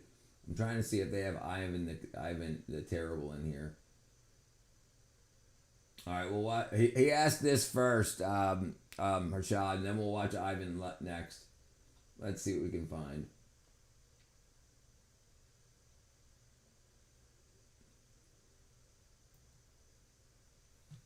This should be cool. Ivan was my great-grandfather. By saddle. Great. On September 9th, King William I Okay, of England rode through the smoldering ruins of Mantes in France. The man who had conquered England 21 years earlier was leading a punitive raid against the French territories that bordered his domain. The town had been set ablaze on his orders, and buildings still burned as he surveyed the destruction from horseback. William was 60 years old by this point, heavy-set and overweight. His body had thickened considerably from decades of feasting and the sedentary life of a monarch. As he guided his horse through a narrow street lined with glowing embers and collapsed timber, the animal suddenly reared. The movement was violent and unexpected. The heavy iron pommel of his saddle was driven upward with tremendous force directly into his stomach. The impact was immediate and severe. William cried out in pain as the blow crushed his internal organs. His attendants rushed to help him down from the horse, but the damage was already done. The king's intestines had been ruptured by the blunt trauma. He was carried to the priory of Saint-Gervais in Rouen, where physicians attempted to treat the injury. There was nothing they could do. For 6 days, William lay in agony as infection spread through his abdominal cavity. The ruptured intestines leaked waste into his body, causing peritonitis. Fever consumed him. The pain was relentless. On September 9th, he finally died, but the horror did not end with his death. At his funeral in Cannes, attendants attempted to place his corpse into a stone sarcophagus that had been prepared years earlier. William's body had swollen dramatically from the infection and decomposition. As the men tried to force the bloated remains into the too small coffin, pressure built against the decaying flesh. Monday, we're going to do it. Monday morning, I'm going to go out and get the Four Loko. And if you ever read your Discord, tell me what color spray paint. I'll go pick it up Monday morning, and then Mondays 3 o'clock, 3:30. We'll do the spray paint. Be fat, and you like history in general. The corpse burst open, the abdomen split apart, releasing a wave of putrid gas and decomposed matter. The stench was so overwhelming that mourners fled the church immediately. Priests abandoned the ceremony. The smell lingered for days, a final indignity for the man who had once been called the Conqueror. Crossbow bolt infection. On April 6th, 1199, Richard I of England stood outside the castle that's my of name. Chabrol in central France. The king, known as the Lionheart, was besieging the Except for fortress the over first a of dispute England, about a or treasure France. What did it supposedly say? found by a local peasant. It was a minor castle, barely worthy of royal attention, but Richard had come personally to oversee its capture. Late in the afternoon, the king decided to inspect the fortifications up close. He approached the castle walls without his chainmail, wearing only light protective gear. It was an act of casual confidence. Richard had fought in the Crusades, commanded armies across Europe, and survived countless battles. A small garrison in a rural French castle posed no real threat in his mind. On the ramparts above, a young man stood with a crossbow. Some accounts called him a boy, others a cook, pressed into defensive duty. He aimed the weapon at the king and released the bolt. It struck Richard in the left shoulder near the neck. The impact knocked him backward, but the wound appeared minor. The bolt had penetrated, but not deeply. Richard returned to his tent and ordered a surgeon to remove it. What followed was butchery disguised as medicine. The surgeon lacked proper tools and skill. He tore at the surrounding flesh, trying to extract the bolt, enlarging the wound significantly. By the time he finally pulled it free, the tissue was mangled and exposed. Within days, the signs of infection appeared. The wound turned red, then purple. Heat radiated from the puncture site. Gangrene began spreading through the damaged tissue, and the smell of rot became unmistakable. Fever overtook the king. His body fought the infection but lost ground steadily. For 11 days, Richard deteriorated. On April 6th, his mother Eleanor of Aquitaine arrived to sit with him. He was conscious until the end, aware that his death was approaching. In his final hours, Richard ordered that the crossbowman be brought before him. He forgave the man and commanded his release. Shortly after, Richard the Lionheart died from an infection caused by a bungled arrow removal in a meaningless siege.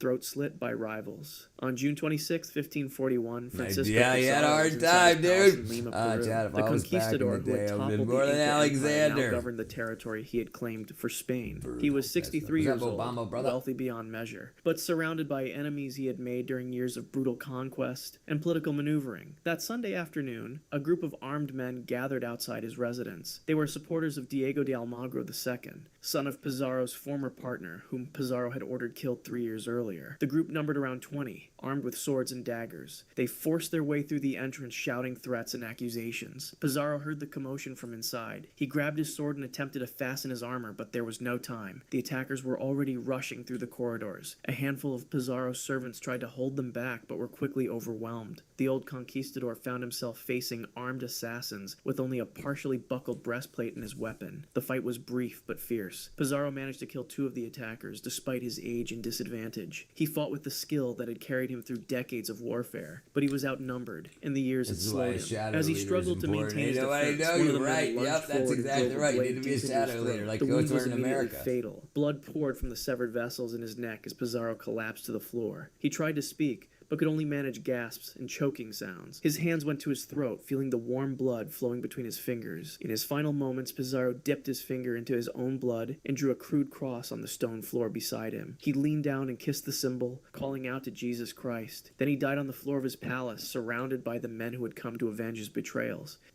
Hacked by Mactan warriors. On April 27th, 1521, Ferdinand Magellan waded through shallow water toward the beach of Mactan Island in the Philippines. Yeah, The Portuguese you're definitely explorer commanded a geeked. force of You're around 60 definitely Spanish geeked. soldiers in full armor. They were launching an Don't worry, amphibious it'll be assault removed against the once you native sober chieftain, up. Lapu-Lapu, who had refused to submit to Spanish authority or convert to Christianity. Magellan believed his European weapons and armor would guarantee victory against what he assumed were primitive fighters. He was wrong. As his men struggled through the knee-deep water in their heavy steel plates, more than 1,000 native warriors gathered on the beach ahead. They carried bamboo spears, scimitars, and bows with poisoned arrows. Nothing like majestical.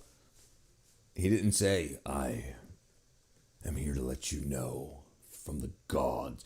Really? I'm gonna sit here and say bird? Y'all really gonna sit here and say birds are real? Nope. Nope. Battle Nope. began. Nope. Pigeons aren't real. Nope. We know exactly what pigeons are made out of. Right there, buddy. We know exactly what's going on.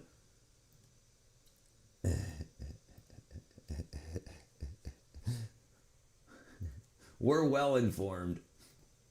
the moment Magellan's forces reached the shore. The natives attacked in waves, using their superior numbers and knowledge of the terrain. Magellan ordered his musketeers to fire, but the weapons proved nearly useless in the damp coastal conditions. Many failed to discharge. The crossbows were too slow to reload under sustained attack. Within minutes, the Spanish formation began to collapse. A poisoned arrow struck Magellan in the right leg, penetrating between the plates of his armor. The toxin worked quickly, weakening his mobility. He ordered his men to retreat slowly while he covered their withdrawal. The natives sensed his injury and focused their assault directly on him. A warrior rushed forward and struck Magellan's helmet with a scimitar. The blow knocked it partially off his head. Before he could adjust it, another strike hit him again, this time dislodging the helmet completely. Magellan was now exposed. A bamboo spear pierced his face, driving through his cheek. Blood poured from the wound. Surrounded and unable to defend himself effectively, Magellan fell to his knees. The warriors closed in with their bladed weapons. They hacked at him repeatedly with scimitars, cutting into his arms, legs, and torso. His men had already fled back to the boats, leaving him alone on the beach. Ferdinand Magellan died there in the surf, his body torn apart by multiple wounds as the tide washed around him.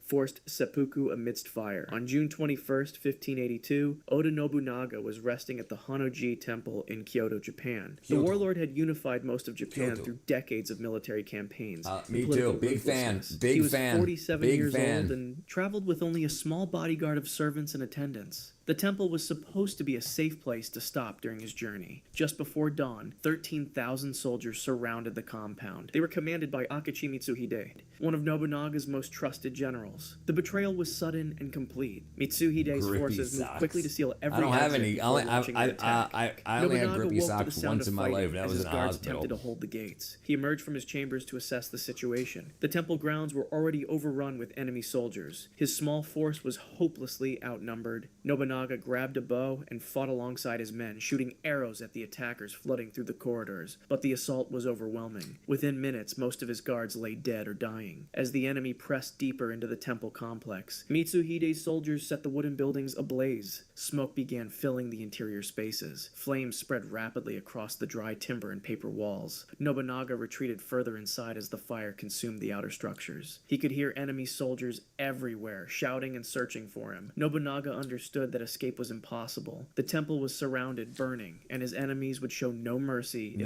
captured him alive. I have He some withdrew to wool. an I'm inner right chamber here. and knelt I've on the got wool floor. right here. Following the samurai code, he chose to end his life on his own terms So rather I than got him face where the I need him. dishonor of capture. He performed seppuku, cutting Yeah, across he's his got him, abdomen with a yeah. blade. The Yeah, ritual disembowelment was swift. As he completed the act, flames engulfed the room around him. The fire consumed his body along with the rest of the temple. When Mitsuhide's men finally entered the smoldering ruins hours later, they found nothing identifiable. Oda Nobunaga's remains were reduced to ash, leaving no body to desecrate or display. Betrayed and decapitated. On September 28th, 48 BC, Pompey the Great stood on the deck of his warship anchored off the coast of Egypt. The Roman general had just lost a civil war against Julius Caesar at the Battle of Pharsalus. His army was destroyed, his political power gone, and he was fleeing for his life. Egypt seemed like his last hope for sanctuary. Pompey was 58 years old and had once been the most powerful man in Rome. He had conquered territories across the Mediterranean and commanded the loyalty of legions. Now he was a desperate refugee seeking protection from the young pharaoh Ptolemy XIII, who was only 15 years old at the time. From the shore, Egyptian officials appeared to welcome him. They sent a small boat rowed by several men, including a Roman officer named Lucius Septimius, who had once served under Pompey. The presence of a former subordinate seemed reassuring. Pompey's wife Cornelia and his advisors watched from the ship as he prepared to go ashore. Pompey climbed down into the small boat. He brought only 2 attendants with him. As the boat moved away from his ship toward the beach, he remained standing, reading a speech he had prepared in Greek to present to the young pharaoh. He was focused on the document, not paying attention to the men around him. When the boat was far enough from his ship that no one could intervene, the Egyptians attacked. Lucius Septimius drew his sword and stabbed Pompey in the back. The blade pierced between his ribs, driving deep into his organs. Pompey gasped and tried to turn, but the other men in the boat immediately joined the assault, stabbing him repeatedly. He did. Pompey fell to What his up, knees in the bottom of the boat. He pulled his toga over his face. How you been, my brother? Gesture of Roman dignity, refusing to let his killers see his expression as he died. Within moments, he was dead from the multiple stab wounds. The assassins then drew a blade across his neck and severed his head completely. They threw his body onto the beach where it lay exposed in the sand, rotting under the Egyptian sun, while they took his head as proof to present to Caesar. molten gold throat punishment. Oh, On damn. December 25th, 1553, Pedro de Valdivia faced his final battle at Tucapel. He did Dark Knight. He did the Joker in Dark Knight. Do you know what no, I never even, that word's never crossed my eyes before. Yeah, get it? Dot your T's and cross your eyes. It's silver grills like ruby canines. What? Silver grills with ruby canines? A bit much? Yeah, probably. Yes. Greetings from across the pond. Under deer stands out. What up, Squirrel Sniper, brother?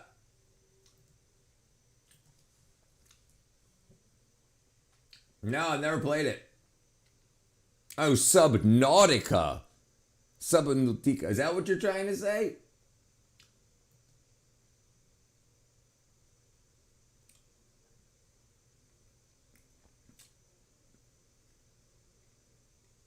I've never played it before. I never played it. It's also a game of Hoboken.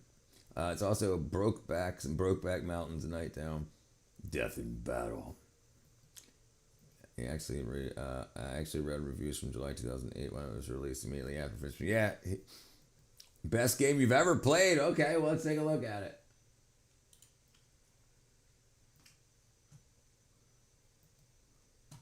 We just got more Subnautica 2 gameplay, and when I say more, I mean more than ever before in a single video.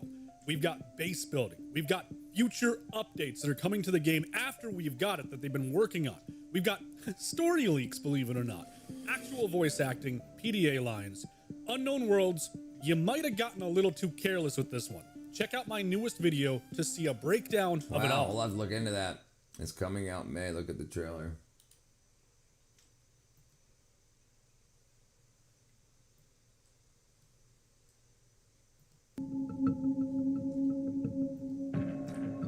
I finished off Walter Russell's work from this afternoon. It's my last post. I completed that periodic table. I've always wanted to build one. Maybe in my retired years. This is ISB Cicada. We are in an uncontrolled descent and breaking up. We made an unscheduled phase gate transit. Position unknown. No one detected a signal and diverted gas giant around an N0 binary. Don't watch it. Okay. We're gonna continue to watch this. Then we'll try to find southern something Chile. The Spanish conquistador governed the territory he had There's a claimed couple for that Spain are hard to get your hands on. He commanded a force of exhausted soldiers who had been fighting continuous rebellions by the native Mapuche people. Leading the Mapuche warriors was Lautaro, a young man who had once served as Valdivia's personal page before escaping and joining the resistance. The ambush was carefully planned. Lautaro had learned Spanish military tactics during his time in captivity and used that knowledge against his former captors. As Valdivia's column marched through the forested terrain near Tucapel, thousands of Mapuche fighters attacked from multiple directions. The Spanish were quickly overwhelmed. Their horses became useless in the dense vegetation, and their formations broke apart under the coordinated assault. Valdivia was pulled from his horse and taken alive. The Mapuche had no intention of killing him quickly. They stripped him of his armor and bound him tightly. For hours, they inflicted a very uncomfortable time on the conquistador, beating him with clubs and fists. His face swelled, bones cracked, but he remained conscious throughout the ordeal. The Mapuche knew Valdivia's obsession with gold. He had spent years forcing indigenous people to extract precious metals from mines, enriching himself while native workers died from exhaustion and mistreatment. The warriors decided his end should reflect his greed. They built a fire and placed gold taken from Spanish camps into a container above the flames. When the metal reached a liquid state, glowing orange and unbearably hot, they forced Valdivia's mouth open. They poured the molten gold down his throat. The superheated liquid burned through his mouth, throat, and esophagus instantly. His internal tissues boiled and melted. He could not scream because the metal sealed his airway. Death came within seconds. There's not going to be very much before hydrogen. That's more. What's up, The ritual Bendy? did not end there. The Mapuche cut open his chest and removed his heart while it was still warm. They consumed portions of it in a ceremony, believing they would absorb his strength and courage for future battles against the Spanish invaders.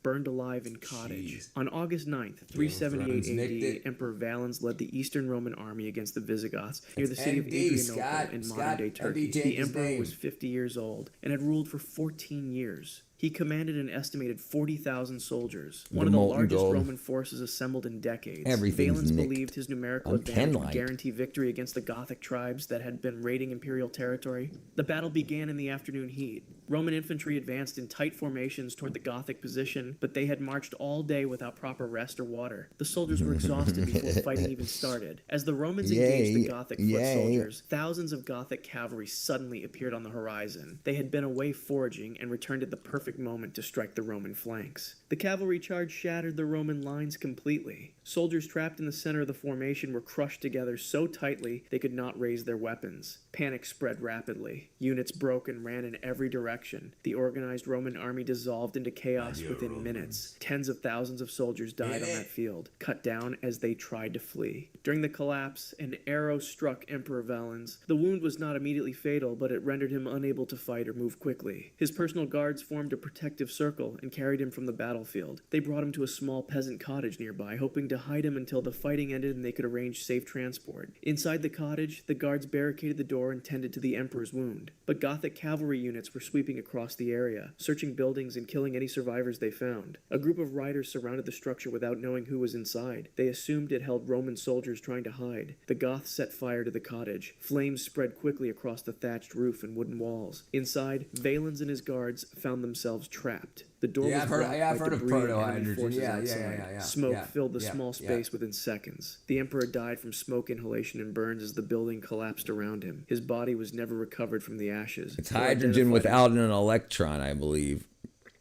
I'm pH neutral. The charred remains. They call me 7. All right. What are we looking at now? Subnautica 2. Subnautica 2. I said Subnautica 2.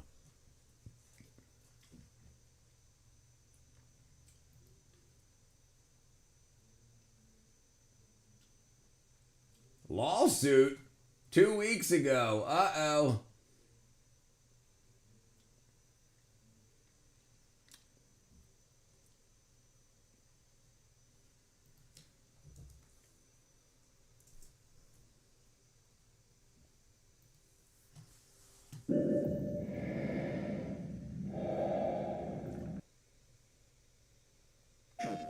Late, you know.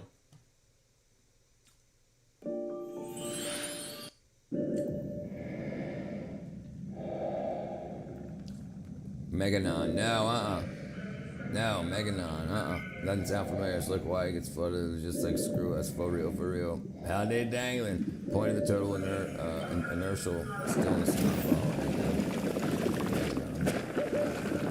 Oh wow.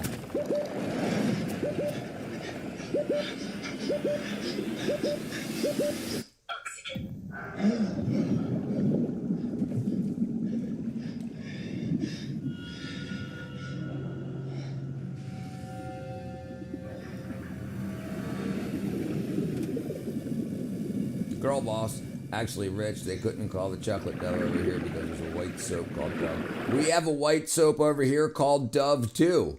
We've got Dove soap. pH neutral.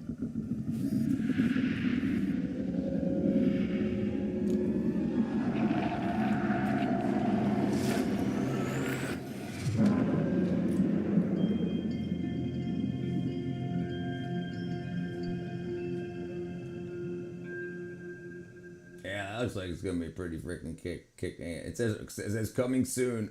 Access 2025. It's 2026 and it's still not out yet.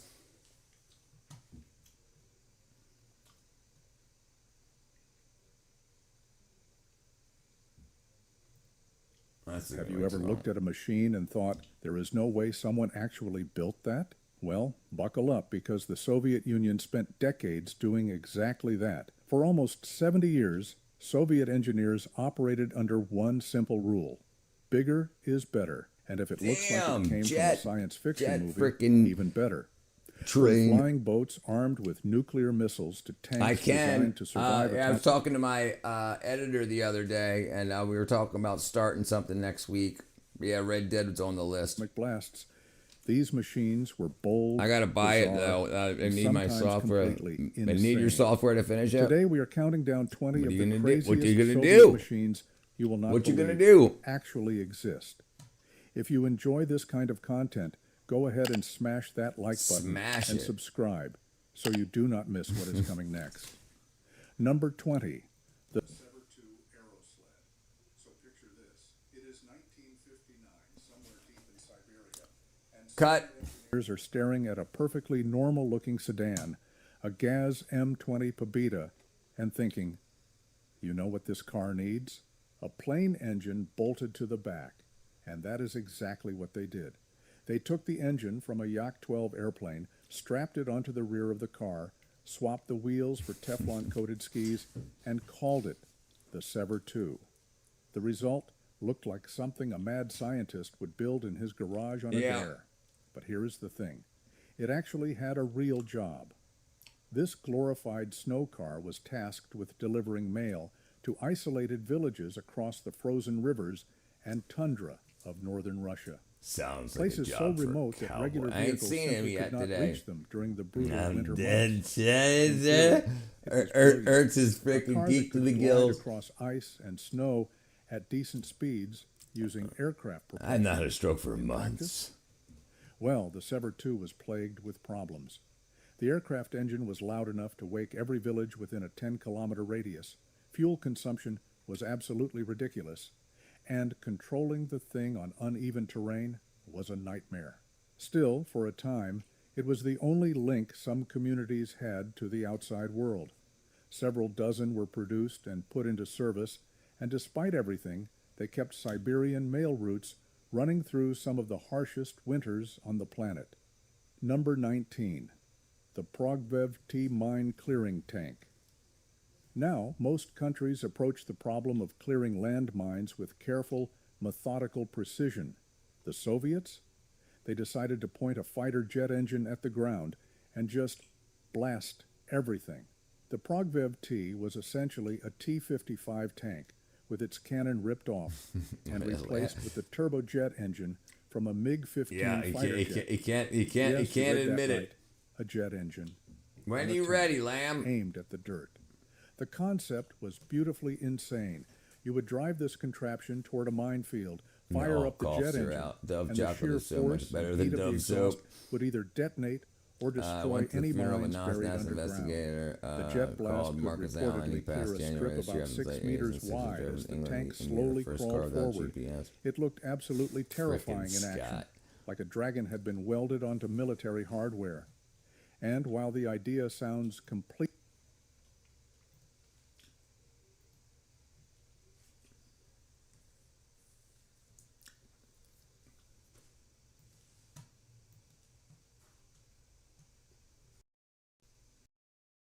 It all when he was 19 years old.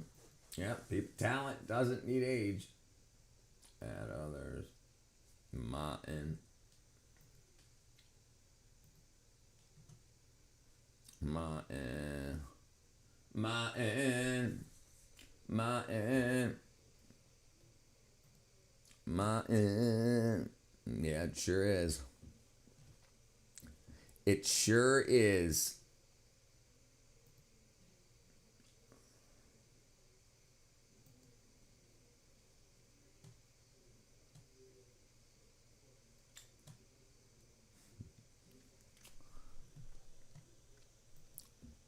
Oh, that was awesome. Choo! Choo! All right. She caught me in the shower. Wasn't me. Coming on a corner. Wasn't me. And I coming on the sofa. Wasn't me.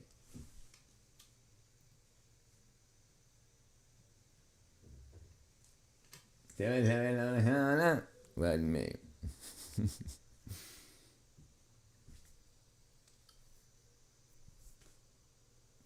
Wasn't me. One of these days, Lamb's gonna show up, baby.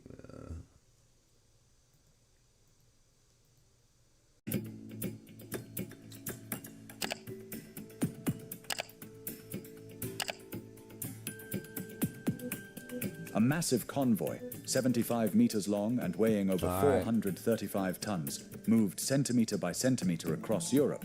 A moment of both suspense and awe at the precision of heavy transport.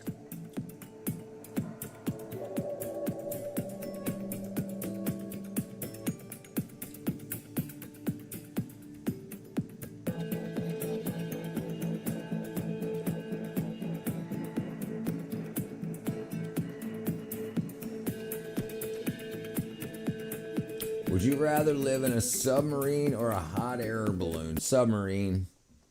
Damn. Now, you know how cold hot air balloons would get up there, boy?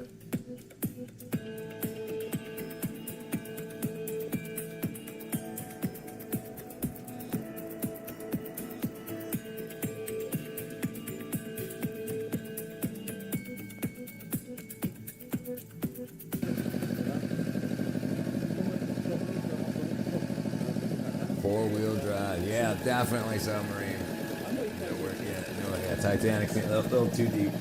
A little too deep.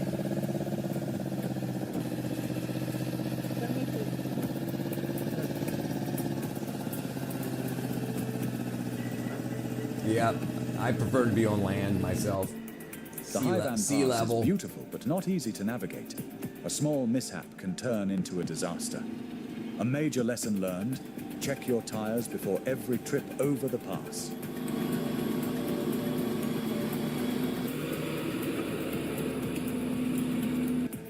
Một chiếc 870. Where's the problem? Yeah, balloons are too unpredictable also.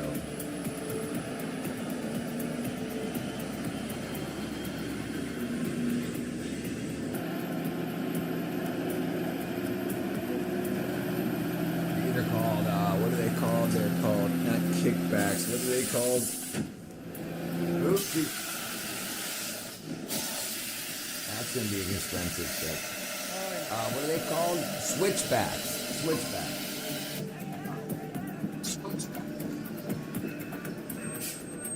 Now he's got to go all the way back down and get a tire fixed. Hello? That's a wrecking ball. Look at the size of that damn thing. Oh, it's a submarine. That's what you were just talking about. So that's the James Cameron thing, There you or go. not? You ask and you shall receive. That's the one that imploded. It went from a submarine to a pea.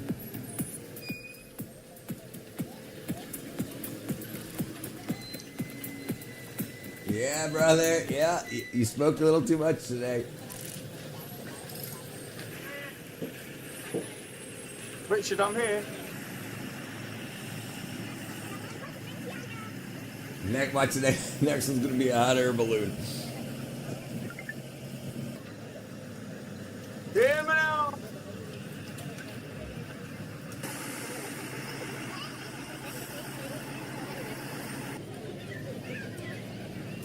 Richard!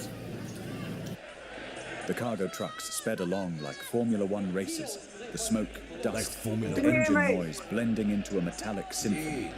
A display of power that would give anyone watching goosebumps. Someone tell Richard that I'm on the line. Pillars. Look at him. Damn. That's last smoke. Oh, is he?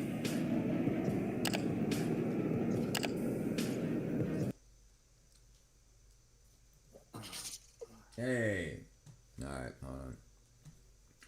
Now I gotta find out why I can't hear him. You there? No. Uh-oh, great. Hold on. Wham. I can't hear you. I can hear you. Why, Palm? Alright, hold on. Something's broken. I could do ASL if you want.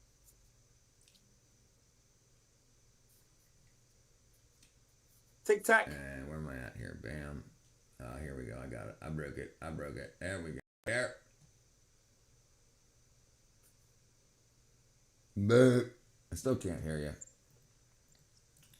No problem. There you are. Everyone else can. I can hear you. Hear me now. All right, let me trim you up a little bit.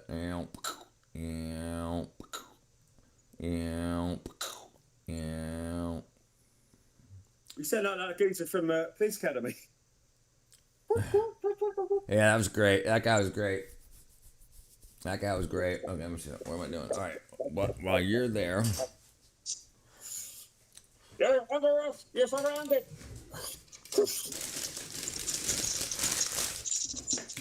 Oh. So do you have your TV as your monitor now? Too bad I can't tell them to use sign language over there. I'm helping them out.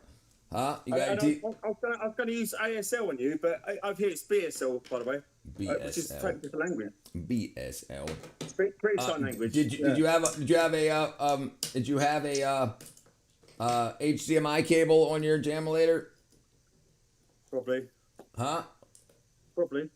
Did you on your computer? Did you have an HDMI cable to plug into your TV? I know I've got one somewhere, but Okay. I mean, right now you're looking at this angle. This is the best angle to be looking at for this house. Looking around at this vista right now, it's not fucking pretty. Sorry for cursing. Sorry. Pretty. I've got unmajestic beaster. It's not good. Pretty good. Yeah, it's all right. It's all right. Welcome, Lamb.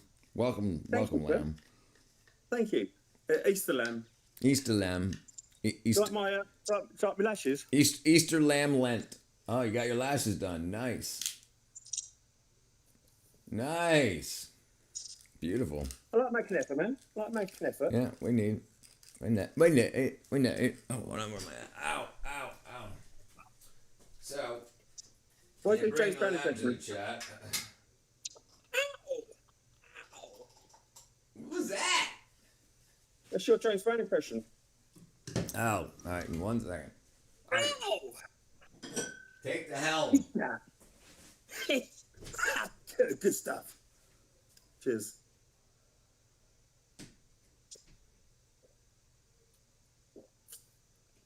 Right. Are you there? Or not? Where's he gone? Has he gone for a shit? Can I see his chickens again, is he? I don't know if anyone can hear me. Can anyone hear me?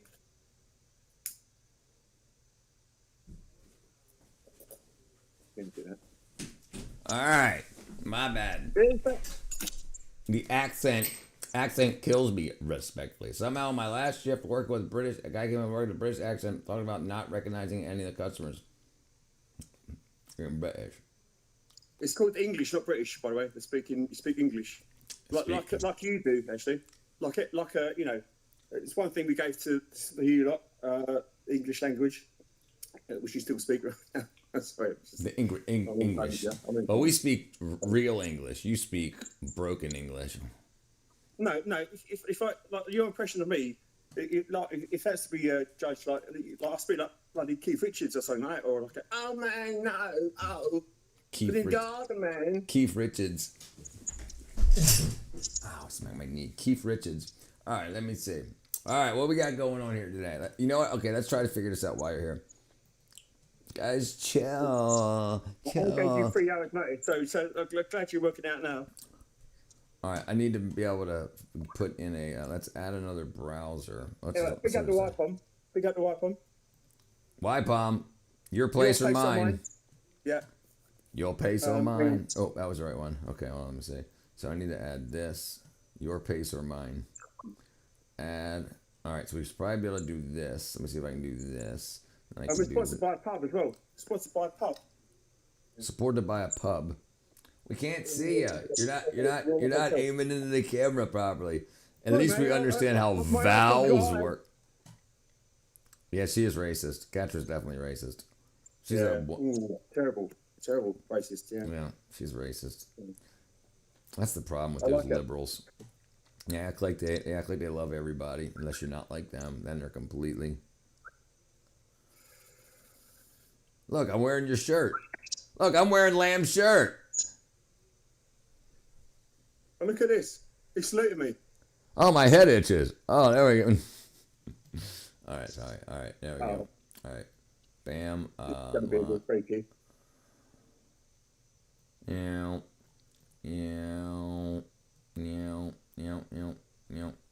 All right, we're gonna do it like this. Okay, then we're gonna add. Let's add this. Let's go. Bam. We're gonna do new window. Okay, we got lamb there. We're gonna add a window. We're gonna add a window. We're gonna add a new window, and we're gonna do this window. We're gonna do that window, and then we're gonna do okay. Okay, and we're gonna take this window down here, and now we're gonna do this window, and then we'll go to YouTube. All right. All right, we'll see what we got going. My bad. I know Catra. Horrible. Brianna, tell her. Be nice. Isn't Catra 4 in Rich in English. Give him your worst. Give him your worst. Catra 4 in French, isn't it, Catra? All right, we're gonna watch one more chat. Oh no, I missed it. No, I don't even know what that is. I go and see. So you really like serial killers, huh? All right. Well, here's something you've. Talk amongst yourselves while Richie sorts this out. You. All right, Alex, all right, go 1 second. Building your app on base 44. All right, Describe it. Hold on. And it's real. One thought. Shut up. All right, sorry. Hold on. Give Inventions me a that second. killed Here, their ready? inventors. There we go. All right. You ever get crammed and jammed in seemingly endless traffic and you just in wanna... the house of it's smoking in the house of lamb. Give me your. You're giving me PTSD with you're gonna add windows. They don't work stairs, and I'm out of here. I'm saying smoking isn't the worst thing that's Not happened that. around this Roll it place. again. You ever get crammed and jammed in seemingly endless traffic and you just wanna... But also... well, that's what this saucy rack of ribs tried to invent. I'm now lovely Easter lamb for the next couple of weeks. He said he brought the cheapest box of cigs. Yeah. And they were 15 pound or 14 pound, 6 pounds. Tornado. What are they? Tornado. Oh, But jeez. look at the lovely bit of artwork there as well. Yeah, that's disgusting. Yeah, that'll stop people from smoking. But There was also, an actually, accident I've on the also got- highway, of course, I've blocked got a traffic mate. up like crazy. I've got talking about Catra, under 12 Catra. There's 4 things in this vape thing, yeah. Yeah, yeah. So there's four flavors. You can Hang on. this isn't interesting, but Love foreign cigs, always have dying babies on them. Right. there's 4 flavors in there, and you can adjust them. Rotate around. All right, cat. Exactly. And in the What goes early round, goes round. 1970s, this In is this Henry case, it's Smolinski. Can you hear that? A certified American aerospace engineer with a small car and a big dream. All right, Partnered in this. business with his business partner and fellow engineer. There we go. Harold Turn that Blake, down a little bit. The two sought to develop a Rolling compact and tonight. affordable flying car to cut down on highway congestion. Oh, yeah, he died. This completely disregards the fact that 33.33% of drivers can't drive for shit, but I guess they thought expanding the margin of To error from air. this simple road to the entire Jesus, fucking they sky came again, was though, a solid Thursday. business plan, but I digress. The It two throws fine fellows off founded their lamb own sound? company, It does for Advanced seasons. Vehicle Engineers. Hold on, let me Together, see they what it began to sounds lay like. the groundwork, spending countless hours conceptualizing their design. Okay, but how are we going to make the plane fly? But after a while, there was an epiphany. I got it. The two engineers would take a small car and a small plane. Say and something, lamb. kinda fuse them together. Wanker. Their invention, dubbed the Mizar, was a makeshift, sloppy, back alley love child of an affordable. Okay, so light he and needs to be rather louder. volatile Ford Pinto, combined with the wings Oh, and it needs to be engine of louder? a Cessna Skymaster. You Just sure slap about them that? bad boys together with a few screws and a couple of prayers, and you've Who's this conceptualized gangster yourself a smoking flying cigs car. at a The vape? basic W rundown of the bands, Mizar that's was for lovely parents to lamb drive lunch. to the nearby No, airport, lamb, don't lock vape, the it's so detachable much wings to their work. It's cars, naked piss off the thing, local air traffic controllers, fly to another get 5 airport vacant near their addictions in desired high destination, school. Dude, detach the horror. wings for storage, and drive off to where they needed to be, theoretically skipping over large portions of traffic. Once the workday was done, There you go. just reverse the process, and you're home safe and sound just in time to dropkick your wife for spilling your spaghetti TV dinner all over the conversation pit. This was the 70s, after Yeah, all. she's out of control. Such a life-changing experience could be yours for the low, low price of $29. And the shoes in the house, shoes in the house. That translates to about $210,000 in today's What- money. what- what- For what- comparison, what's stepping the on us? average cost What's of a that new mean? car in the early 90s. What? Bong rip I straight don't know. tobacco. Jeez, dude. Arts, dude, your lungs and liver is gone, my brother. Lamb, what is going on? Stepping on us, Lamau. Right? Evil. 1970s was about $4,000, so it wasn't exactly as Richard, affordable as Richard, they planned. like, But You see, yeah, you sort of know, you know me, don't you? You know me. I do. You know, I like to. I work hard as well. And, but I like to play hard as well. Yes, you do. Yes, you do. But I do sort of. I put in the shift as well when I need to, and it pays for this lifestyle. If you call it a lifestyle, it's more like a. A death style? Like Ertz. Ertz doesn't have a lifestyle. He has a death style. And I think Lamb's trying to join in on it. Who's got a death style? Ertz. He says he's doing bong rips of straight tobacco, and he drinks like a fifth of freaking Jägermeister. And I like it. It's because like he said, I'm Ertz, and I think he said I like Guinness. So I thought I like you. yeah. Yeah. This is lovely lamb lunch, Georgie. We'll put it to the test. Hi, Georgie. Flying Georgie. car. The design was finalized. This is a debate. We're debating over what's better, America or the UK. I have some tobacco mixed with THC diamonds. Jeez, Ertz. Type was ready for testing. You know what, Professional Richard, pilot you know what? Charles Janine. I'm so confident that the UK is better because, Yeah, waiting. like my lovers, like we always come first. But I'm not even going to argue it because it's pointless. Cause Gotcha. Yeah, you're so confident. There's no need to debate it. Yeah, well, that's right. There's America's bigger. There's more to love. Exactly. Brianna's giving us up. Okay. What do you want to Hey, discuss? UK and America ain't it? Do you want to discuss inventions, science? I smoke biology? catnip when I'm okay. Sorry. You what now? Richard, let's talk about the modern world. Then let's talk about medicine, science. What do you want to go with this one then? UK versus USA. Name something. Discovery of gravity. Newton. Newton. Actually, this one probably wouldn't. You wouldn't actually. I was going to say. I was going to say about Darwin, but that's not your thing, is it? Dude. Evolution. It's not my thing. In a pandemic, I was smoking half pints in 2 weeks. Einstein was American. Half pounds. Jeez. Einstein was American, wasn't he? Einstein was German or Austrian. Hold on. No, Epstein was American. Here we go. Einstein. Albert Einstein. Epstein was American. Albert Einstein was born in German born.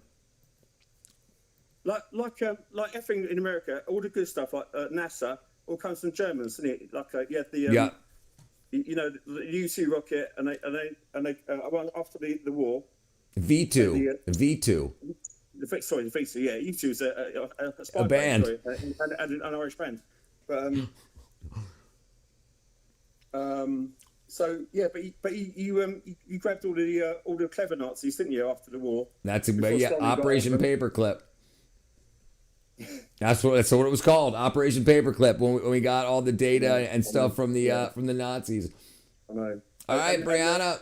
If it wasn't for the Nazis, you wouldn't have bloody Man on the Moon or NASA or anything, would you? Like That's exactly right. Yep. Ballistic missiles, and all that. Stare at the wall and think. What up, I mean, John? you think We got the Lovely Lamb Lunch collab. Lovely Lamb Lunch showing us how to fail first. Scat 6-pack drinking chat. I've got some form for that one. I could fail. I could fail with the best of them. Yeah. Well, I can fail better was than hired you. to take the wheel. Now he No, managed I to feel get the better craft than you, actually. airborne, but only for a few minutes. Yeah, don't Shortly smoke. after takeoff, a portion of the mounting of the wings Don't smoke. suddenly snapped, completely crippling promise Charles's that. turning ability. If you were to Here, don't try to turn the build plane, your own his wings would planes buckle out of under aerodynamical 1970s stresses cars. and send him careening back to Earth in a very foreshadowy type death. Say again? Instead, Charles skillfully and poetically landed the Pinto in a nearby bean field just a few miles from the runway. With a police escort, So he like managed to Elton John? drive the car-plane hybrid back to the Georgia? airport. However, such Reg a Dwight. What's that? She's asking if I like Elton John. Georgie did. He did. He asked you. Yeah, Reg Dwight. I've actually met him actually. He's met in John. I met him in 2002 in Soho in London, down Bean Street, outside a record shop. There you go. What was he doing? Buying records or signing records? No, he was. Or was he just shopping? He was, yeah. He was shopping. He was there with. I don't think it was Bernie he was with because you never really met him. I think he was there with. It just sounds a bit sort of name dropping now, but. Makeup-y. It sounds a little makeup-y. High-profile landing of a prototype aircraft. I don't mean to do that, but pearl-stabbed wood. I've mixed in sort of certain circles. The clowns and sewers and balloons, right? He's talking from damn it, I can't remember the name of the show. All we can do is ad hominem and mock my accent. That's all you can do, is it? Ad hominem. Ad hominem. So this guy tried to put wings on a Pinto. Caught the died. attention of the National Transportation Safety Board.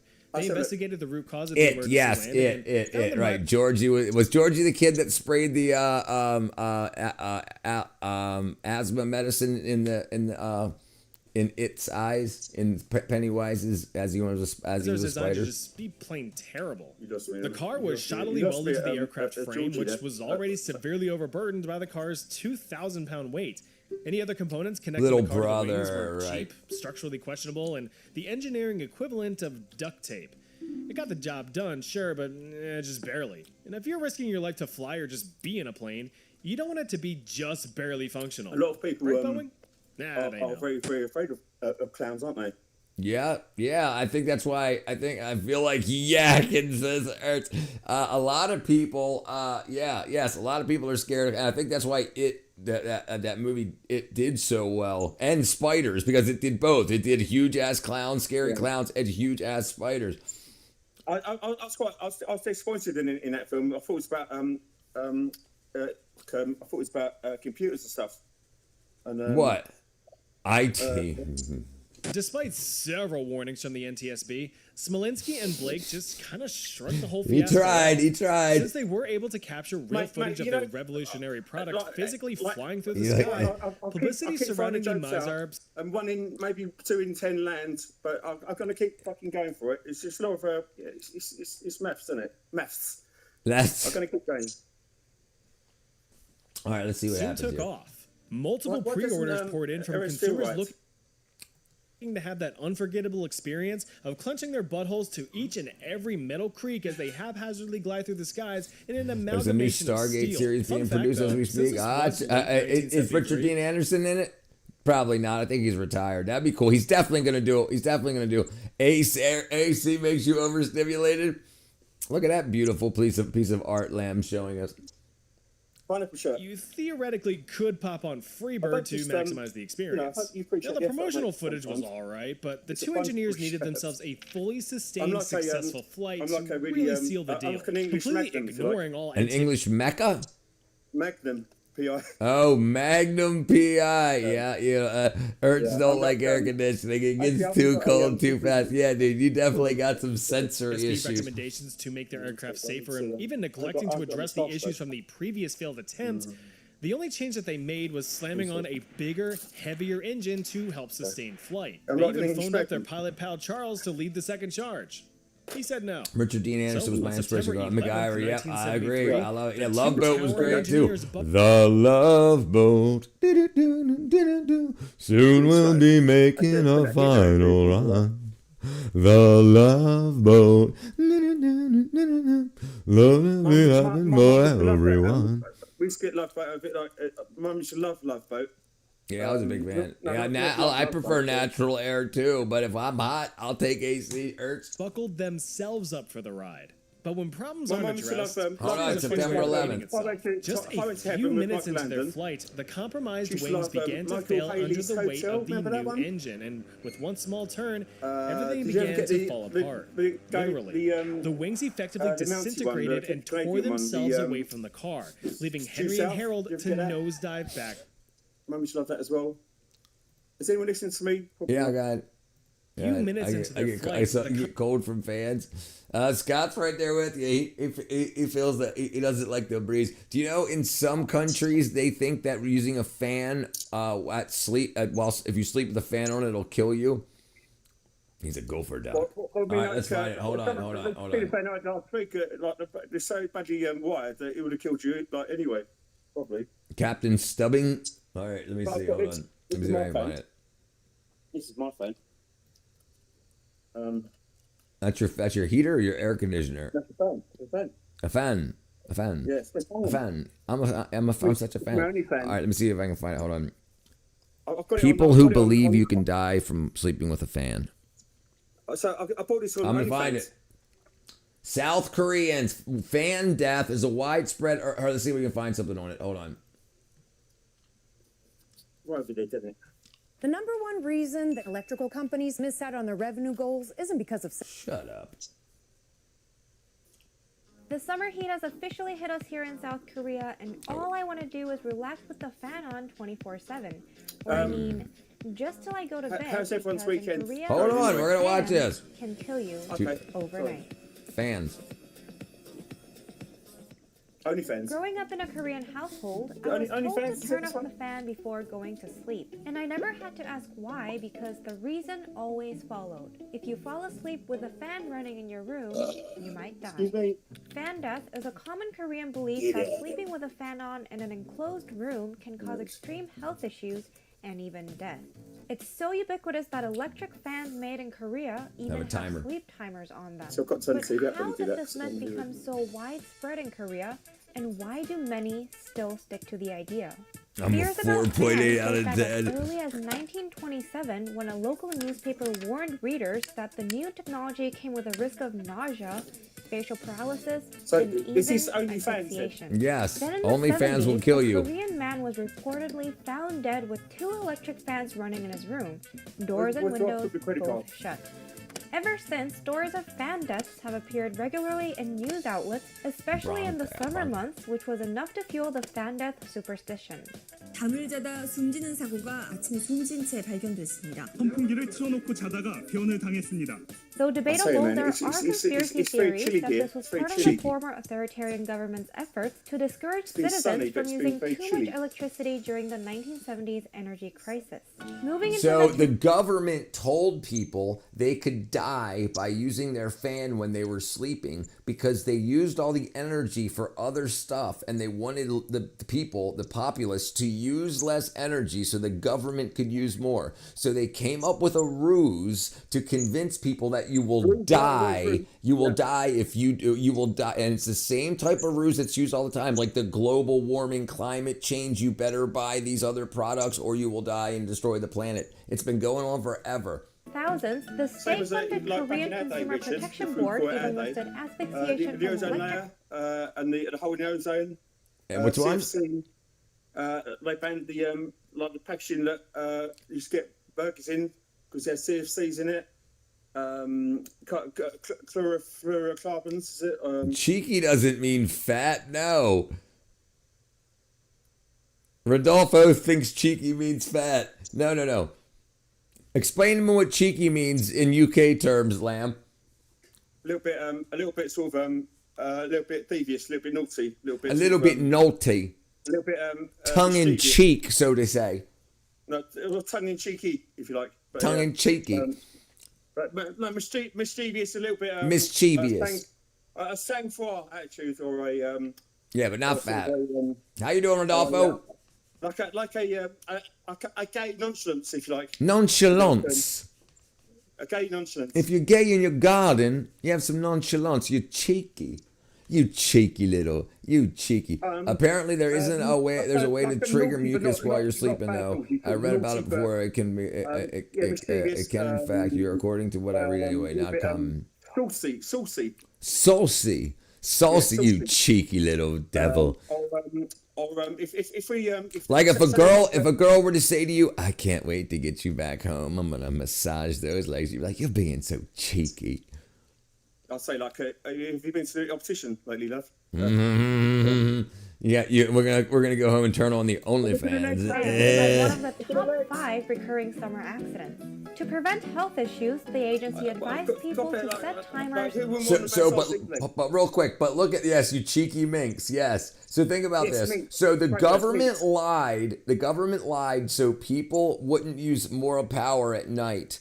And the lie went so far that the manufacturers that make fans in South Korea put a timer on them. So the way that the products are sold for fans now, because of a lie, so people would use less power.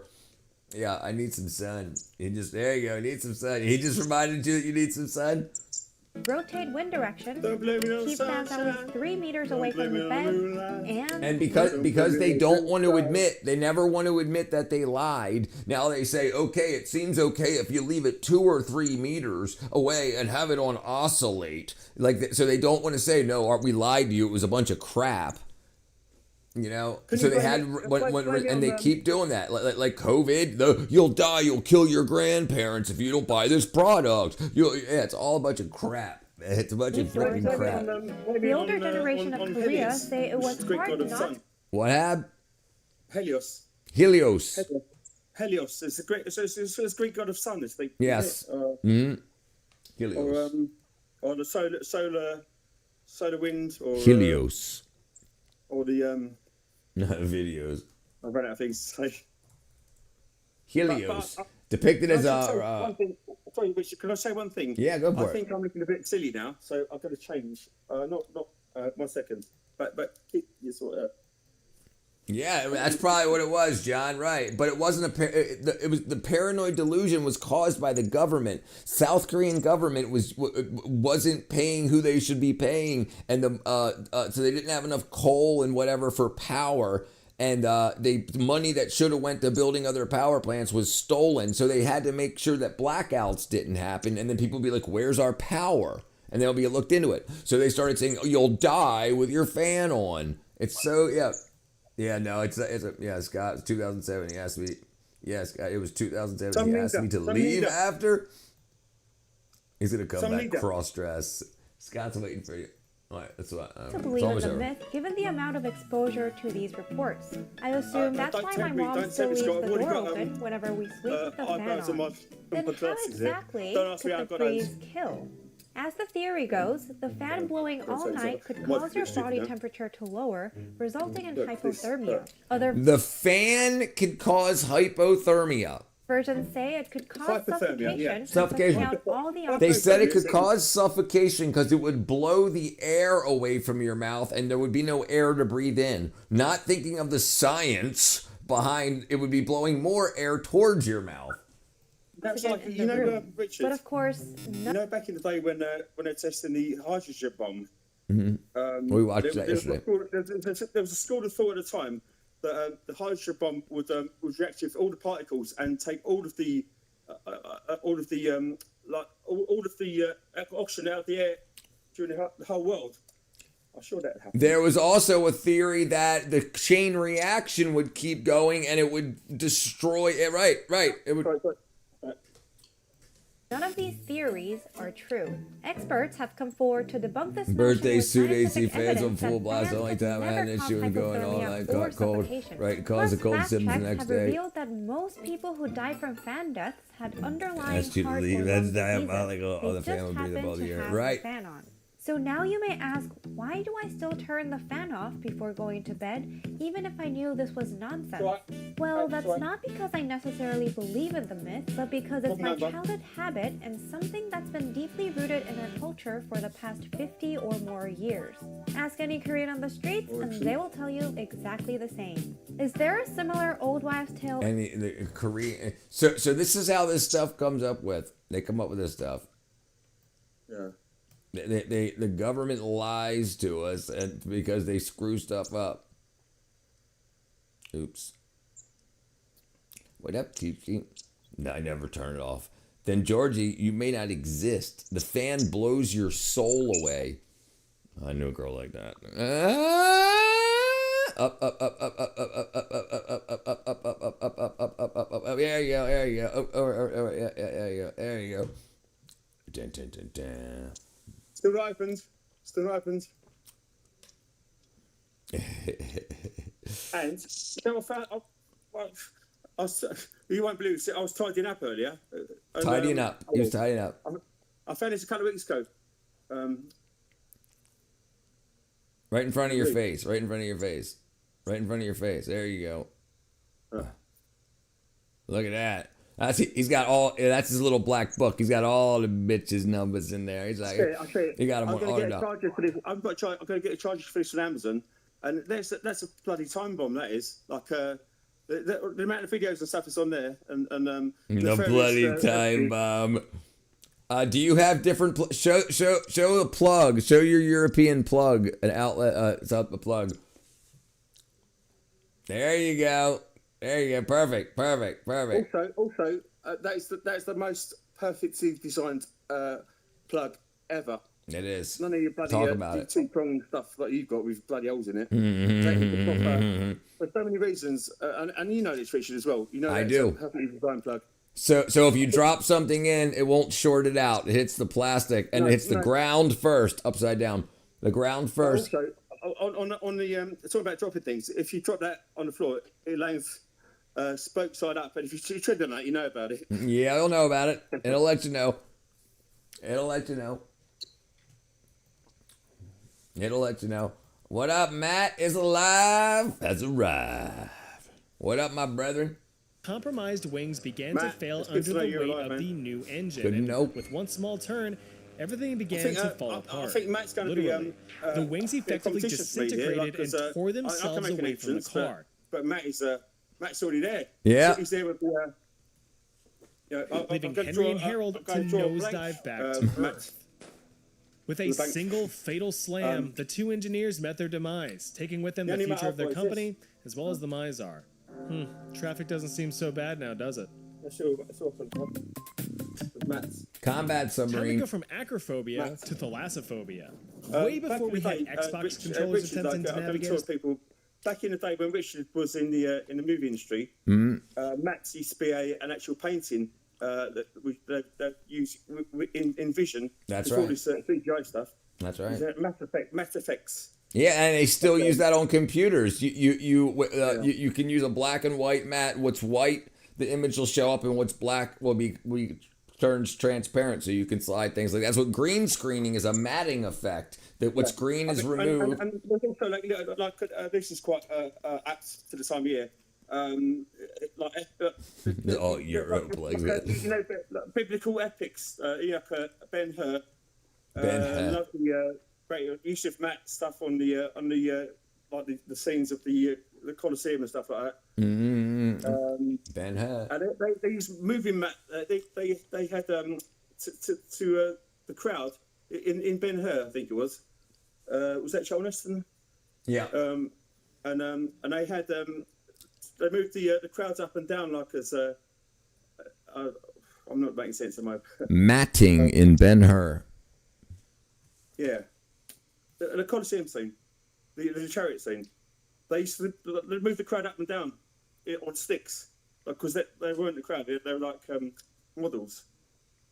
I'm not making sense. Now, according to Martin, Heston and Boyd did all the chariot driving except for 2 stunts, Lizzie. And there was one nearly catastrophic accident. Is there one moment that you remember, Lizzie, that looks pretty dicey? Yes, that would be when Ben-Hur's chariot jumps over another chariot. That was an accident. So Joe had failed to take his dad's instruction to settle his horses before attempting the jump. So he does it at way too high a speed. Yeah, it's really fast. He's launched over the front of the chariot. He got cut on his chin. He got stitches, but according to his dad, he was back in the chariot within half an hour. All Star Wars is pretty much Matt Payne, isn't it? Let's talk about the chariot sequence. Now, according to Martin, Heston and Boyd did all the chariot driving except for 2 stunts, Lizzie. And there. All right, where's the matte part?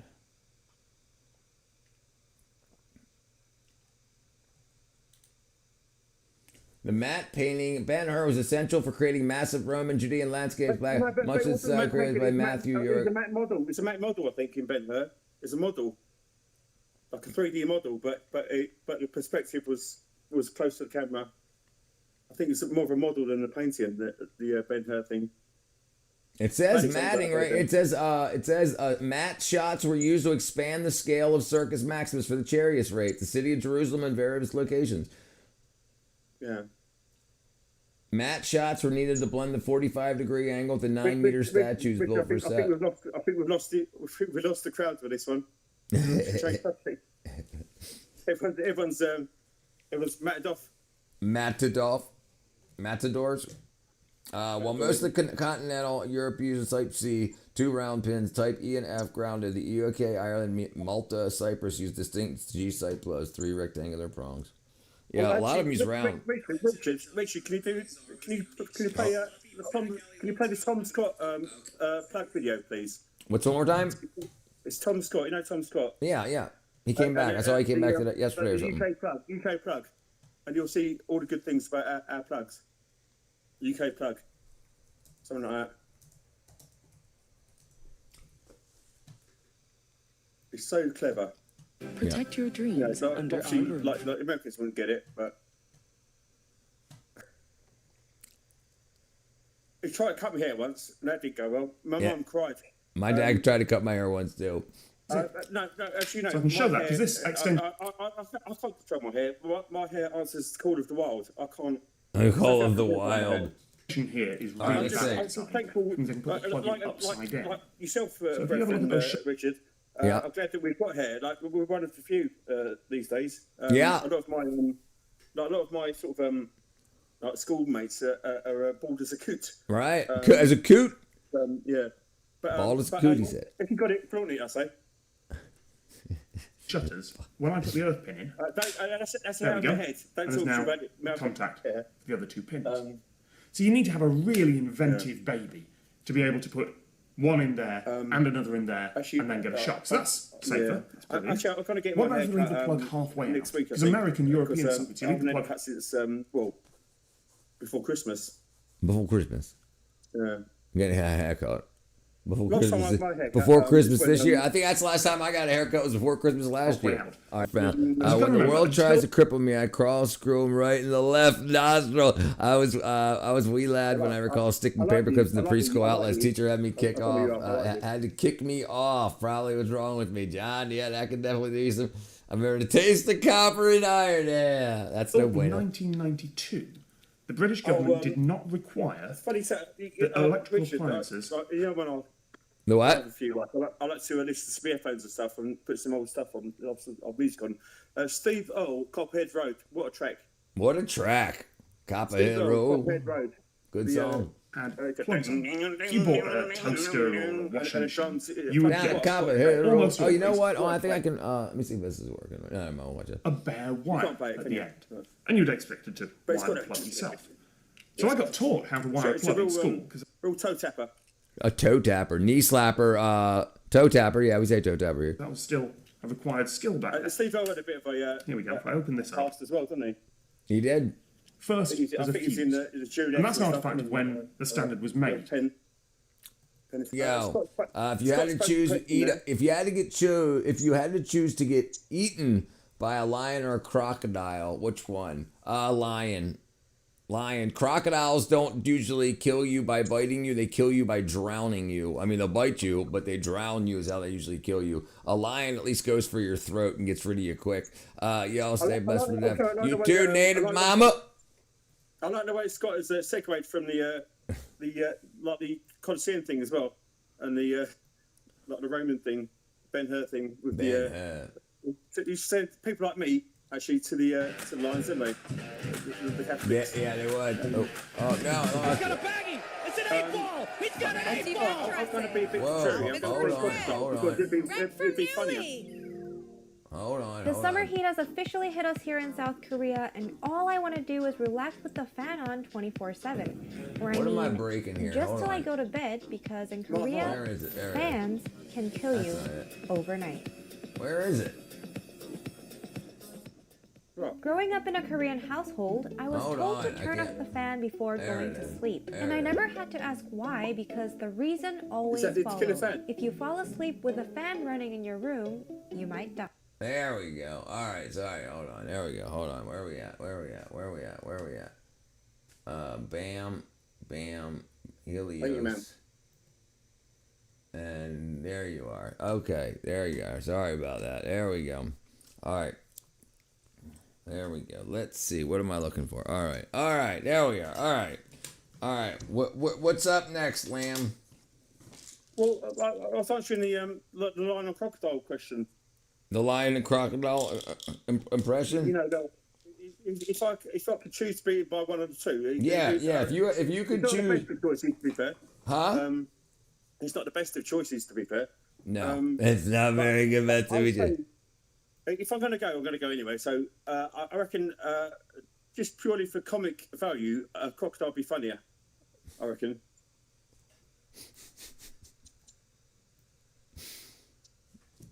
That's me. Yeah. What if there was no way? You mean after they found your body, or that you were gone, or if people were watching you be killed? Well, I mean, there's so many variables there. Right.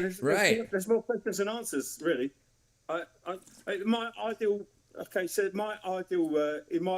scenario, which is ironic considering the subject matter, I'd like to be with a at least be filmed, but if not, it has a bit of an audience, and it'd be like the finale of a really bad stand-up gig, and I say, I've got nothing else, so I got nothing else. Kind of like how the tiger killed Siegfried or Roy, or didn't? I guess it didn't kill him. No, don't be silly. Come on. Don't be like, silly. So it'd be the encore, and it'd be like what? Yes, like the encore, right? Yeah. So I go all right. They go more right. And I come on. I go all right. I'd like to bring on Steve. Steve is a crocodile. Steve the crocodile. He's an alligator. He's a crocodile. But ladies and gentlemen, I have to let you know this will be my last encore of the night. Yeah. Do not expect another one. Yeah. Ertz is back. He had to pack the.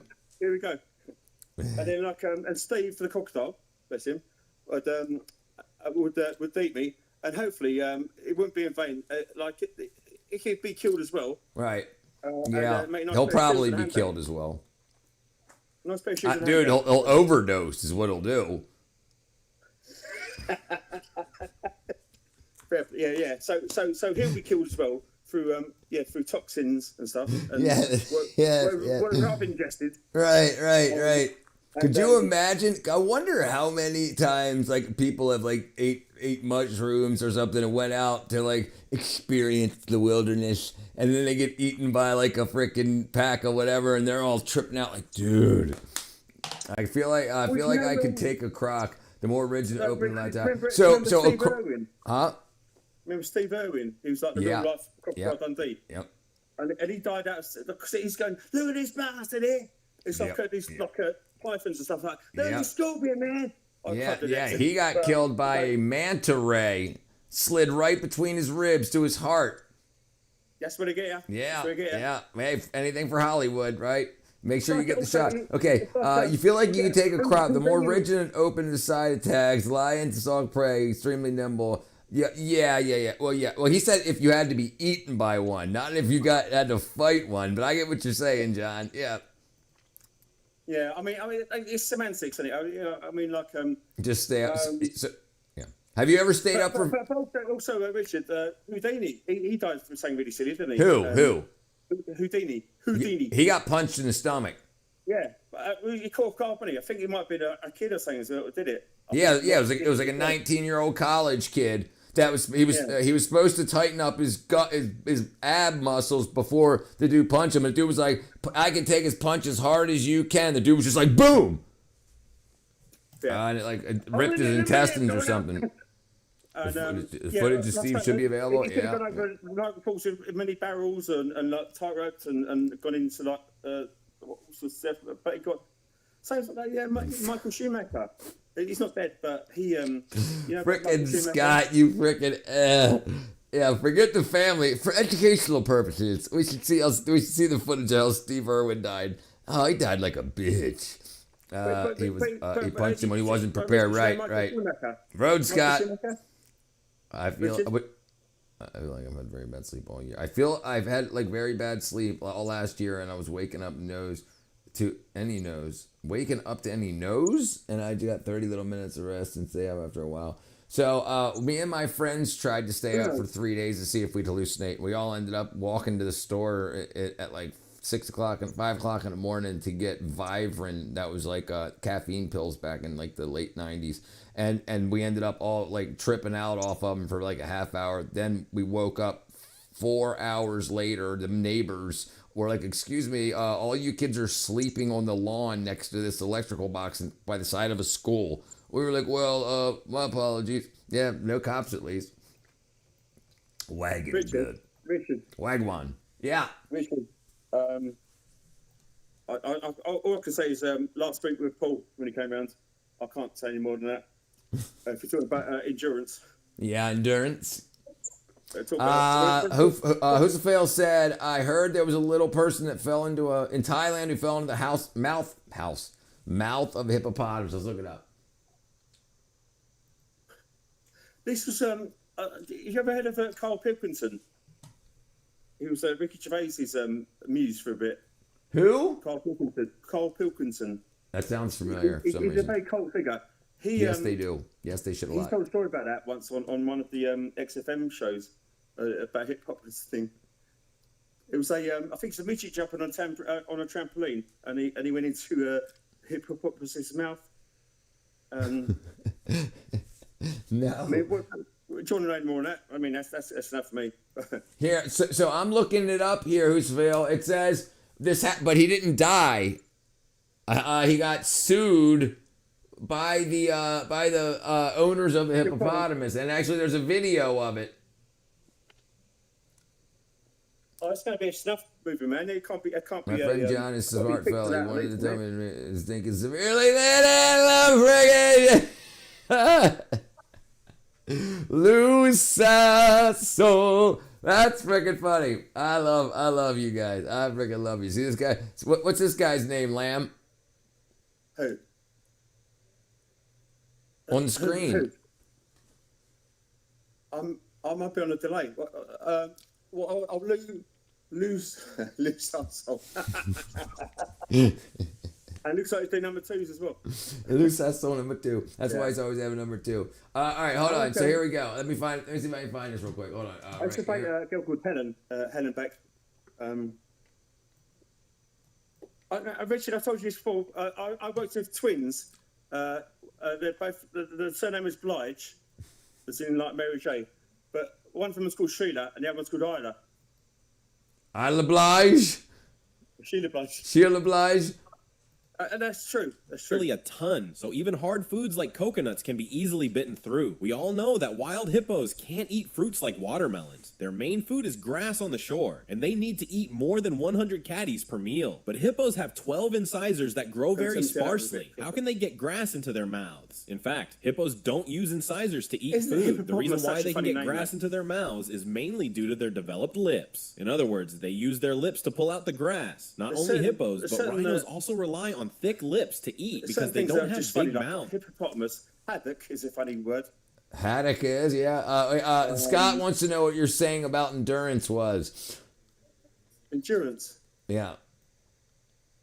I don't know what I was saying. You said somebody was coming over and said something about your endurance. I never caused no trouble with and the fire, make me get fired up, make me feel all right.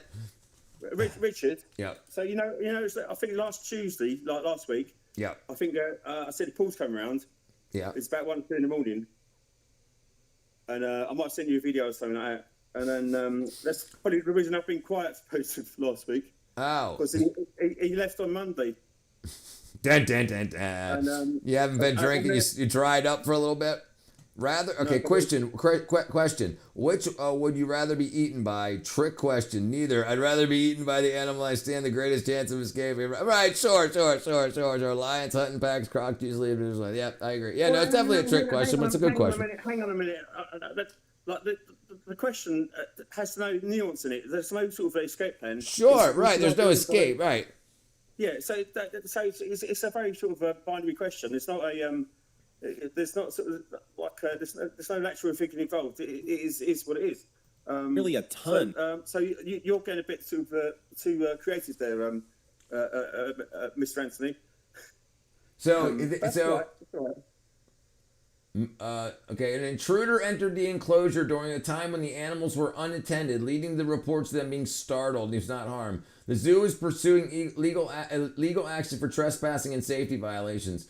So what? Yeah, it says here a man arrested in March 2026, so just a couple of days ago, after trespassing into the enclosure of Mudang, a viral pygmy hippo in Thailand. The man entered the pen while it was unattended by staff. Yeah, he didn't. Yeah, I'm sure. I mean, hippos kill a lot of people. Like they kill the most a year, I think, over lions. How would you? If we're talking about the coal league table, would you say hippo be worse than a rhino? Say it one more time. Would the hippo be worse than a rhino in the killing stakes? A rhino will throw you around and constantly impale you and toss you around and drag your lungs around and stuff like that. A hippo will smash your skull. I believe, and correct me if I'm wrong here. Yeah. I believe rhinos actually herbivores, so they wouldn't actually want to eat you. Right. Hippos are also herbivores, but they'll eat meat while in the protection of their young. Yeah, I wouldn't imagine an argument. I wouldn't want to take chances. I wouldn't be sort of dancing around there saying, "Oh, you're a herbivore, you're me." Right. Hey, stop chewing on my neck. You're an herbivore. My apologies, sir. My apologies, sir. There was there's a poem that I remember from when I was a kid. When I was a kid, I had a book of poetry by Shel Silverstein, the American poet. Shel Silverstein. Shel Silverstein. Yeah. Yeah. And one of his poems was Wagwan. I'm being eaten by a boa constrictor. Yep. Now he's down to my toes. Now he's down to my knees. Oh, you got it. Oh, heck, he's up to my neck. Oh, fiddle, it's up to my middle. Yeah. But I had a problem with that because boa constrictors by design are constrictors. Are constrictors? Yes. Hippos take more humans down than most any animal. Yep. Yeah, would you rather be unalived by a midget with a knife or a normal human with a spoon? I mean, I've been just a kid for the comedy value. A spoon. Yeah, the spoon. I've been spooned to death in my garden. Calves. Whatever the calves. Yeah, the babies. Yeah. I'll go for the spoon just for... Welcome back. I mean, you're not stronger, wouldn't you? I imagine. The M word fast. How creative would you have to be with a spoon? We're talking about a decorative spoon, a wooden spoon. A wooden spoon. Right. Would you a regular sized person with a wooden spoon? I've got a teaspoon from the Royal Jubilee in 1977. That sort of spoon. If you do that, I mean, you don't really see a lot of collective spoons anymore. Well, there you go. Hello, my dear wife. How do hippopotamuses reproduce? That's one of the most asked questions. Yeah. Dominant males mate with multiple females in the water, forcing the female underwater for 30 minutes. 8 months gestation period. Yes, they're extremely dangerous. 500 deaths a year. Highly territorial, aggressive, and weigh 3 tons. Human females can they? 30 minutes, because otherwise it's murder, isn't it? Right. Now you can't do that as humans. I mate with multiple females. Don't they ever roll in the mud? That's a keyboard warrior. Why are you calling my husband a freak? What about walruses? They can also run 19 miles an hour and overturn boats and charge people on land. What's another name for a hippopotamus? A word hippo. If you've got a game of hungry hippos over there. Yeah, a bunch of hungry hippos. Yes, hippos do eat meat, although they're primary herbivores. This is what I think humans are. We're opportunistic. So we would eat meat all the time if it was cheap enough and we could get it. Like if you could get meat all the time, steak all the time, whatever, cooked however you wanted all the time, would you say, hey, give me a freaking salad? No. Because he's jealous of me and has low self-esteem. I was laughing at Kevin. We're just looking at that plate of food you had earlier. That was divine. He doesn't have a pass. You gave him a pass yesterday, Space Cow. Big cabbage. I had cabbage. Oh, my bad. I'm just trying to catch up with everything. That potatoes and cabbage and steak earlier, you guys. Yeah, I did. I got this. I'll show you. I know. I've seen it. I saw you when you went for shit earlier. You left it on the thing. When you went for shit? It's very rare. I mean, like, it's so rare that you lop off the horns and wipe his ass. Yeah, that rare. Dude, that's so rare. It's not rare. Isn't it? No, it's not rare at all. It's braised. It was in the oven all the way through. It's corned beef. It's not steak. So yeah. It's like a brisket. It's a brisket. Yes. So from the hive, isn't it, the brisket? Have you ever had beef tartare? This new Thanksgiving too, huh? Tartare? Yeah. We talked about that yesterday. Not you weren't here. We talked about that yesterday. Yeah. I think it was John. I think John asked about. I think John asked about if I ate rare meat before. We talked about tartare and that's pretty much raw beef, isn't it? So, yeah. You take steak, raw steak, and you chop it like you chop it up. It's like chop steak, and then you mix it with like capers and. Yeah. No, that's not with capers is what's it called? Starts with a C. Carpaccio. No, carpaccio is very thinly sliced, like dry aged. It's all yeah. That's freaking good, boy. Look at that. I put that all in my mouth. Yeah. I think there's like there's equivalents over there to over here. There's one thing that we have here which is called pork scratchings, which I don't think you have over there. Right. We have. I think we have the same thing. We have what's called pork cracklings. You have jerky, which is oh, wait a second. What is scratchings? Pork scratchings. So look at pork scratchings. What is that? It's basically like it's bits of pork, like nothing's gone to waste. It's cracklings. Cracklings. The skins, dried skins, like fried skins. Yeah. Yeah. Okay. I thought you were saying jerky. No. But jerky, you have jerky over there, which is similar, but it's equivalent, but not the same. Right. So we have jerky, which is the meat, and then cracklings, which is the skin that's fried, like super fried skin. Super fat. Basically, like over here, like a big pub snack. You'd have like peanuts. You'd have crisps, as you call it. We call them crisps. You call them chips. Chips. Yeah. And pork scratchings is a popular thing. Well, so you know what? I got the internet right here. You know, you have the like the pork roast, and you have the crackling. Pork skin. scratchings. Yeah. Not fractions. Pork scratchings. And sometimes you have a hair on it as well. Yeah. Oh yeah. Pork. Just pig skin. Yeah. Here, let me find some short video of it here. Which you have, I mean, like, it's probably over there, like, jerky's popular over there, isn't it? You know, it's a very sort of, Yeah, we got a lot of jerky companies.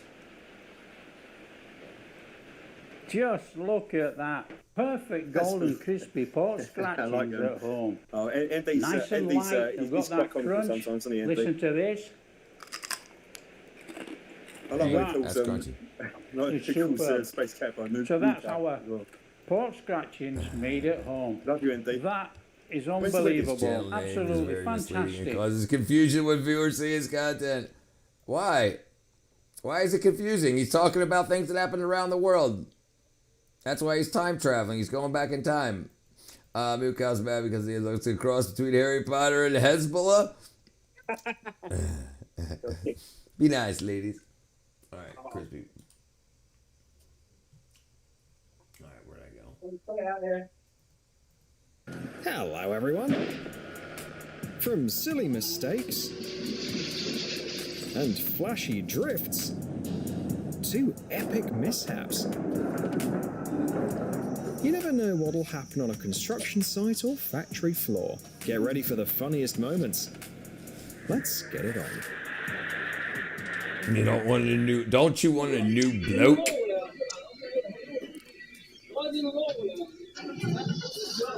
Can you hear my TV? Yeah. I'm available. I thought you were in a relationship, Scott. What happened? How many cold ones have you had thus far? 3 and 4 warm ones. Tire, right in the tire, right in the tire.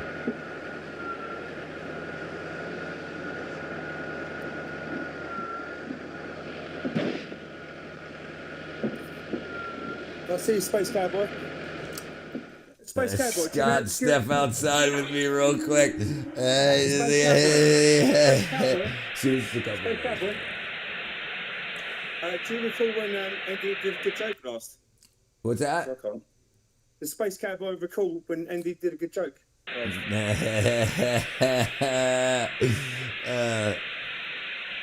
I told you Wawa doesn't check Discord. I messaged her 3 days ago and she hasn't answered. What place should go for? Yeah, she doesn't answer. Oh yeah, where's Robbie?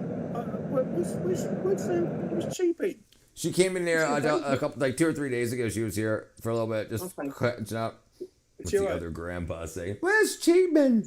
That's what he said. I didn't say that, Ken, did I? Where's Cheapy? Uy, estoy.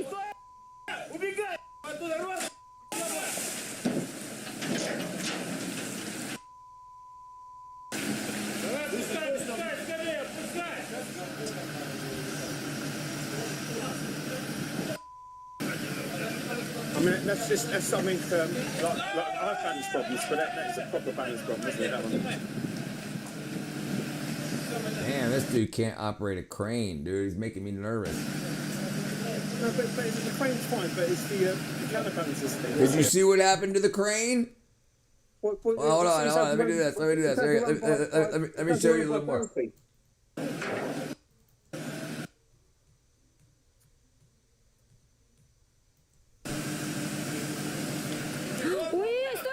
It just didn't have enough counterbalance, did it? No, he didn't have enough counterbalance at all. The bird wrecked my place. The bird wrecked my place. I wrecked her and had to tell her to hit the road. Damn. Damn. Yeah, dude. Yeah. Was he a redhead, Scott? Space Cowboy. Touche. He loves the Ukraine. You spelled cocaine wrong. You spelled cocaine wrong. I do like that song, Crimea River. Crimea River. Crimea River. Yeah, that's even worse sometimes, dude. Crimea River. Now he's about to rip the tip off the boat.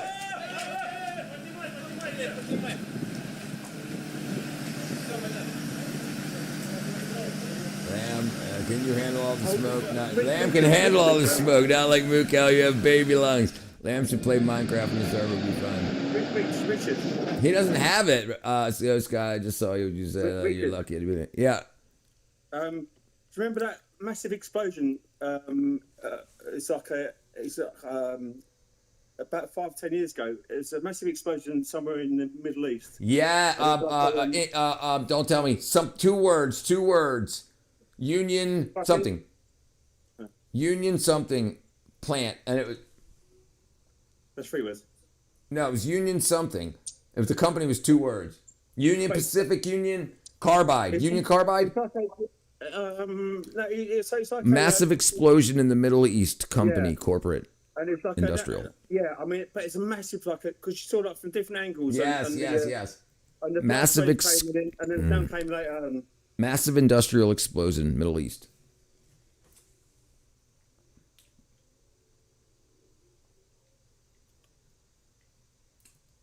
I think there's a compilation one where you get different angles. Such a was it to do with Beirut fertilizer or something? Yeah, it's it. Yeah. Let me try and find it. Yeah, I mean, I can find it. I just want to find when it's not the news.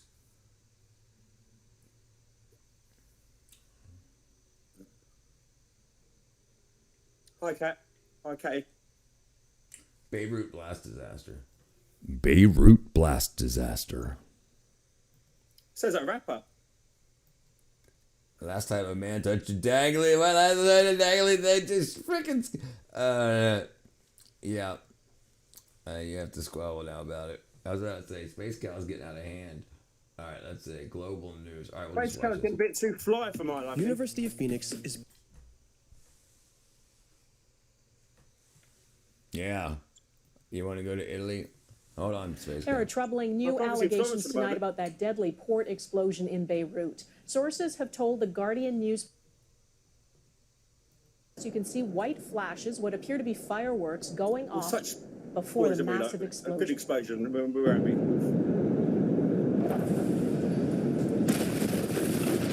A former port worker told the Guardian newspaper he warned for years it was a disaster waiting to happen and says nothing was done.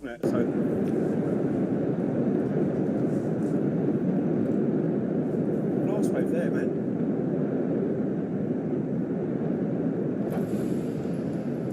I think not many people were killed either, were they? Or The government probably didn't say. I bet you they said there was like 3 people injured. Somebody lost a toenail or something.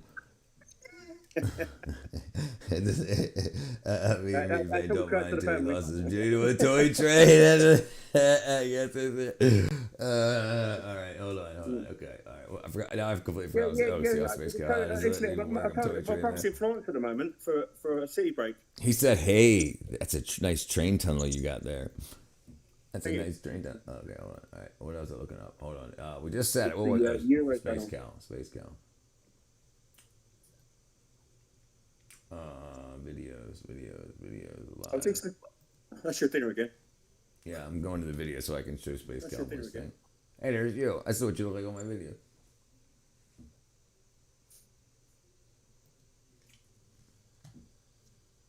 All right, let's see. Hey, bro. What block you from? What block is you from, nigga? What block you from? Frickin' Space Cow and this wacky ass shit. What starts out as the best day of Isra Sablani's It was life clearly a Lego soon Death turns into Star. a nightmare. While posing for her wedding photos in Beirut's Saifi Square, a massive explosion tears the city apart. It's just before 6 p.m. on August 4th, 2020, when an uncontrolled fire breaks out at one of the hangars at the port of Beirut in Lebanon. Seemingly after welders' sparks flew while they were fixing a hole in the wall. And on the other side of the wall was like 300 tons of fireworks. And then there was there was a Russian boat full of fertilizer or nitrates that years before that was put into that hold. The Russian boat couldn't pay the charges for his boat, so he forfeited the boat and everything was on it. So Beirut, they offloaded everything on the boat, the nitrates, and they left it in there. Then the fireworks that also went in there. But you watch. I guarantee that's what it is. Shakespeare would say like a comedy of errors. I don't know, John. I don't know. A catalogue of catastrophe. Yeah. A cornucopia of Firefighters and a paramedic are deployed to the scene. I like steak. But they have no idea what the true extent of the disaster is. Their initial belief is that the hangar contains fireworks. But when they report... They thought the hangar contained fireworks. Back to the command center, the team tells the fire chief something is amiss. Then a gigantic explosion rips through the foreshore of Lebanon's capital city. I like apples. Better like man, put some fruit sauce. Bougie raspberry barbecue sauce. The blast killed 218 people and injured 7,000 more. It killed 18, injured 7,000. Homeless. Hangar 12 housed much more than just fireworks. It contained over 2,750 tons of highly explosive ammonium nitrate. At about 6:07 p.m., the warehouse fire started sending plumes of... So the ammonium nitrate was being shipped up route in a Russian-owned cargo tanker. and the guy that was running it couldn't afford the dock fees, so he forfeit the boat and everything. He said, I can't pay for it. And they said, well, it's not leaving until you pay the dock fees. And so he said, I can't pay for it. I forfeit it. So they said, okay. And they offloaded everything that was on it and they put it into a hangar. And that was years ago. And then, so it's been sitting there for since the late 90s, I think. The big war, UTV's blocked. Oh, right. Yeah, they definitely do that. I don't know why. I don't have anything except the black. The only fruit I've had is a banana in about 6 months. Yeah, I rarely eat them. What happened last time I had piggy? When's the last time you had a pizza, piggy? I had it today. I had pizza today when I was working on my neighbor's fence. He bought us pizza. Anyway, so what were you saying, Lam? I don't know. Okay, I think it was about this. Going back to the Death Star thing. Death Star. Can you play it short of me going down the alleyway? Huh? Okay, yeah, let's find out what this is about. It's probably like 2 minutes. I won't play yours. Yeah. Smoke and soot billowing from the roof of the building. Eyewitnesses say it was followed by a burst of light and showers of smaller there's all the fireworks going off, like fireworks. And then the fireworks light off the ammonium nitrate. A massive blast erupted, setting off a bright ball of fire. A shockwave moving faster than the speed of sound tears through downtown Beirut. Footage on social media showed a white dome engulfing large parts. Look at that, dude. I used to work with a guy who enjoyed banana in his pizza. I wouldn't work with him anymore. Yeah, that's crazy. How's that compared to say you had a nuke? Would that be like a 2 kiloton or something? Yes, 2 kiloton. Right, 2,000. 2 kiloton. Right. Yeah. Water vapor forced out of the air by the shockwave. A red-brown haze of smoke and ash followed. 15. Yeah. Experts would later concur that this haze. Look at that, dude. You see that red in there? Huh? We played in Tsar Bomber yesterday. Yes, we did. Yeah. Was that 50 megaton? 50 megaton. So 50 million tons. Yeah, they were going to run it up to 100 million megatons. But instead of sleeving the main charge in uranium, they did it with lead instead, which halved the. Luckily. Yeah, luckily. But apparently that shockwave went around the world about 3 times in it. Apparently. It did way the hell more damage than they expected. They were like, "Oops, let's not do that anymore." Right. I suppose the biggest American one would be the Bikini Bomb, wasn't it? That's all. Bikini Atoll, yeah, hydrogen bomb. There's still like a lot who's going through for that one, isn't there? And leukemia and cancers and stuff like that. And right. And right. A fucking sorry for cursing. There was a girl in my instrument school doing wildlife and yeah. Yeah, that we can watch some of that stuff too. Red-brown smoke was the strongest indicator of an ammonia. I'm fascinated by that sort of thing. Right. So this red-brown smoke was before it exploded. So that's just the dust that went up into the air. And then when one of the fireworks lit that dust, so it was atomized. So instead of it all being one block that exploded, it turned the explosion. It exponentially spread out the anyway. We'll watch it. Nitrate explosion. I'm sort of more the shockwave blew out windows at the Beirut airport. Well, this is what I like about freaking live streaming. Like we could just be watching this on our phones by ourselves, right? But instead we have a terminal about 5 miles. Even stuff like this, even the old bars I used to go to. What I like about your content, if you allow me to pay you a compliment, which doesn't happen often. Thank you. I'd say it's spontaneous, it's sporadic, it's very it's sort of it reads the room and it sort of it responds and it's always fresh. Thank you, my brother. Yeah. And that's why I think you got the same kind of mind that I do. You should be doing the same thing. Do you like? I like cucumber sandwich. You talking about cucumber with ranch dressing on bread? Some people just have mayonnaise, but I like cucumber sandwiches. I don't mind cucumber in my sandwich. Yeah. Like I used to get turkey and bacon on toasted white bread with spinach, tomatoes, and cucumbers. Mayonnaise, spinach, tomato, and cucumbers. Yeah, I was a big fan. The blast was so intense. On that subject. What? And I know you're not going to believe me here, but this is genuinely the truth. Okay. I had cucumber sandwiches at Buckingham Palace garden party in 2007. Jeez, how'd you end up there? With the wife? I only like cucumber and tzatziki. Well, yeah, I was the plus one, but yeah. Oh, okay. Yeah. Well, still, that's pretty freaking kick ass. So at the time, she was the vice president at Merrill Lynch. That's big time. And she big time. Yeah. But yeah, I've got to be there. It was heard as far afield as Cyprus. Yeah, I've always batted above my average. I've always punched above my weight with the Right. Nutella and cheese. Nutella and cheese sounds nasty. All right, let's see what happened. I want to find out what the thing out here. 25 miles and across. A saint. Is it? Yeah. There no saints in here. I love mayo. That's something. I got homemade mayo made with flavorless coconut oil. Mediterranean.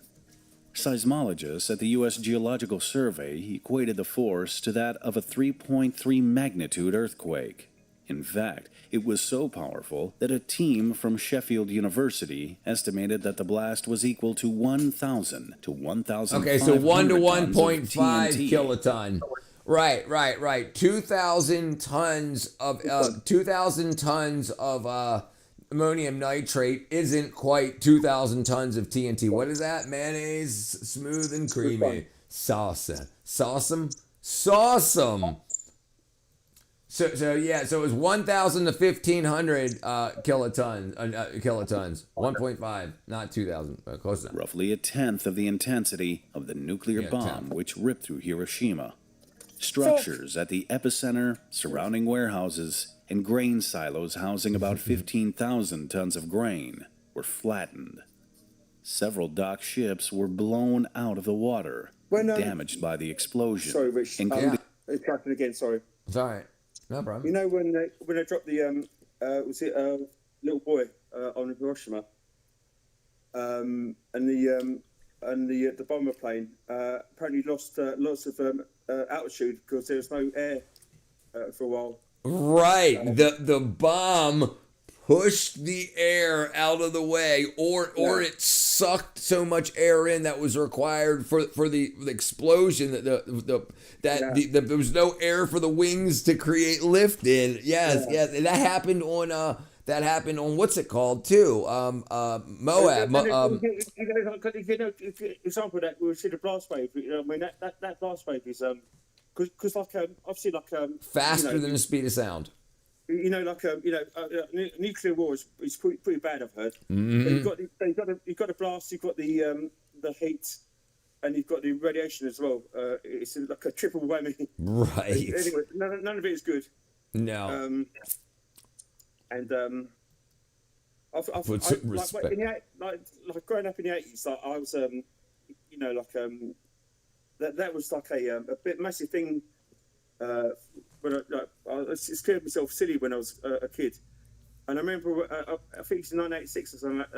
Reagan was meeting Gorbachev for some summit. Oh yeah. And I think thank God, like if they're together, at least it won't be a war tonight sort of thing. Right. I think that's and then luckily that's all fine. We're fine now. Luckily that's all passed. There's no danger in the world now. So right. Everything's fine. Everything's fine. The 5-star Orient Queen. The 393. I've stopped caring about it because if it happens, it happens. Right. What would you rather? What would you rather it do? Sit there and worry about it up to the second of it happening, and it's going to happen anyway, or yeah. Foot-long passenger cruiser capsized. The lucky ones are the ones that die. Right. Due to the force of the blow. What do you got to live for? I mean, fallout, radiation. Right, get cooked, right, cancers, pain. Keep your life. All right, let's see what happened. Killing 2 crew members. It also carved out a 460-foot wide ground crater. which immediately filled with seawater, laying waste to Hangar 12 What's that? and most of That's the the port's crater, the critical 120 meter crater that filled with seawater. So that right there was where the hangar was. That all that water right there is where the hangar was. This over here, right here. Now it's created an environmental haven, though. Right. Now you got more beachfront property to sell. Sure. The cataclysmic explosion with a radius of about 1.85 miles is believed to be one of the largest non-nuclear blasts recorded to date. The streets of Beirut were visibly shrouded in carnage. Entire building blocks in nearby neighborhoods and business districts in the city's north were leveled, including in the nightclub district. Uprooted trees, overturned vehicles. Hiroshima and that. There was the where people were well, you can see like shadows of like posts and stuff. Yes. Where the obviously the light gone round them, and yeah, I mean Hiroshima shadows. Yeah. Hold on. Hiroshima shadows. So this is entertainment, kids. Keep it light. Right here.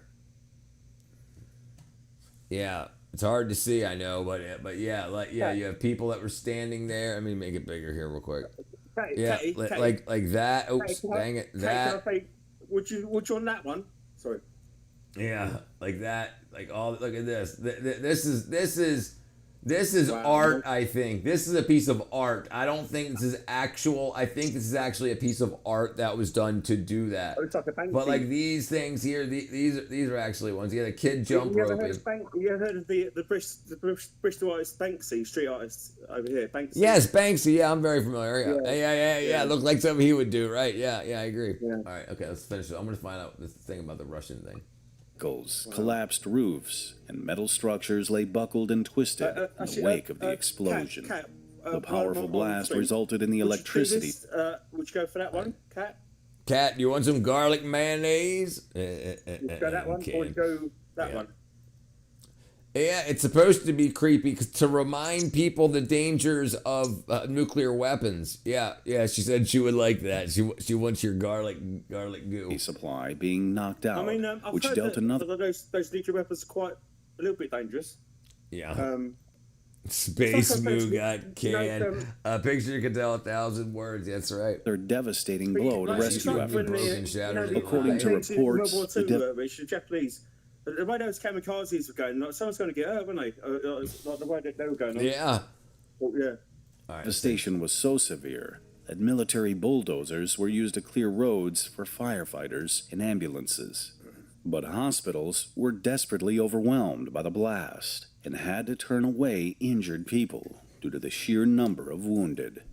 According to the World Health Organization, several hospitals were destroyed by the explosion, and at least 20 other healthcare facilities were severely damaged. Most injured people were treated for secondary trauma to the upper extremities due to shattered glass. St. George Hospital, located less than a mile from the blast site, had also been destroyed. There's certain images in life that just stick forever, don't they? I mean, it obviously got the like the raising of the Stars and Stripes after World War II. You know, with the soldiers. Yeah, Iwo Jima. Yeah. Got the girl in the photograph, Vietnam. You know that one after napalm. Yep. Obviously, like they got the Pulitzer Prize winning stuff, like, and then stuff like the Hiroshima thing, like they all see like the dome that's left as a right, shell, you know, right. And a bit of shadows and stuff like that, and what else would you have? Like you'd have what other sort of classic defining images? So there's the one with the American Indian with the tear, like him crying. There's that one. There's we've got the Marilyn Monroe, the steam grate with the right, dress. Right. All right, hold on. All right, I'm gonna play this and I'm gonna all right. I want to get to the point about the Russian stuff. Hold on. people on the ruined pavement outside. Other damaged medical centers continued providing care to people in car parks by flashlight as the human toll of the explosion escalated. Even so, many more wounded had to be turned away due to capacity. The blast reportedly damaged more than 200,000 households.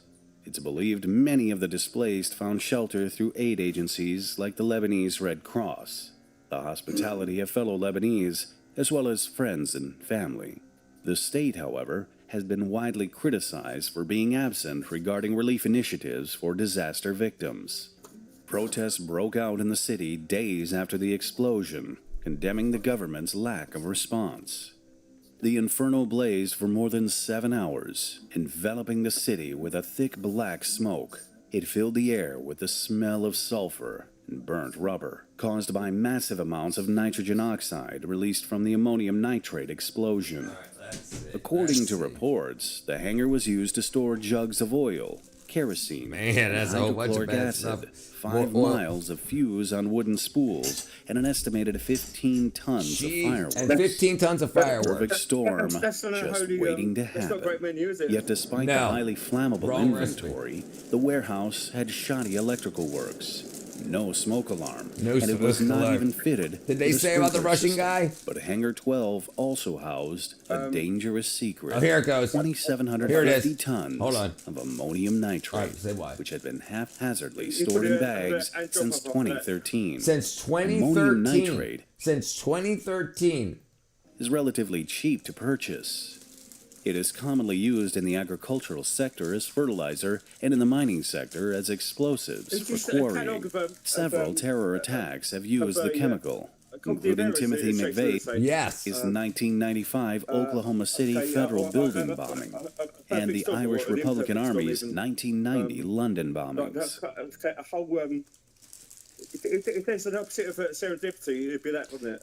There, if right, it would be a lot. All right, let's. Wait, come on, say The it. question on everyone's mind Look at that. was, why was so much Here you ammonium go. nitrate Here it is. Here it stored is. so close to the residential suburbs of Beirut, where an estimated 10,000 people lived a mere mile from the I warehouse? experienced the Irish Republican bombings and stuff in London and stuff like that. There's massive one at Night, Docklands Scott. at London. All right, let's find out about this, and we'll let it go. Scott, come on, man. And we'll let Come it around go. there, man. Let's Scott, finish get it. your car, come around there. And I've got some who was ticket. to blame for the devastation? Not Well, working tomorrow. it all started in 2013 Here you go. when a ship owned by a Russian businessman made its way from Georgia to Mozambique, Yeah, docking quite at the right, Luke, Beirut quite port right. after more than a month at sea. The Rosas merchant vessel was carrying 2,750 tons of ammonium nitrate on board when it docked in Beirut, reportedly due to technical problems. So the boat was But broken. the ship would never leave the off port contact. again. According to the vessel's former captain, I the don't- I owner don't- was I don't pay experiencing attention financial to, difficulties. Right here, hold and on, had hold hoped on. to pick up some cargo in Lebanon got past two, to make 'cause some it's extra straight. money before headed to Mozambique. But the additional load carried too much weight, and the crew refused to take it on. This led to the ship being unseaworthy and impounded for unpaid port duties. Port duties, the unpaid. owner abandoned the crew without paying their salaries or the port duties. The vessel and its 4 crew members were forced to remain on board for 11 months because of immigration restrictions. They were eventually released on compassionate grounds in 2014. The explosive cargo was confiscated and transferred That's to it. Hangar 12, what's where the it background for remained this one? until I that think what- fateful day in August 2020. In the more than 6 years... What's the what? What's the background to this one? So the guy, here, I'll rewind it. Left port to Beslam, ammonium nitrate on board Mozambique, ships a mere mile from the All right, warehouse. here you go. Listen real quick. And who was to blame for the devastation? Well, it all started in 2013 when a ship owned by a Russian businessman made its way from Georgia to Mozambique, docking at the Beirut port after more than a month at sea. The Rosas merchant vessel was carrying 2,750 tons of ammonium nitrate on board when it docked in Beirut, reportedly due to technical problems. But the ship would never leave the port again. According to the vessel's former captain, the owner was experiencing financial difficulties and had hoped to pick up some cargo in Lebanon to make some extra money before headed to Mozambique. But the additional load carried too much weight, and the crew refused to take it on. This led to the ship being unseaworthy and impounded for unpaid port duties. Impounded for unpaid port duties. Paying their salaries or the port duties. The vessel and its 4 crew members were forced to remain on board for 11 months because of immigration restrictions. They were eventually released on compassionate grounds in 2014. It's like you couldn't make it up. All right. So the Russian businessman was trying to make more money, so he stopped in Lebanon. Huh? Yeah.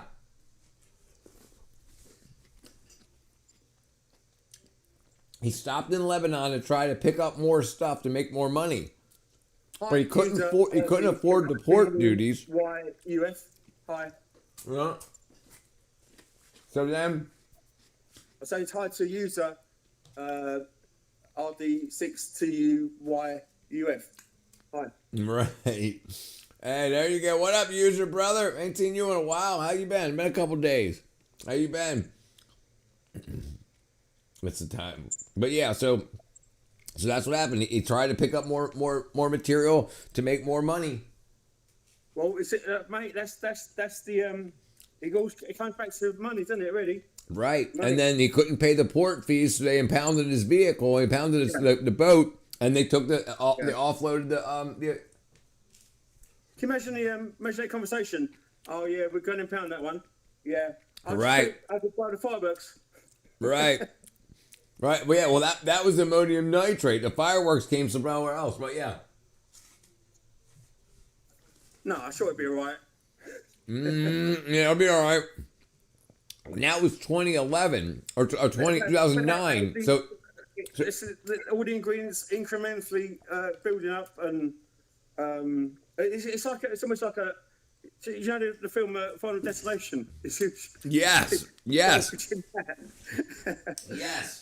But everyone to see what's going on. But that's and then all of a sudden something starts, lights off those fireworks, and the in 2020, and then they're cutting a hole through the wall where where the fireworks are. The sparks light off the fireworks. The fireworks then light off the ammonium nitrate.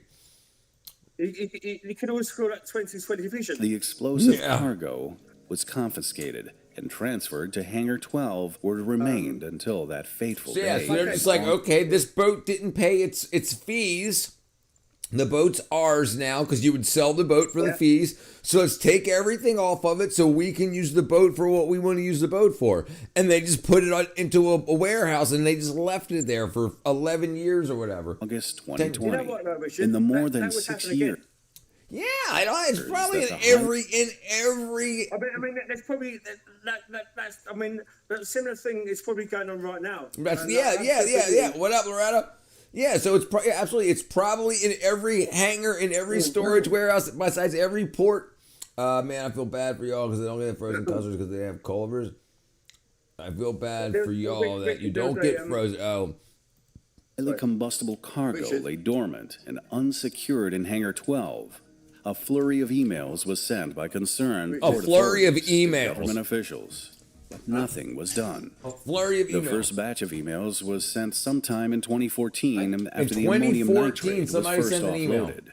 The former director of Customs sent the emails to an urgent matters judge, cautioning against the dangers of housing the highly explosive. The trigger. What was the trigger? I was hoping they'd get to it. What I heard before was they were welding in there. They were cutting a hole through the wall with a welder, and what was on the other side of the wall was the stored fireworks. Sparks from that lit the fireworks off, and then the fireworks flew all over the place. That's why when you see the explosion on the news, you see all the firework little, and then you see the big boom. Wow, is scaling me. Weapons manufactured blue all the time. Tennessee. Yeah. We'll look at that next. Chemical at the port. But he never heard back. According to Al Jazeera News, what up, the emails asked the Marine Agency so they have all this stuff. They to re-export the cargo immediately. They sent emails in 2014.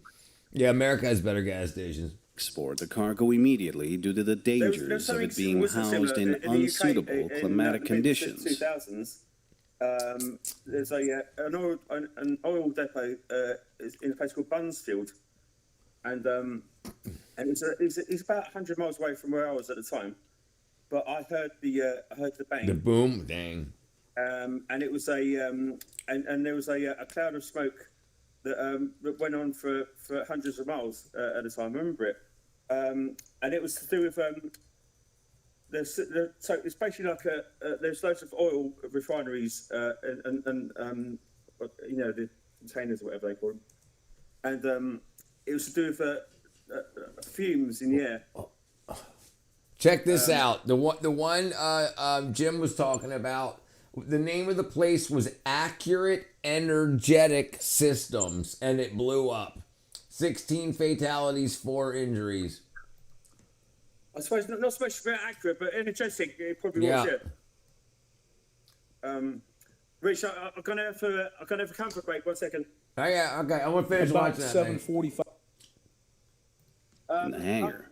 The letter even suggested authorities sell the chemical load to the Lebanese explosives company. A 2019 report sent to the Lebanese government on the threats posed by the combustible cargo reportedly fell on deaf ears. Officials ignored the port authorities' warnings, even after security risks were exposed due to a hole in the wall of Hangar 12. A hole in the wall. It's since believed that sparks from welders fixing this hole led to the devastating explosion. While civilians were trying to piece together their lives amid the destruction, which is believed to run in excess of $15 billion.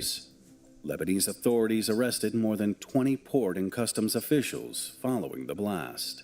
President Michel Aoun promised the nation a full and transparent investigation would take place, but rejected calls for international assistance with the probe.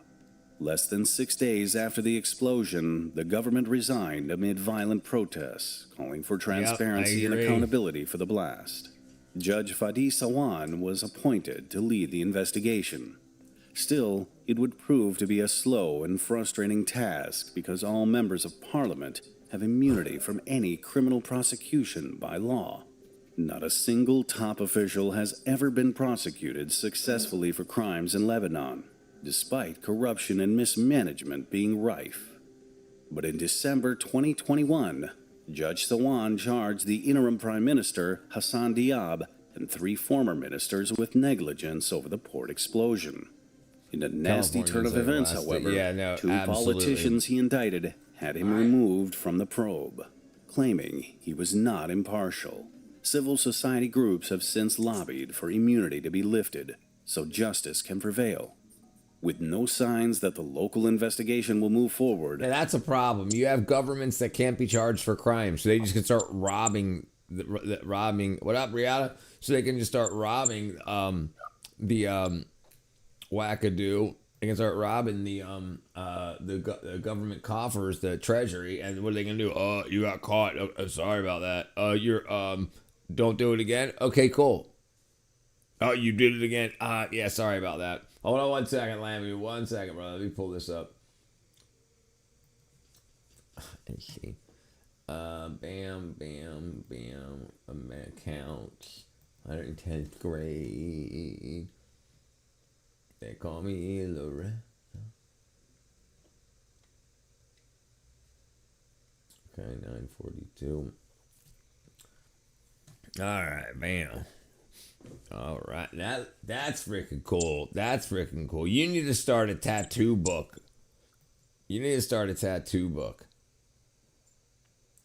All right, let's see. That's one. All right, let's see if I can find the other one. Bam. Transform clockwise. That's freaking awesome too. Let's see if I can make it bigger. I know I can make it bigger. Yeah, that's really good. I like how you blend styles like the tribal and the photorealistic and the that's really cool. That's really cool. My dad got blueberry cheesecake. I like blueberry cheesecake. I like strawberry cheesecake. I like cheesecake flavored cheese. This is Loretta's, Brianna. She's throwing a lot of stuff.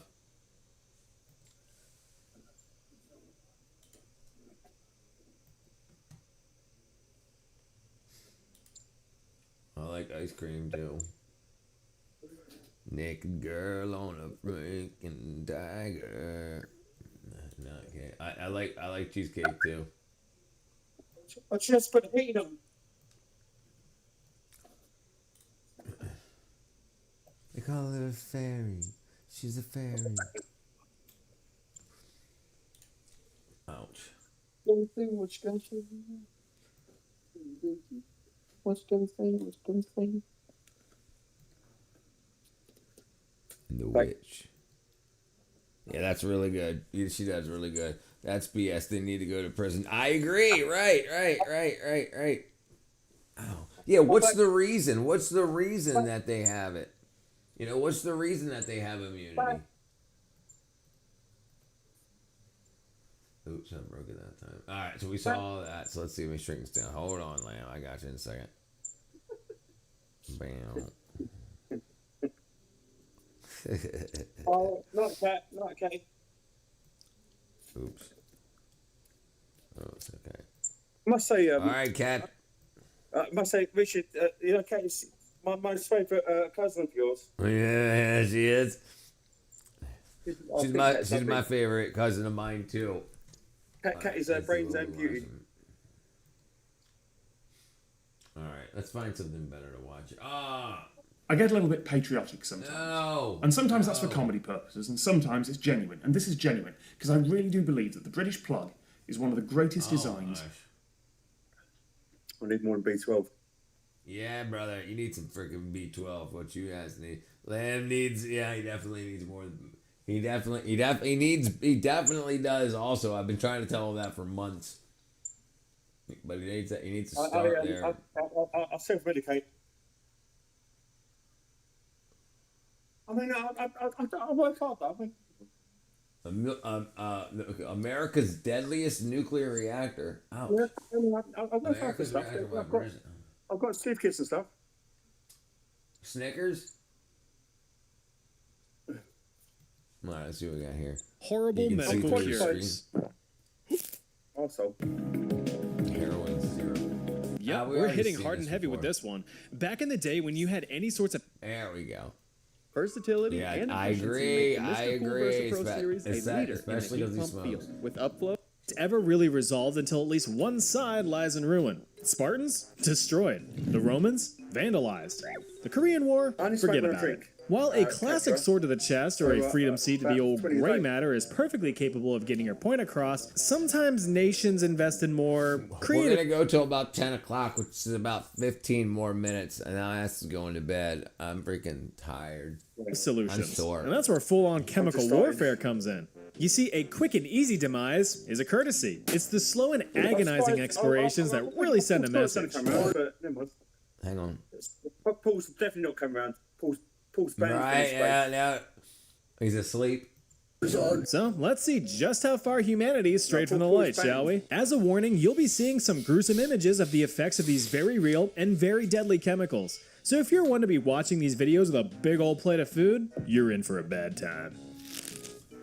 Anyway, first up is mustard gas. Yeah, she better be here. You're here. Monday, we're going to do... Brianna's got a name going on the wall. Catra's getting her name painted. Brianna's getting her name enlargenated. Brianna, you can come here. You're always welcome. Raid's going to be... Raid the Fair. He's going to be get his name on the wall big. Catra's getting her name spray painted, the largest on the entire wall over here. And then around. I missed this, Richard. What's going on with the Catra donated $100 to get her name painted gold on this area of the wall right here. So I'm gonna put it like Catra, like diagonal, like it's hard for me to draw because I'm going to like diagonal this way.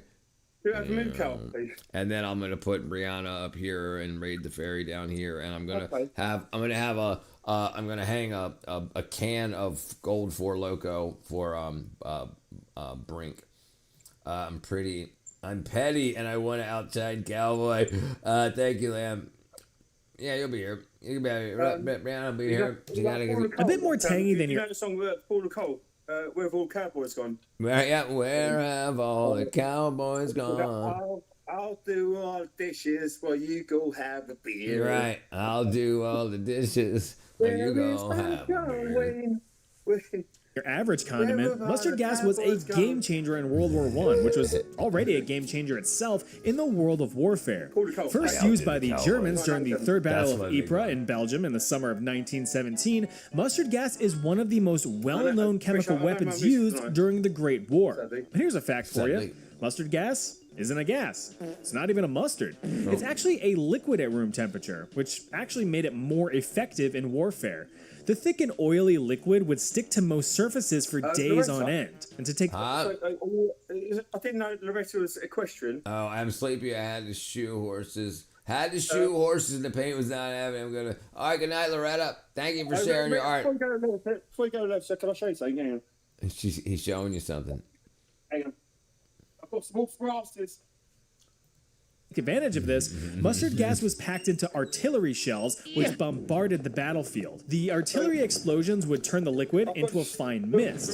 Mustard gas bleach can't be your bleach and most cleaning products. That's chlorine gas. What is that? Oh wow, that's cool. It's my gift for Loretta. Loretta. It's off an horse brass. Hey, there you go. A horse is ours. That is yours. There you go. Loretta got a prize. Spraying all over the place. What's worse is that the lethal liquid... Yeah, that'll kill you dead too, Katra. Yep. Would slowly vaporize in warmer temperatures, creating creeping death clouds which would engulf soldiers. This vicious vapor had a strong garlic or mustardy odor, which is how the chemical got its namesake. But no matter if it's a gas or a liquid, the horrible effects still remain the same. And I hope you're ready for some brief chemistry lessons here, because I'm going to be giving you a rundown of how these chemicals affect the human body. And since I'm a chemical engineer during my day job, you can, trust me, bro. Alright, so mustard gas is what's called a blistering agent. This means that its main form of attack is damaging human tissue. And this is done through the chemical's ability to really fudge up the DNA and proteins in the nuclei of your cells. What? Agent Orange? We can watch that too. Agent Orange. I don't know a whole lot about it. I know a lot about Agent Orange. I just don't know a lot about its chemistry. It was used as a I was about to say deflowering agent. Yeah. The American War on Southeast Asia. To get rid of all the leaves, not defoliating, not deflowering, defoliaging, defoliant. The PSA for people that most people don't know this, but actually, listen, most people should know that. Why aren't they taught this stuff in school? Your grandpa had to use Agent Orange? Yeah, that's some freaking nasty stuff. That's some nasty stuff. Particularly in the moisture. To Saigon or been to Ho Chi Minh City, and I've seen the like the War Museum there, and the boxes and the caves and stuff like that, and it's very sobering. That's me speaking. All right, let's watch. Today, I'm going to show you guys how to drill two pieces of wood together. Do you know, in the Vietnam War, the average age of a combat soldier was 19. Oh, 19. In World War II, it's 26. But the average age of a combat soldier was 19. The average age. Well, anyway, you guys got the idea. Not the youngest, the average age. Go ahead and follow me for more DUIs. I mean, DUIs. Today, friggin' the hammered handyman. A civil case was filed in the United States in July 2022 by the Swiss-based. Where's what's it called? Okay, let's close the rest of the stuff down. That can go. Areas of your body like your eyes, your skin, and your respiratory tract. So rest easy knowing that nowhere's really safe, especially if you sweat a lot, like, say, a soldier in the heat of battle carrying a crap ton of equipment. Any skin exposed to mustard gas will develop severe chemical burns, and thanks to all that DNA and protein destruction, will form very juicy but agonizingly painful yellow blisters, or as I like to call them, the Forbidden Capri Suns. Now, with how bad this stuff is on your skin, it's even worse when it gets in your slippery wet eyeballs. If mustard gas gets in your eyes, you're going to be hit with severe and bathrooms. Never told about it for my work, but I knew about it beforehand, thankfully. That's I was always very careful. What What up, Talik? Oh, man. Talik, brother, something you talked about a couple streams ago came up today, and I forgot what it was. Hopefully it pops back into my brain. It's how good looking I was, I think, probably. Which one? It's probably how good looking I was. Oh, right. How good looking Lamb irritation, is. burning, and in some cases, partial or complete blindness. But that's just the effects on the outside of the body. Breathing this stuff. Yeah, you're going to check, see if you got your address on it. No, I don't think so. It's me when I was at school. There you go. Look at a good looking lamb. Maybe we should call. Maybe we should all video call.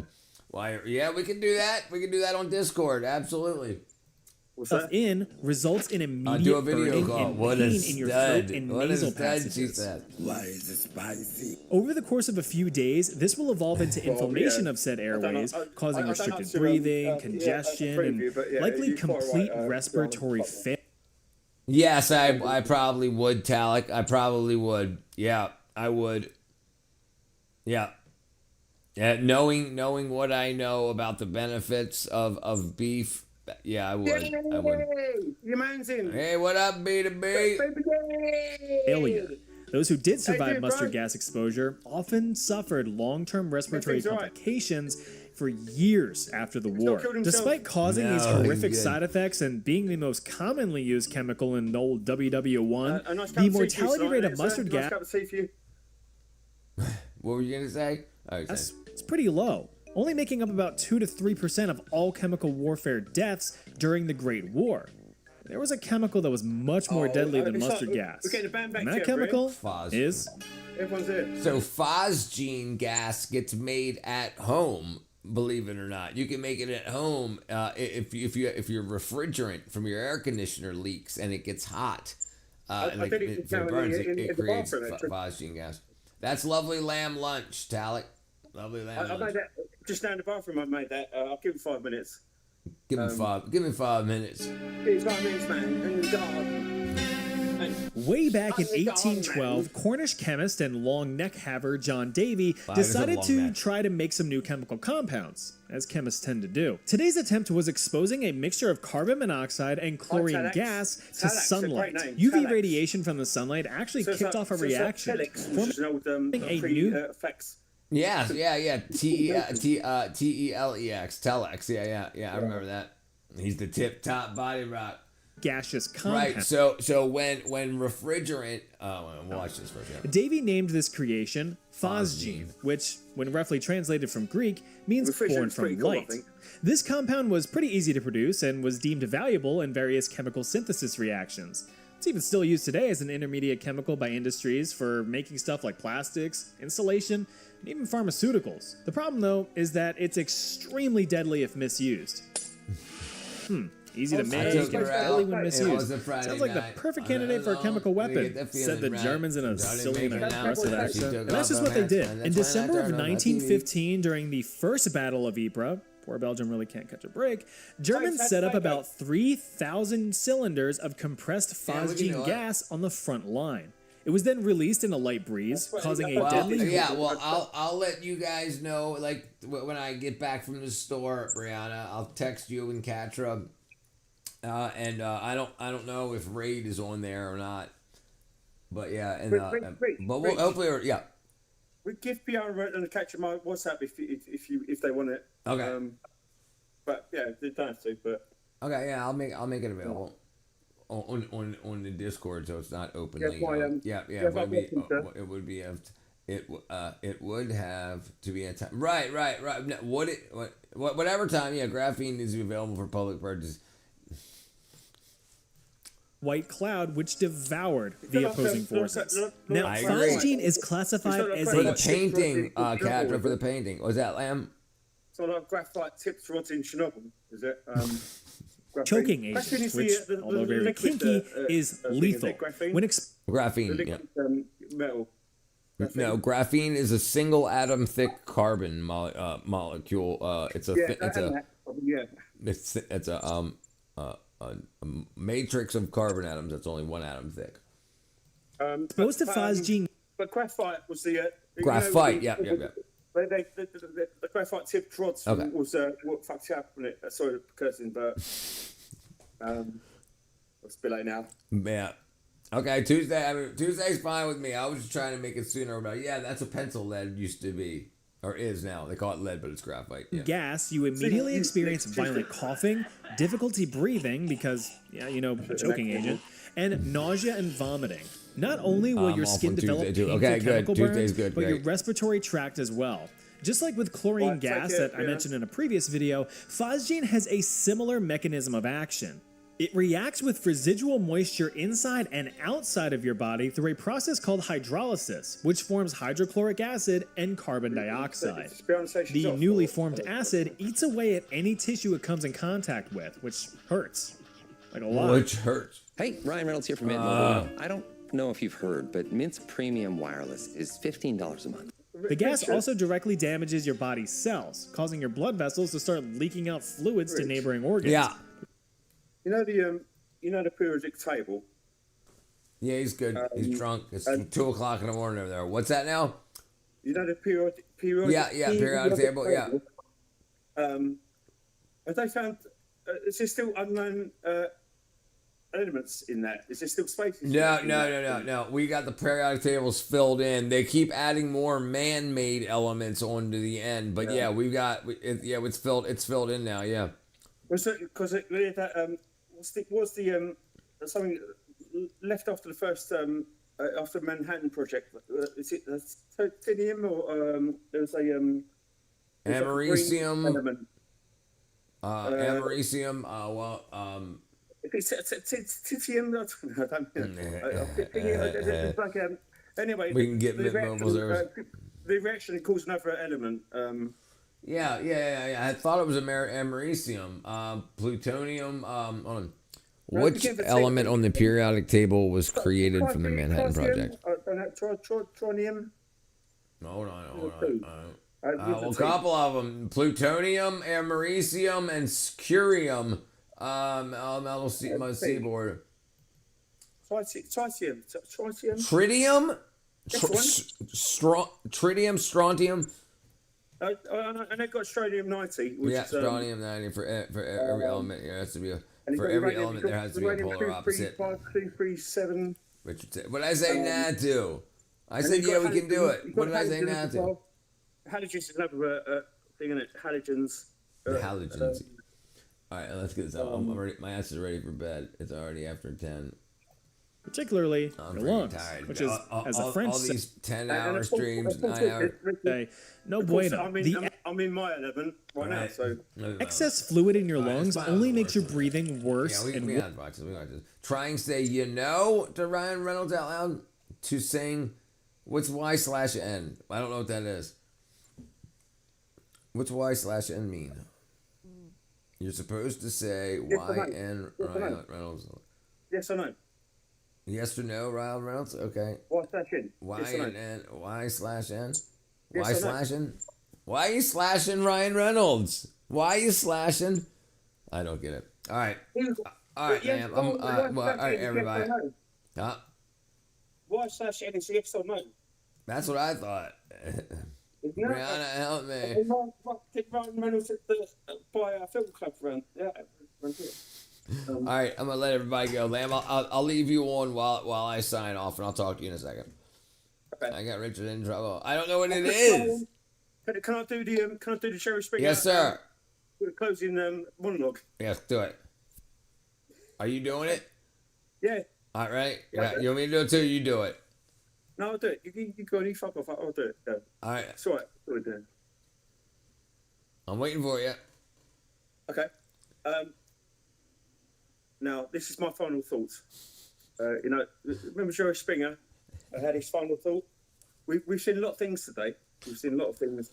We've seen. I've seen things you people wouldn't believe.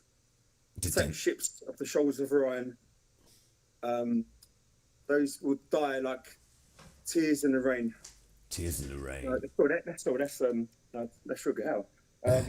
I don't know. All right, I love you guys. I'll see you guys later. Everybody, have a good night.